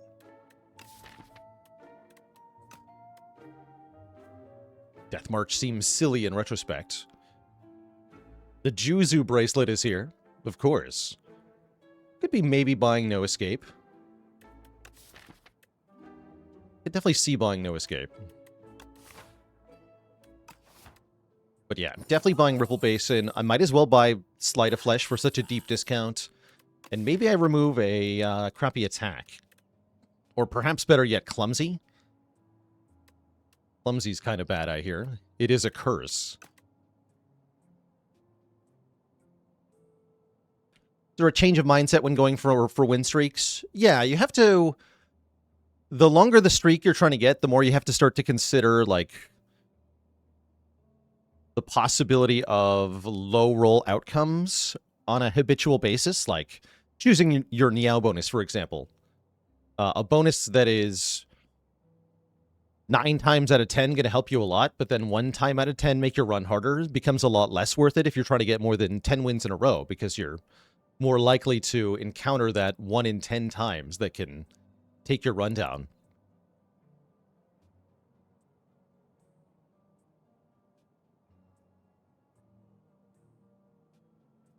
And so I think as you get better and better as a player, you strive more and more towards consistency plays where possible. Caxo, thanks for the Prime sub.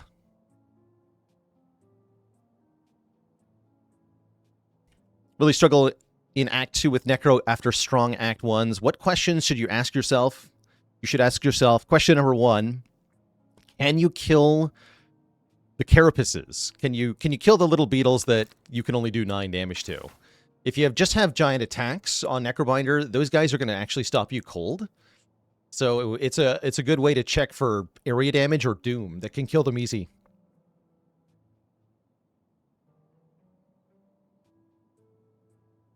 You should also ask yourself, do you have a way to block that is going to help you at all against the Prism? You know, are your block cards high block enough? Do you have a way to do weaken? Do you have any kind of attack that can block? The dreaded Dorito is pretty scary for a reason. Against the B guy, you're not usually that threatened on Necro because you have the possibility for ethereal card synergy or for just doing huge amounts of damage or doing damage that isn't attack. So all of these things will stop the Entomancer. But you should ask yourself if you can block for 20 plus damage on turn 1.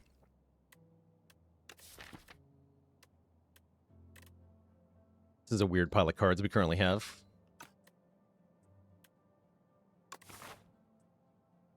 I think I'm just going to remove a strike over the Clumsy. Feels weird. Clumsy being an ethereal card has some synergies. It also goes away after 1 deck cycle. We get a very good relic, the boat thingy. Too Tall Tyler, thanks for 30 months. Okay, boat thingy is going to make this whole thing a lot easier. Unfortunately, we get a very miserable draw turn 1 in this fight, though. We may have to use the Fire Potion here. This feels like a situation where I have to target the Damp Cultist first. That's unfortunate. Yeah, I think I have to kill the back guy first here. The slower your damage is, the more you should consider going for the back one first. And unfortunately, our damage is very slow.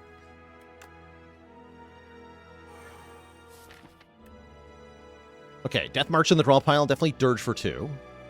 Death March might help us here. I was prepared to say that Death March wasn't going to be good in this run, but... Oh, double flatten? What happened? Oh, the common card. Oh, wait, hold on. Wait a second. You're telling me we get to Unleash for 15, double flatten for 24, and Death March for 24. Wow. I actually think that means we do want to kill this guy first, then.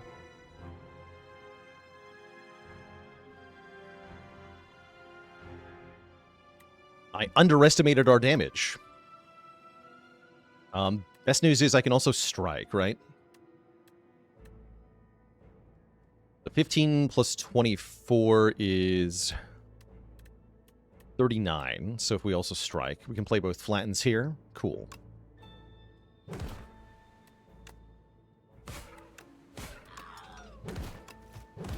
Let me take 0.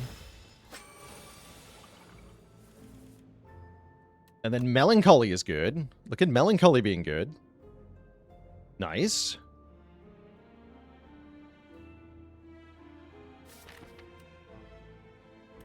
We just want to Melancholy, Defend, and Fear.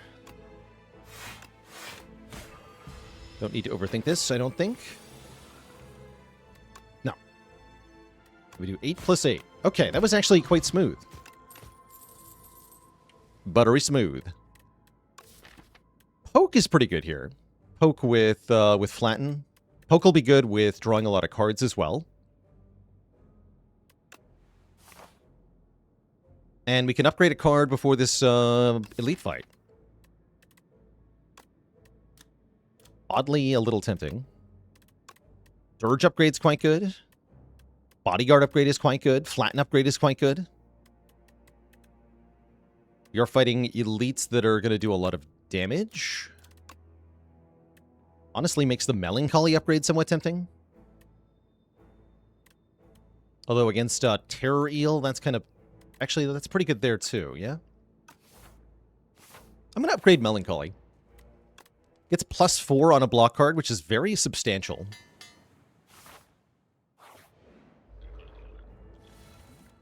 How's it going, Gorgson? What's the easiest class to play to learn the game? That'd be either Ironclad or I would even argue Silent can be pretty easy too. Either of the first two characters are your best bet.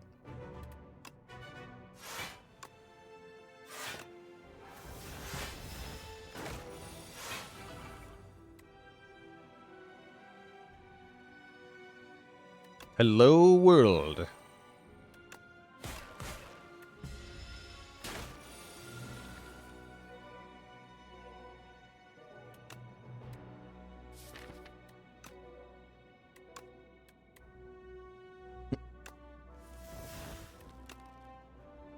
Okay, we get to throw out the poke. Death March caps the damage. Which is unfortunate because I have no more block I can invest.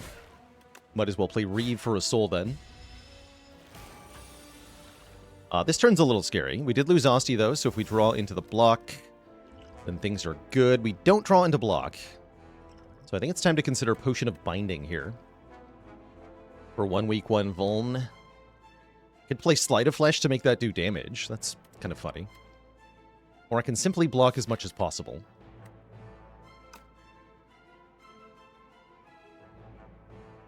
Future turns do look better here. Does feel like I want to do damage, though. So maybe taking 4 to deal a bunch is probably worth it.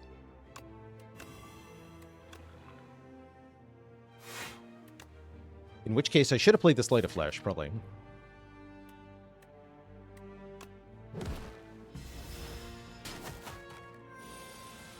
That would have been taking 1 more, though. Yeah, whatever.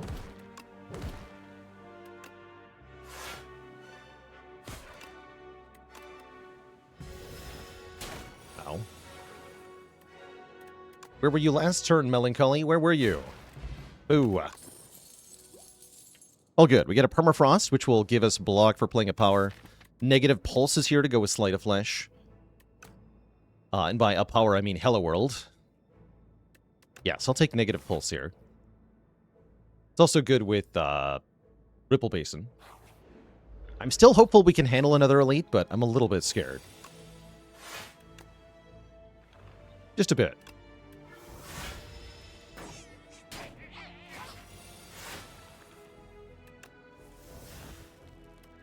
All right, Death March, again, looking quite good here. And I can Negative Pulse them to kill this one and this one. Perfect. Doom. Doom. Unfortunately, we can't kill them, though, so they do get another friend. But the friend dies immediately.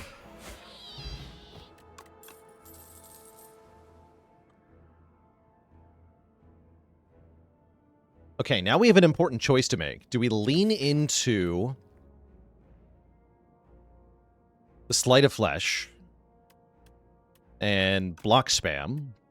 Or do we enable this Death March to go further into Silly Town? Given that we're fighting the Soulfish, I guess we probably want the Defy. Because I don't really want to play Souls in the Soulfish fight. Alright, I'll take Defy.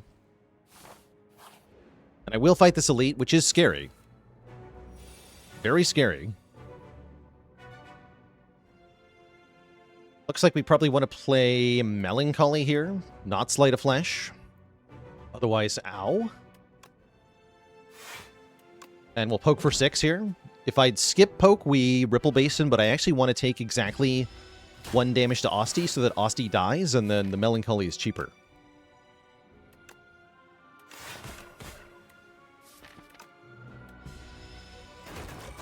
Alright, Defy, we need you now. No? Ow.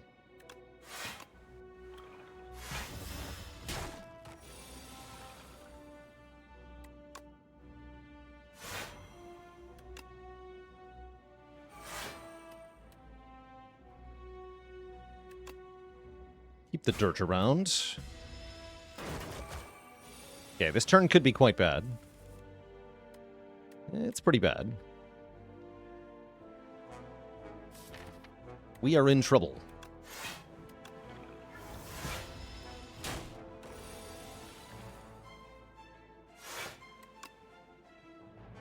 Okay, the trouble is reducing. Substantially and quickly.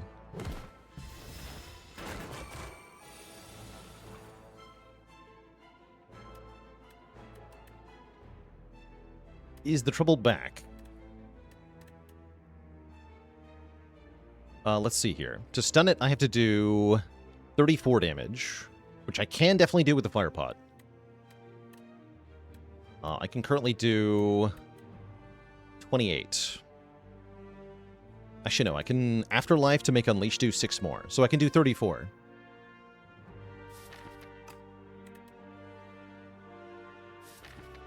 That might be the way to go here. We have Fire Potion to push it further over the edge.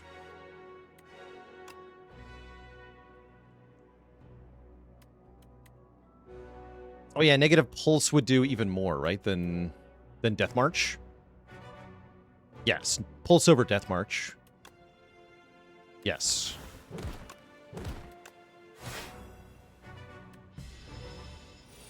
Plus we get the Doom.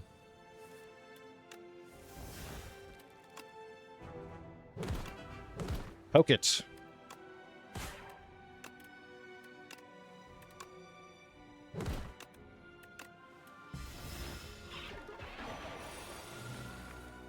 Okay, 36 damage, definitely scary here. Can I just block it, though? Let's see, we can go defend, defend, pulse, block 21, plus 4, 25, plus 10 from Osti, 35, take 1. That's pretty good, and then we win next turn, right? We would have to use the Fire Potion to not take 1, that's not worth it.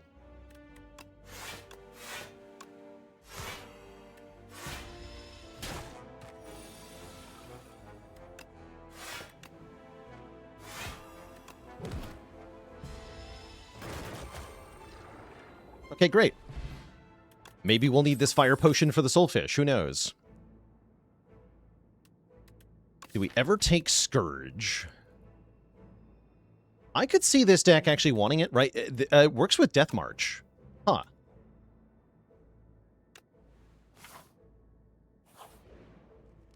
Neat.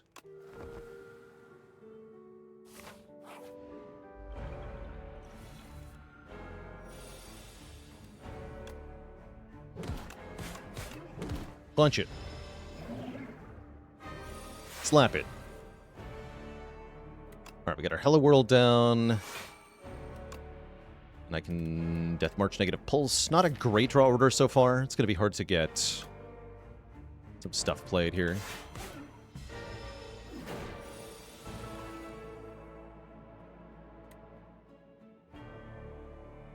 Invoke Dirge for 2?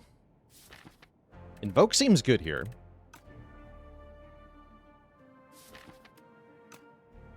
Yeah, let's definitely Invoke.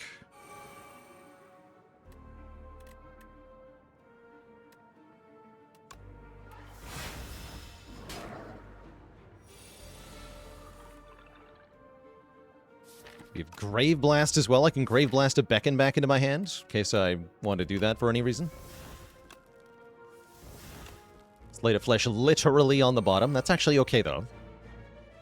We will Defy, then Scourge. Okay, ow.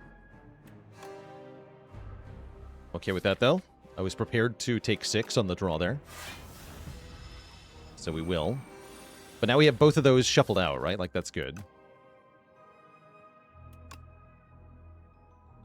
Really unfortunate draw during the intangible turn. All the Austie attacks. Sad. I do actually want Austie to die, though, so I am going to play Poke and everything else.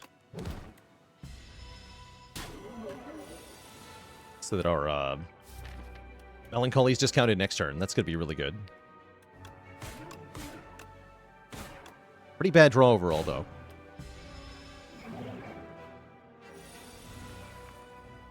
Oh, very good Wisp, though. Very good Wisp.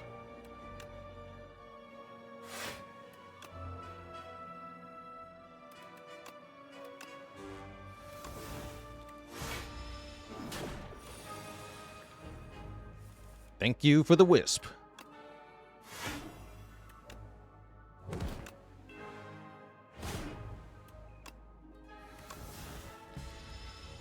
Okay, Austie dies again. Melancholy is now nice and cheap. And it is in the draw pile. Please retain this defend. Still very far behind on damage, though, is the problem. But yeah, good Melancholy draw, at least. These draws have not been it.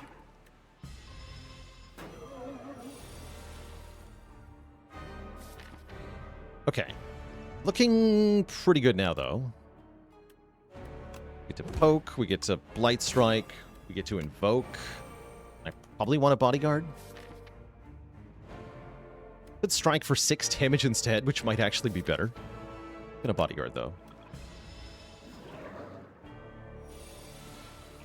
This turn we're not actually that afraid of, even though there's beckons all over the place. We have 5 energy. A lot of flattens. I have to imagine we want our Unleash here from the Grave Blast. So draw 2 with Soul. Then Grave Blast, Unleash, or Poke. Poke is cheaper. Yeah, actually get Poke.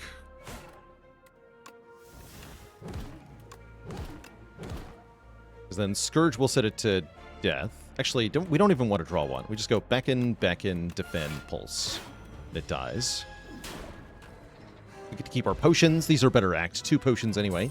GG. I'm very happy to see a Shared Fate offered here. Our damage is mostly from Austie attacks, minus Strength. It's really not much of a penalty for us. It activates the Sleight of Flesh, and it slows down more dangerous enemies. This is one way for us to do better against the so-called Dorito enemy, too, the Infested Prism. Don't hate Eradicate either, but with no lethality or energy boosting, it's not that good. Undeath is pretty good here, actually. But yeah, I'm going to take Shared Fate.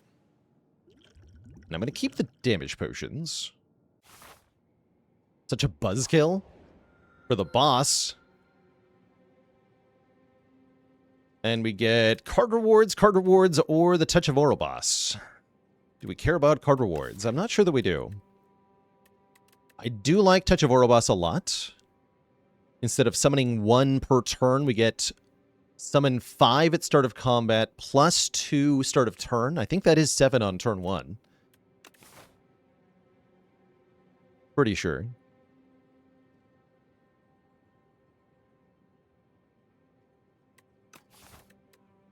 Give me that. Kind of like a mini anchor, plus ongoing benefit. Although it does make it harder to lose Austie initially to get Melancholy cheaper. I don't think that's a big problem. A minor problem, if anything. Looking at the locations here. Both paths that I like are 3 rest sites and 2 elites. These are kind of equivalent paths.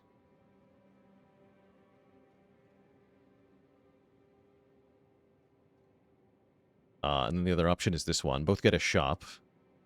This one, the shop's a bit later.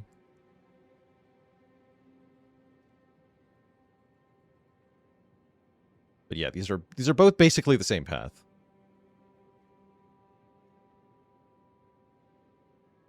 Yeah, it's just whether you want the shop a little bit earlier or a little bit later. I guess I want one event before the shop. Although, if we go to the shop before the events, we can guarantee we don't get the stupid spider, right? Is that meritorious? Maybe.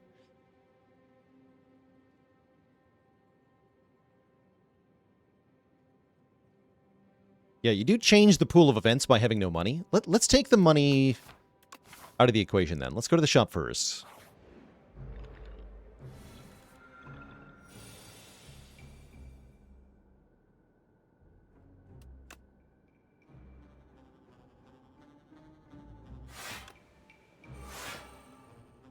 Oh yeah, and I can poke here. Perfect. Poke him.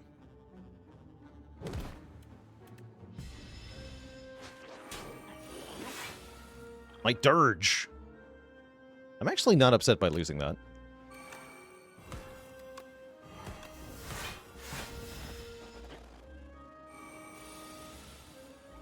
But I will probably take it back. Also, ow?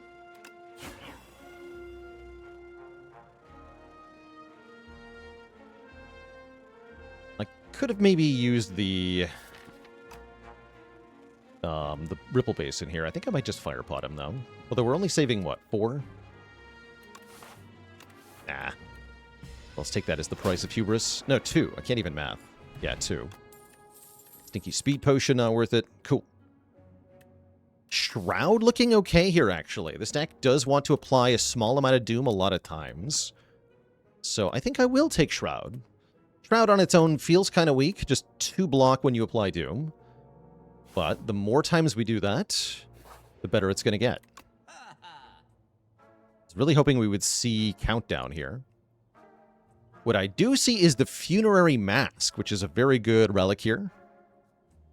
Start of each combat, add 3 souls to the draw pile. There's also Bread, making us lose energy on turn 1. Our turn 1s are going to be kind of awful if I take that, but the ongoing energy is quite strong.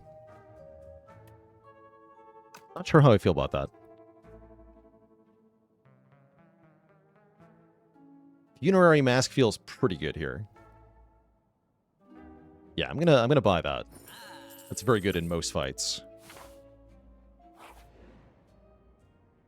And then we're offered Ironclad, Regent, and Defect cards. Oh my. The colorful philosophers. I'm very tempted to go Ironclad, looking for things that interact with Exhaust. Feel No Pain or Dark Embrace are especially good. Barricade's pretty good. Pyre is very good. But Defect is also very good. Defect has a lot of great cards, too. Echo Form. Various block options, just like Charge Battery is quite good. Hologram. Turbo, anything that makes energy. I think I'm going Clad, though. I think I'm going Clad today. Feeling red here. I was hoping I'd see... Well, no, Bloodletting's uncommon now. That's right. Maybe Stone Armor. These ain't it. But this is. There it is. Dark Embrace. This alone is worth it. We could also consider Stoke. But I think I go with Dark Embrace here. Yeah, surely.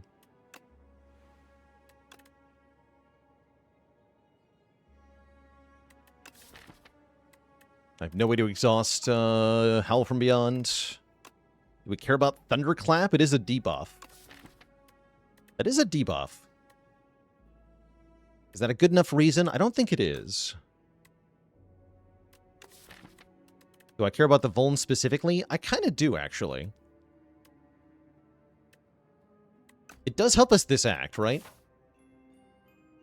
It's good against Decimillipede. It's good against the Robot Crab. All right, fine. I'm not going to take Stone Armor or Juggling. Okay, we're going to skip that. And I will take, I guess, Squash, because that is another way to apply Vuln and a debuff. Could take Exterminate to do... Exterminate's really bad with Shared Fate, though. So yeah, definitely take Squash here. Bit of a curse, yeah. Stoke, if we took Stoke, it would create Necrobinder cards. Anything that makes new cards is going to use your base character's color. So that's why Hello World is only making Necrobinder cards currently. Good question, though. Oh, the Lost Wisp. That'll help our damage. Every time we play a power, do damage to everything. It gives us, unfortunately, another curse, but I don't care because this relic is so freaking good. Heck yeah. And now we are in a lot of upgrade debt, I think. That's all right. Let's start with Dark Embrace Plus, my child.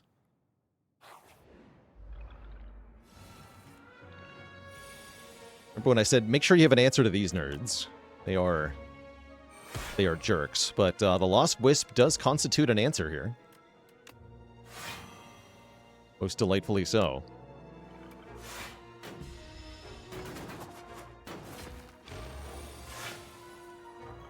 Oh yeah, that makes the Shroud a lot better in retrospect also. Good job, Shroud.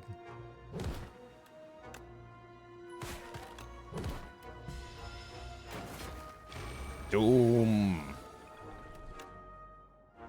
Kill them with your power. Okay, I feel good. Could take a Bone Shards here as a way to sort of synergize with our Melancholy. I'm also perfectly happy not doing that. I think skipping cards is going to be good for a bit here. No thanks.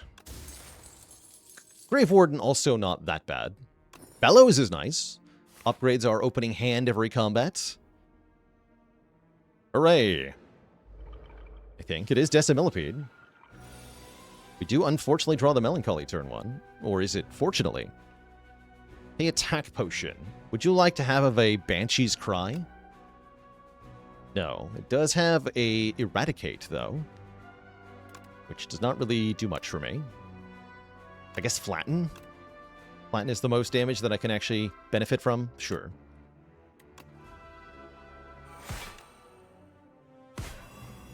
So, if I Unleash, we do 24. I can, therefore, kill one of them. Probably the middle one, to avoid the upfront damage here. I don't really care about getting weakened, yeah? Yeah, let's kill the middle one. That does make Melancholy cheaper. So next time we see the Melancholy, it's going to be discounted by 2. At least. Playing Sleight of Flesh seems mandatory. Do we want to play Dark Embrace 2? I'm going to go with yes. I just play both powers. Take a very small amount of damage.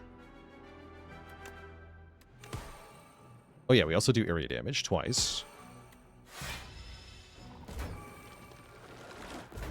Take 3. Okay, now the soul draws a ton. Ooh. That is a terrible draw. But what if I could just kill them all? Is that possible? Looks like no. Wait, maybe. No.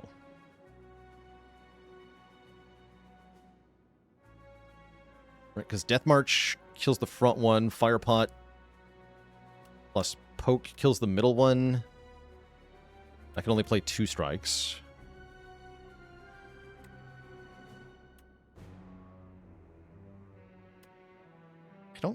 I don't think there's a more efficient way to allocate the damage.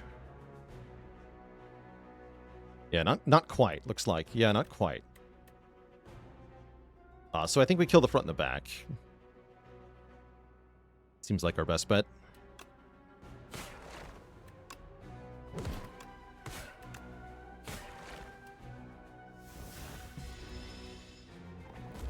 Oh, we actually take 7 because of the curse. That's alright. We win, though.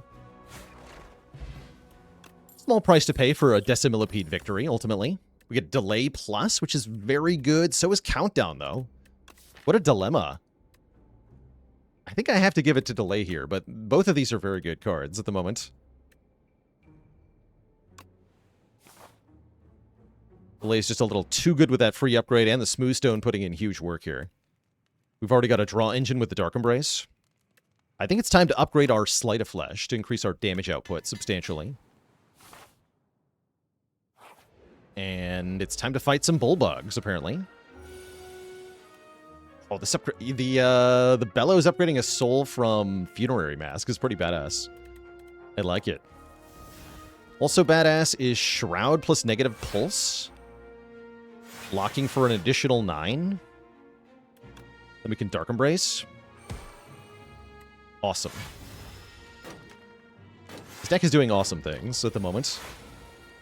Get him. Pow. Pow again. Easy. I like where this is going. Pull aggro with a plus on it.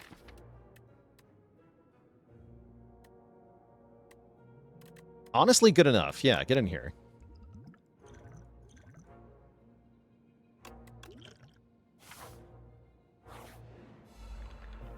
And we don't even have to fight the stupid prism thing. That's good. What's not good is that I didn't draw any block on turn 1. In fact, I drew negative block. Ow. Although we do get the block from both the Permafrost and from the Ripple Basin, so that'll have to do. Actually not bad, thanks to Osti too. Only take 8? I'll take that. That's fine.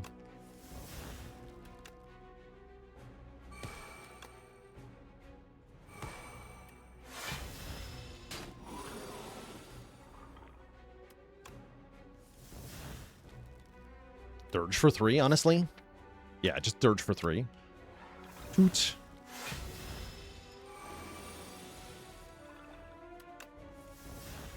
Get nerfed.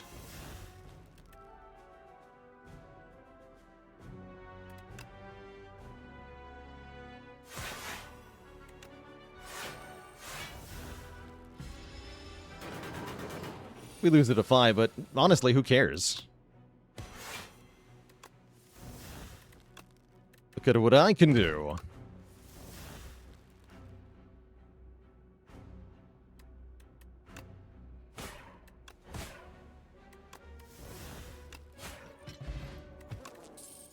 Get mad money.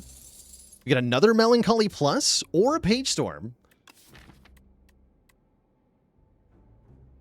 Cool.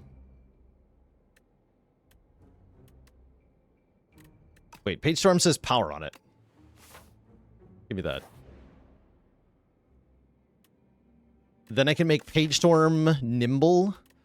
So it draws 2, and I can upgrade it to cost 0. So it just becomes a 0-cost draw 2 card. That's pretty good.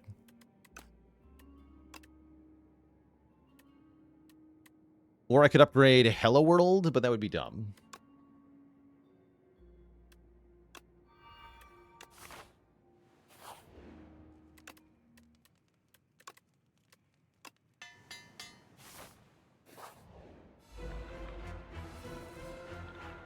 Okay.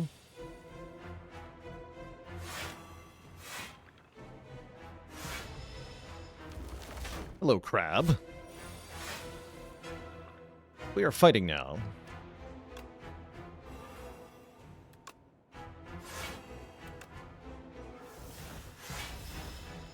Maybe a good time to use our Radiant Tincture there. We should think about using it still. See what we draw this turn, though.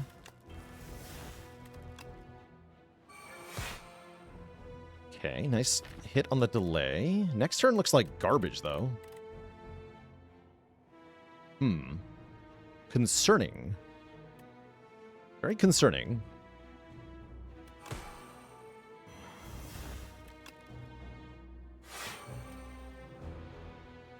And we might as well poke, turn back around, actually, because I do want to face Rocket here. This turn might be... Yeah, that's what I thought. This turn's completely awful. I have no way to defend myself, and no card draw. Just kind of sitting ducks here. That's tough. We can still get 4 block from Ripple Basin by not playing my attack cards, which does lower our damage output pretty substantially. Given that Osti can tank this hit for us, I think we just play our damage. Bit more progress on Rocket here. And having the Defile back in the discard pile is not a bad thing, because we have the Page Storm. No reason not to play the Strike, too, I guess. Ow. Finally, Sleight of Flesh. You're late.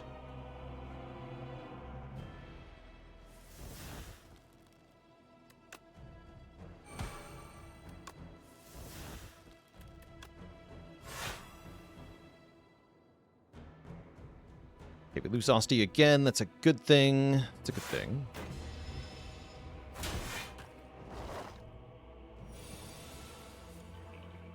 Oh no.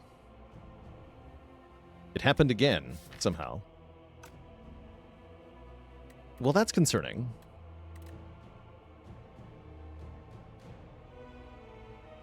Technically, we're living on 1, even if I do play attacks.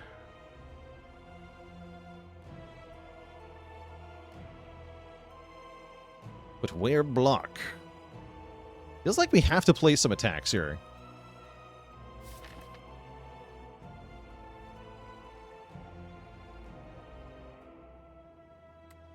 I do like adding Ethereal to, I guess, Death March. Or maybe Thunderclap, because I know I'm playing Thunderclap here.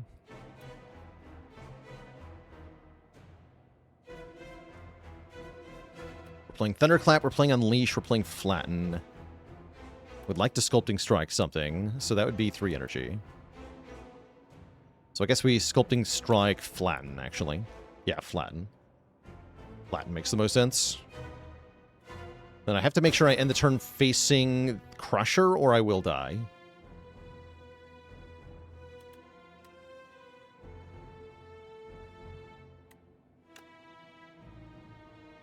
I'm going to play Flatten on Crusher.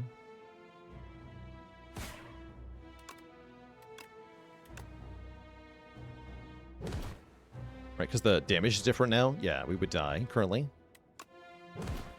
Don't kill me.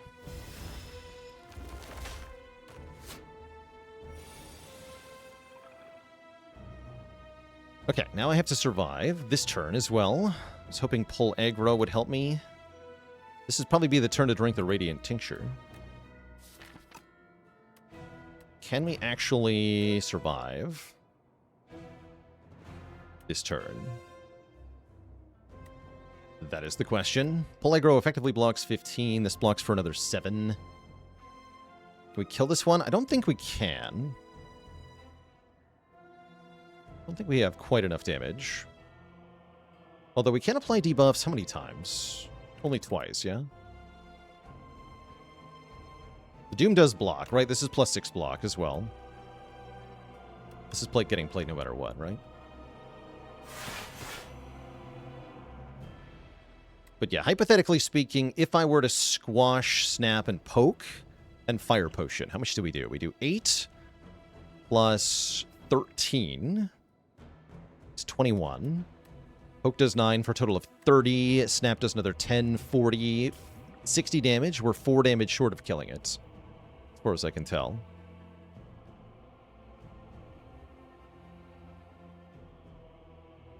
Yeah, sounds like we're 4 short.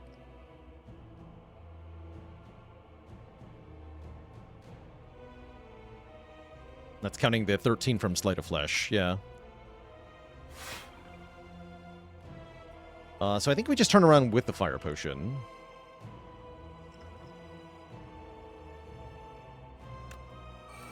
I can also defend then.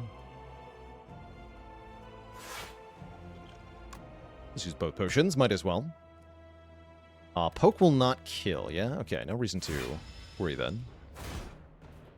Although, not that I actually needed the 4 block that turn. This actually works out, because we can get Rocket to die after the multi-attack occurs, to avoid dealing with taking as much damage here. That's rather nice, actually.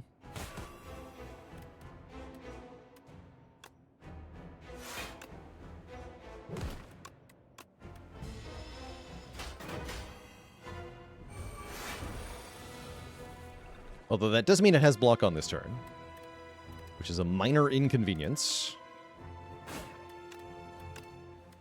Could have done that on Melancholy, actually. Whatever. Doesn't really matter.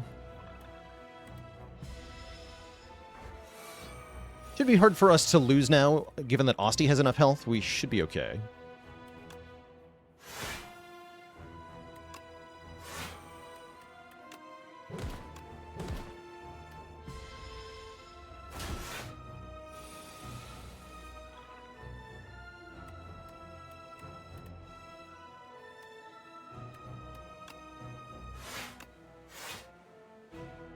Okay, we're fine here. Let's play some damage.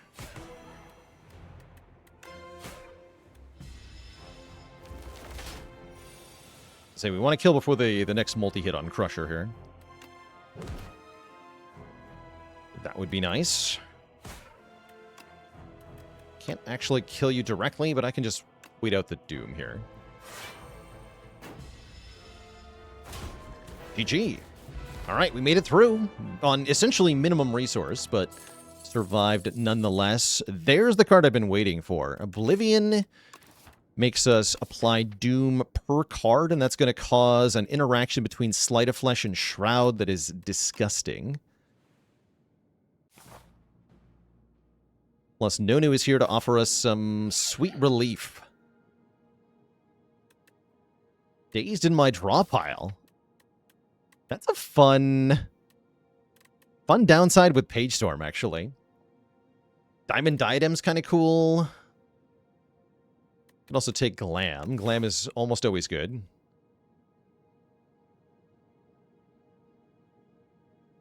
Oh yeah, with the Dark Embrace too. So actually, these are plus draw. I think it might be Blessed Antler. There's definitely draw orders where we get hosed, but a lot of draw orders we don't. And the additional energy goes pretty hard here.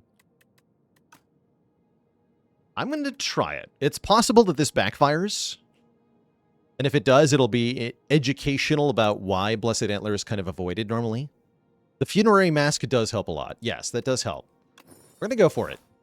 I'm not convinced this is our best bet, but I definitely want to give it a shot. I don't think fighting elites is that good of an idea, though. I would like to get to a shop, remove the stupid curse.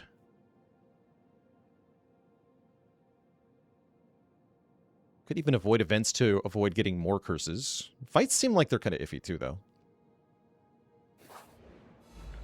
But it might be incorrect to even go for one event here. Look at all that crap added to my draw pile. Look at it.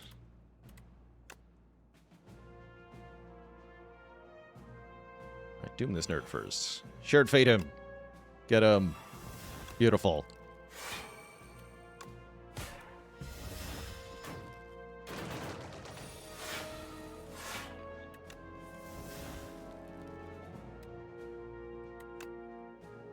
Big.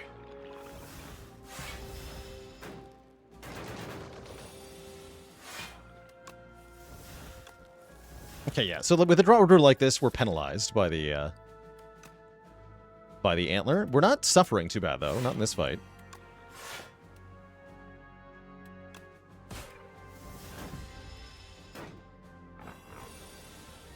Here's our Dark Embrace finally, and the Sleight of Flesh.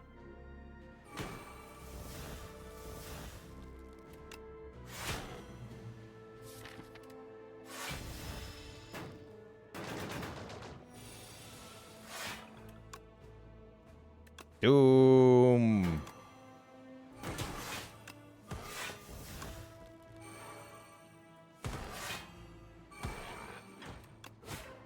It's funny, the powers are also our front-loaded damage, so it's kind of weird to not have them in play early. That was good, though. That was good. Do we take a crappy unupgraded Invoke? I called it crappy, so I'm going to go with no.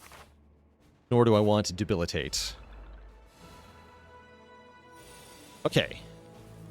I don't know why I'm even going to say this, but if the game is going to hose us with a draw order, this would be the one fight where it really could be game over with the exact bad draw. So we're hoping that we get a decent draw order here. Otherwise, this could get real spicy real quick. Okay, we get Page Storm and Dark Embrace, so it's going to be good.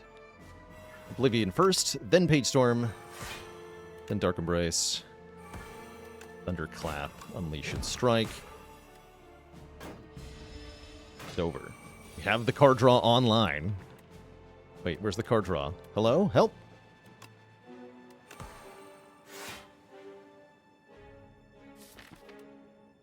Play these cards.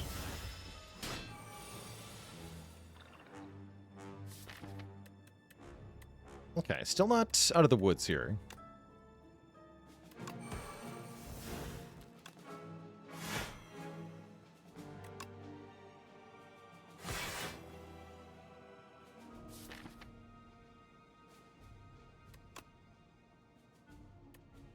Do I try to use Death March now? Death March now would be really strong. It'll still be pretty good next turn, though.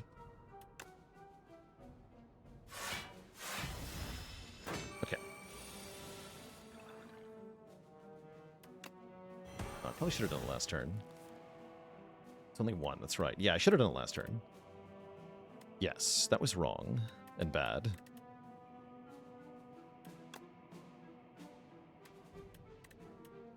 Yep, that was wrong and bad. Oh well, we'll do what we can. Try to get a kill next turn, take a bunch of damage this turn. But I should have drawn more cards last turn. That's what I should have done. Thankfully, we do just still win. Here and now. But that did hurt more than it had to. Do I want any of this stuff? Not particularly. Not particularly. Although, actually, Severance Plus goes kind of hard. You know what? Give me that. It's a lot of souls for one card. And we want to fight the dummy, for sure. Do we want a potion, 2 random upgrades, or a relic? Seems unrealistic to get the relic most of the time. Probably I should just go for the potion. Random upgrades aren't even that likely to be good. Hello World upgrade would be bad. Let's go for a potion. We do heal 2 from fighting this thing, right? We do. How convenient.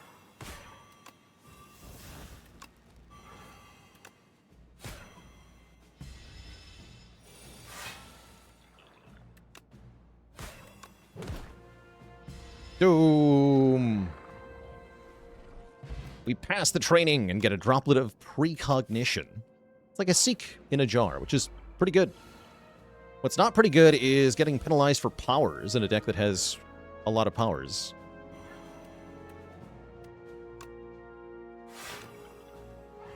A pretty good turn 1 here, though, so I think we'll be fine.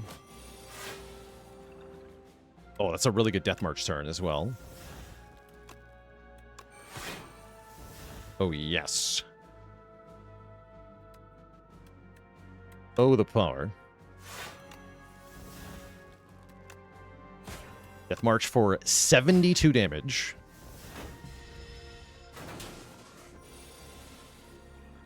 We might want to think about upgrading that, actually.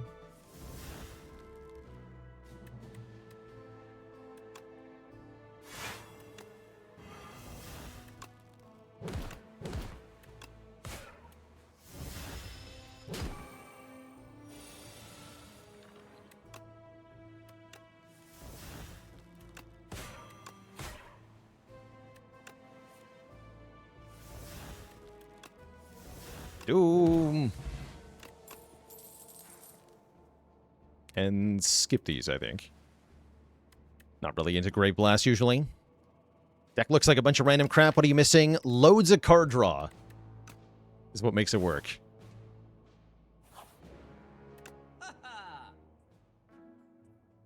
Loads of card draw. Also, the Lost Wisp Relic making us deal damage for every power we play, which justifies just jamming a whole bunch of crappy powers into the deck. Alright, lose this curse. That will also improve the situation substantially. And I'm thinking about buying the waffle to heal up to full here. Because the other relics are no good. I could save money for another better relic later in this act if we go to this shop. But I do like having a bunch of health. Would I upgrade in my deck? Shroud? Shroud is a good upgrade. Yeah, Shroud. I would love to upgrade Shroud. So we'll hit the Denny's, get the waffle, heal up here. Secret Technique was also not that bad. Hey there, Gnome saying that's a lot of waffles.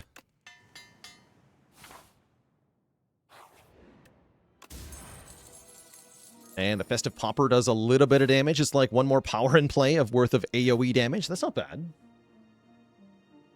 Uh-oh. You predicted I would enter, says the jerk. All right, jerk. How about I don't pay you? And it could take a debt. We won't be able to remove it in the shop is the thing. Unless I get a lot of money somehow. Yeah, I'm not going to be able to remove that debt, but that's actually not the worst thing, right? I don't want to curse, though. No, just a 3. That means we can't get a relic, which means we should look for the rare card. Rare cards are 2x2. Okay, there's the curse. We know we're safe from the curse, at least. There's the rare card. Excellent. We get a ship in a bottle, and if we want it, Neurosurge. Maybe Seance, too. 2% Chungus, thanks for the Prime sub, and 5 months of support. Don't think I want Neurosurge, actually. Neurosurge is a card for short fights, but not for boss fights. Necromastery is pretty good. Kind of expensive, though.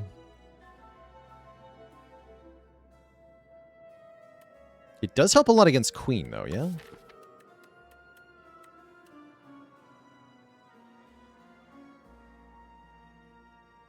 Oh, that's right. The Neurosurge gives us block per turn. Wait, that's kind of good, actually.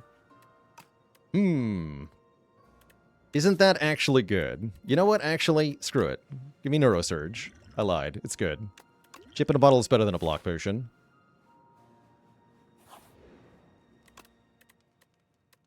Upgrade Shared Fate, I think. Increase the strength reduction we can apply to Queen especially is very good. Yeah, we have a lot of turns with the Neurosurge, and I'm pretty confident I can stay high on hit points here. Pretty confident. Let's see how this elite fight goes. It's the guys.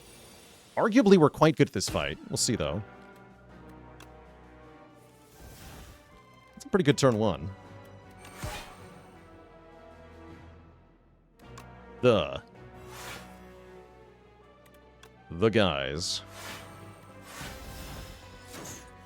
Okay, we let Defy go. That doesn't matter too much, though. This is more like it. Also, all my cards are ethereal, so I'm going to instantly win this fight. I forgot to mention that. We just instantly win this fight. It's not even close.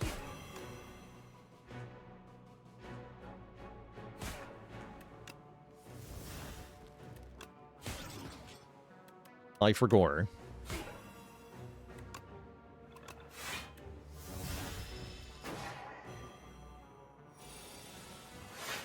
Wait, where's my Paint Storm? Come on.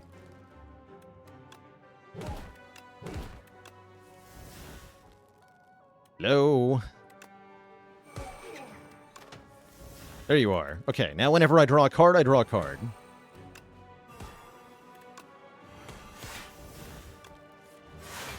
Doom. That was very silly and very free. I suppose another negative pulse is pretty good. It's pretty good.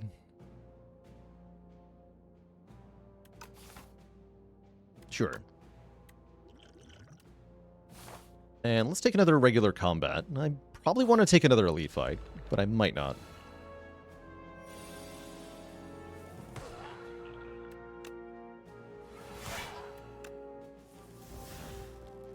Toot? No, never mind. We have much to do.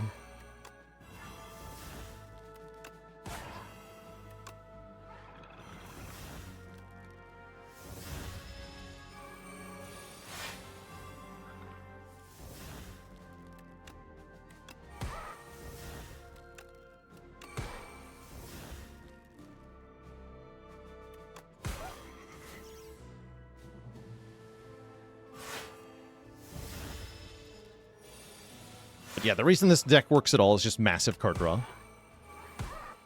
The short of it. We just draw so many cards that we can use all this energy and just play a lot of stuff.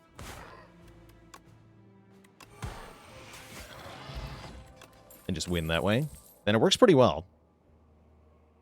One Wisp is one more energy. Do I want that? Probably not as much as I want Invoke Plus. I mean Invoke Plus. And yeah, we're going to fight this late. Try to get another Relic out of the Mechanite. We might take damage on turn 1 here.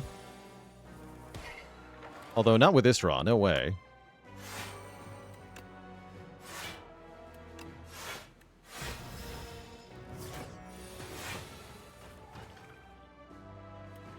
Invoke Dirge? I'm into it.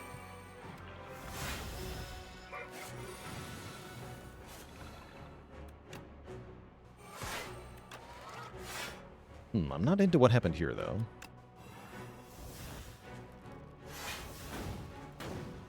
Where's my card draw? Well, the good news is that Asti is gigantic. So we don't actually take damage from this.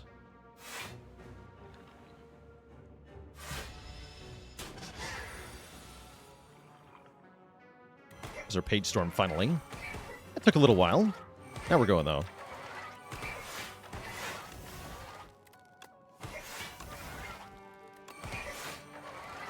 Yeah, here once we get to the other cards, you can see what happens. This gets very silly.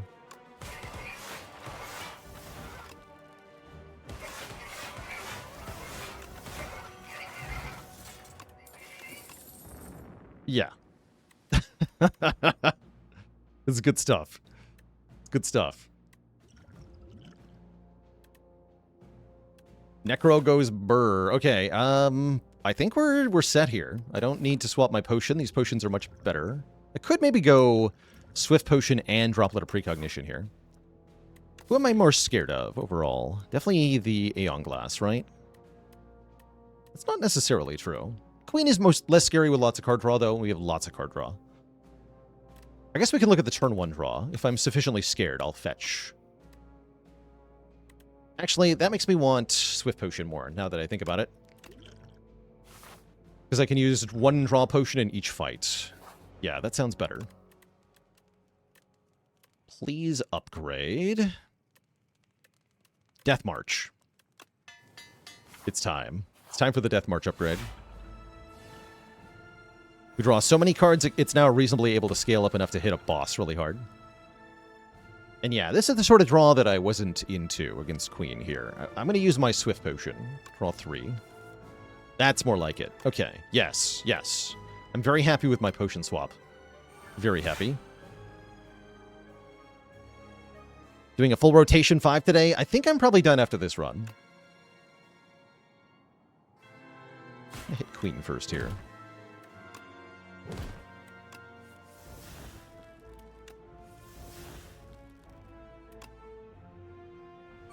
That turned into a hell of a turn. Oh my goodness.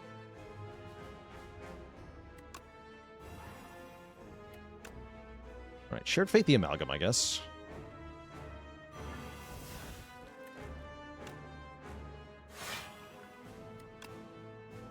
Dirge Slop.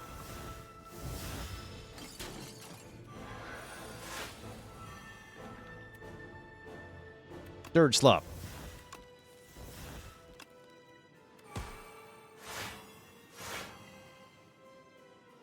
And there's no reason not to play this strike. Okay.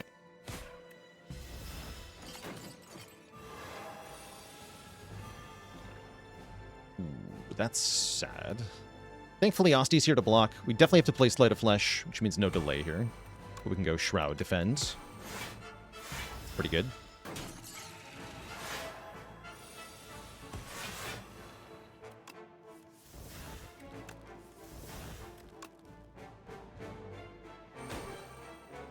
The juicy Death March turn.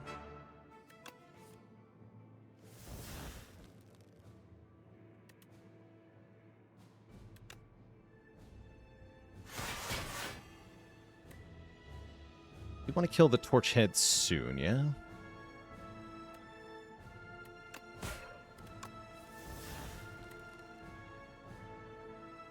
Yeah, let's Death March this guy now.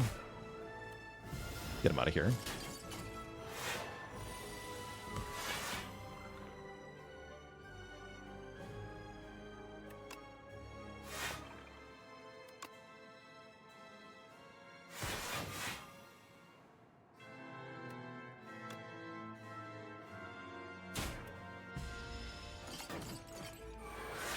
And that actually gives us...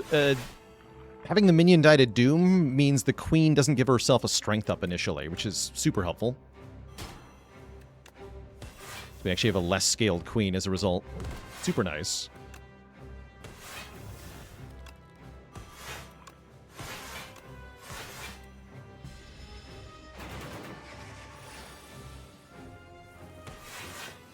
Ooh, that ain't the draw, though. Is not it.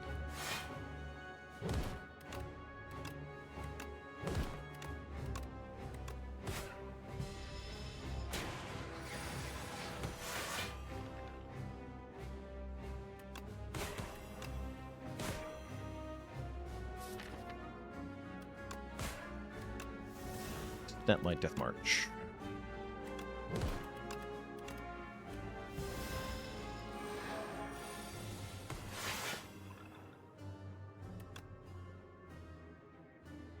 Okay, this seems good.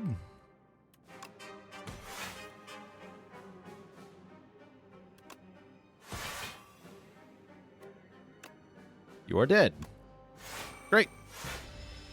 Doom. We're still at full HP for Aeon Glass. This is great. Welcome, Aeon Glass. Not the worst opening turn, but we are very happy to have our Seek Potion here. I'm going to use the Seek Potion to get, I think, Page Storm over Dark Embrace. Maybe it's Dark Embrace. Actually, yeah, let's get Dark Embrace right away.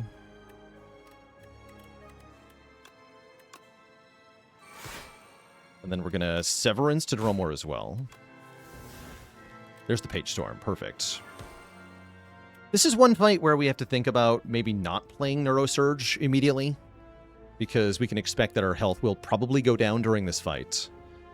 So I think I'm going to hold off on Neurosurge, not play it on turn 1. That could backfire, although again it does synergize with Shroud. So there is something to it.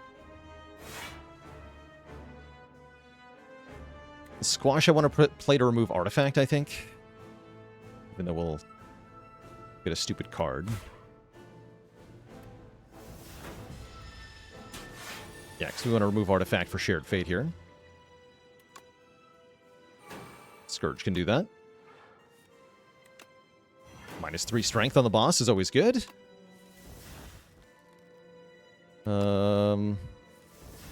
There's Oblivion. Okay, so we want to play as many cards as possible here.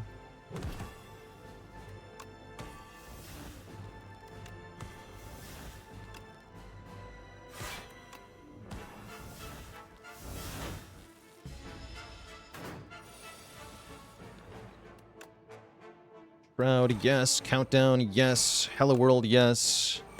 And Invoke, yes. Okay, looking good, looking good. Is it still important to discount the Melancholy? It could be. We might just be able to play it for 3 if I need to. Figure if it's going to happen, it'll probably happen.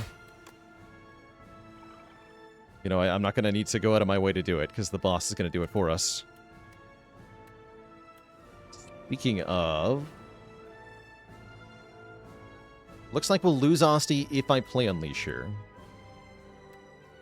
Because we get a new Wither right away, and we don't get the Ripple Basin. So we take 10 for playing this Unleash. Although 6 of that is damage I would take next turn anyway. So worth doing 25? It might be. And we discount the Melancholy. I'm going to go for it.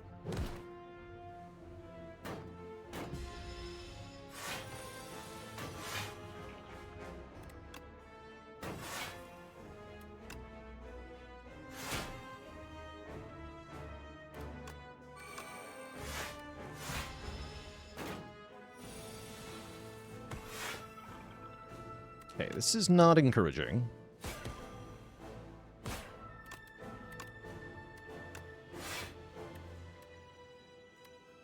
Ugh. Do at least delete one of those, but yeah, it's starting to get bad.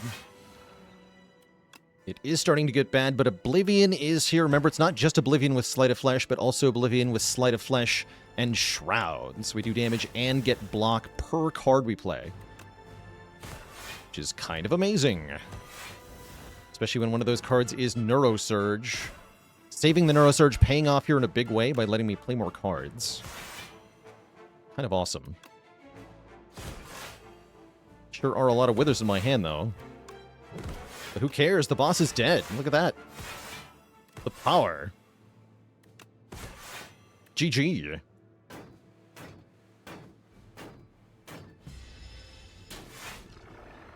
We've done it. Winning with the Necrobinder on Ascension 10, it can be done, as it turns out. GG. G freaking G.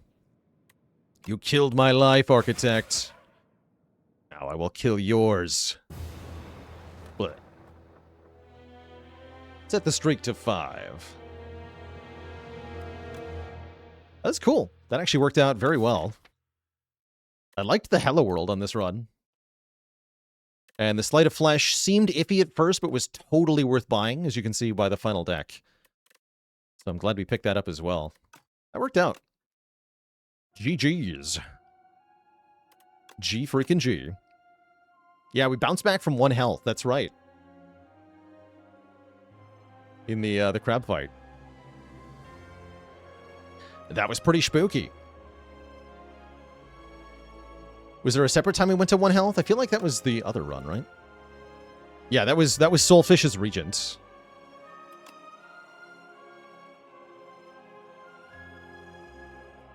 That's right.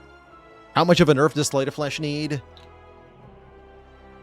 I think you could have it be 7 unupgraded, 10 upgraded, and it would be very reasonable. Still might be too good at that level. But yeah, I would say knock it down by at least 2. So the Blood Vial won the run. I guess it did, huh? Yeah, it totally did. Blood Vial helped us beat Kaiser Crab. It's kind of cool. Making it rare would also fit at the current number values. Yeah, you could just make it a rare card. That's totally an option, too. I kind of like this way of getting the rare cards. I was complaining about the rare pool initially, but if we just keep moving the really good cards out of uncommon and into rare, I think we could end up at a really good card pool overall. It's fun. It's very fun. All right, chat, that's where I'm going to have to leave us off for today. We will, of course, be back at it tomorrow, starting around noon Eastern time. I say around because, especially here in the summer, I'm more frequently late than I'm not. But around then. See you later, MC Deep, Arknight of Sidonia, Sabaton, the Knobster. What would I knock down to uncommon out of the Necrobinder rares?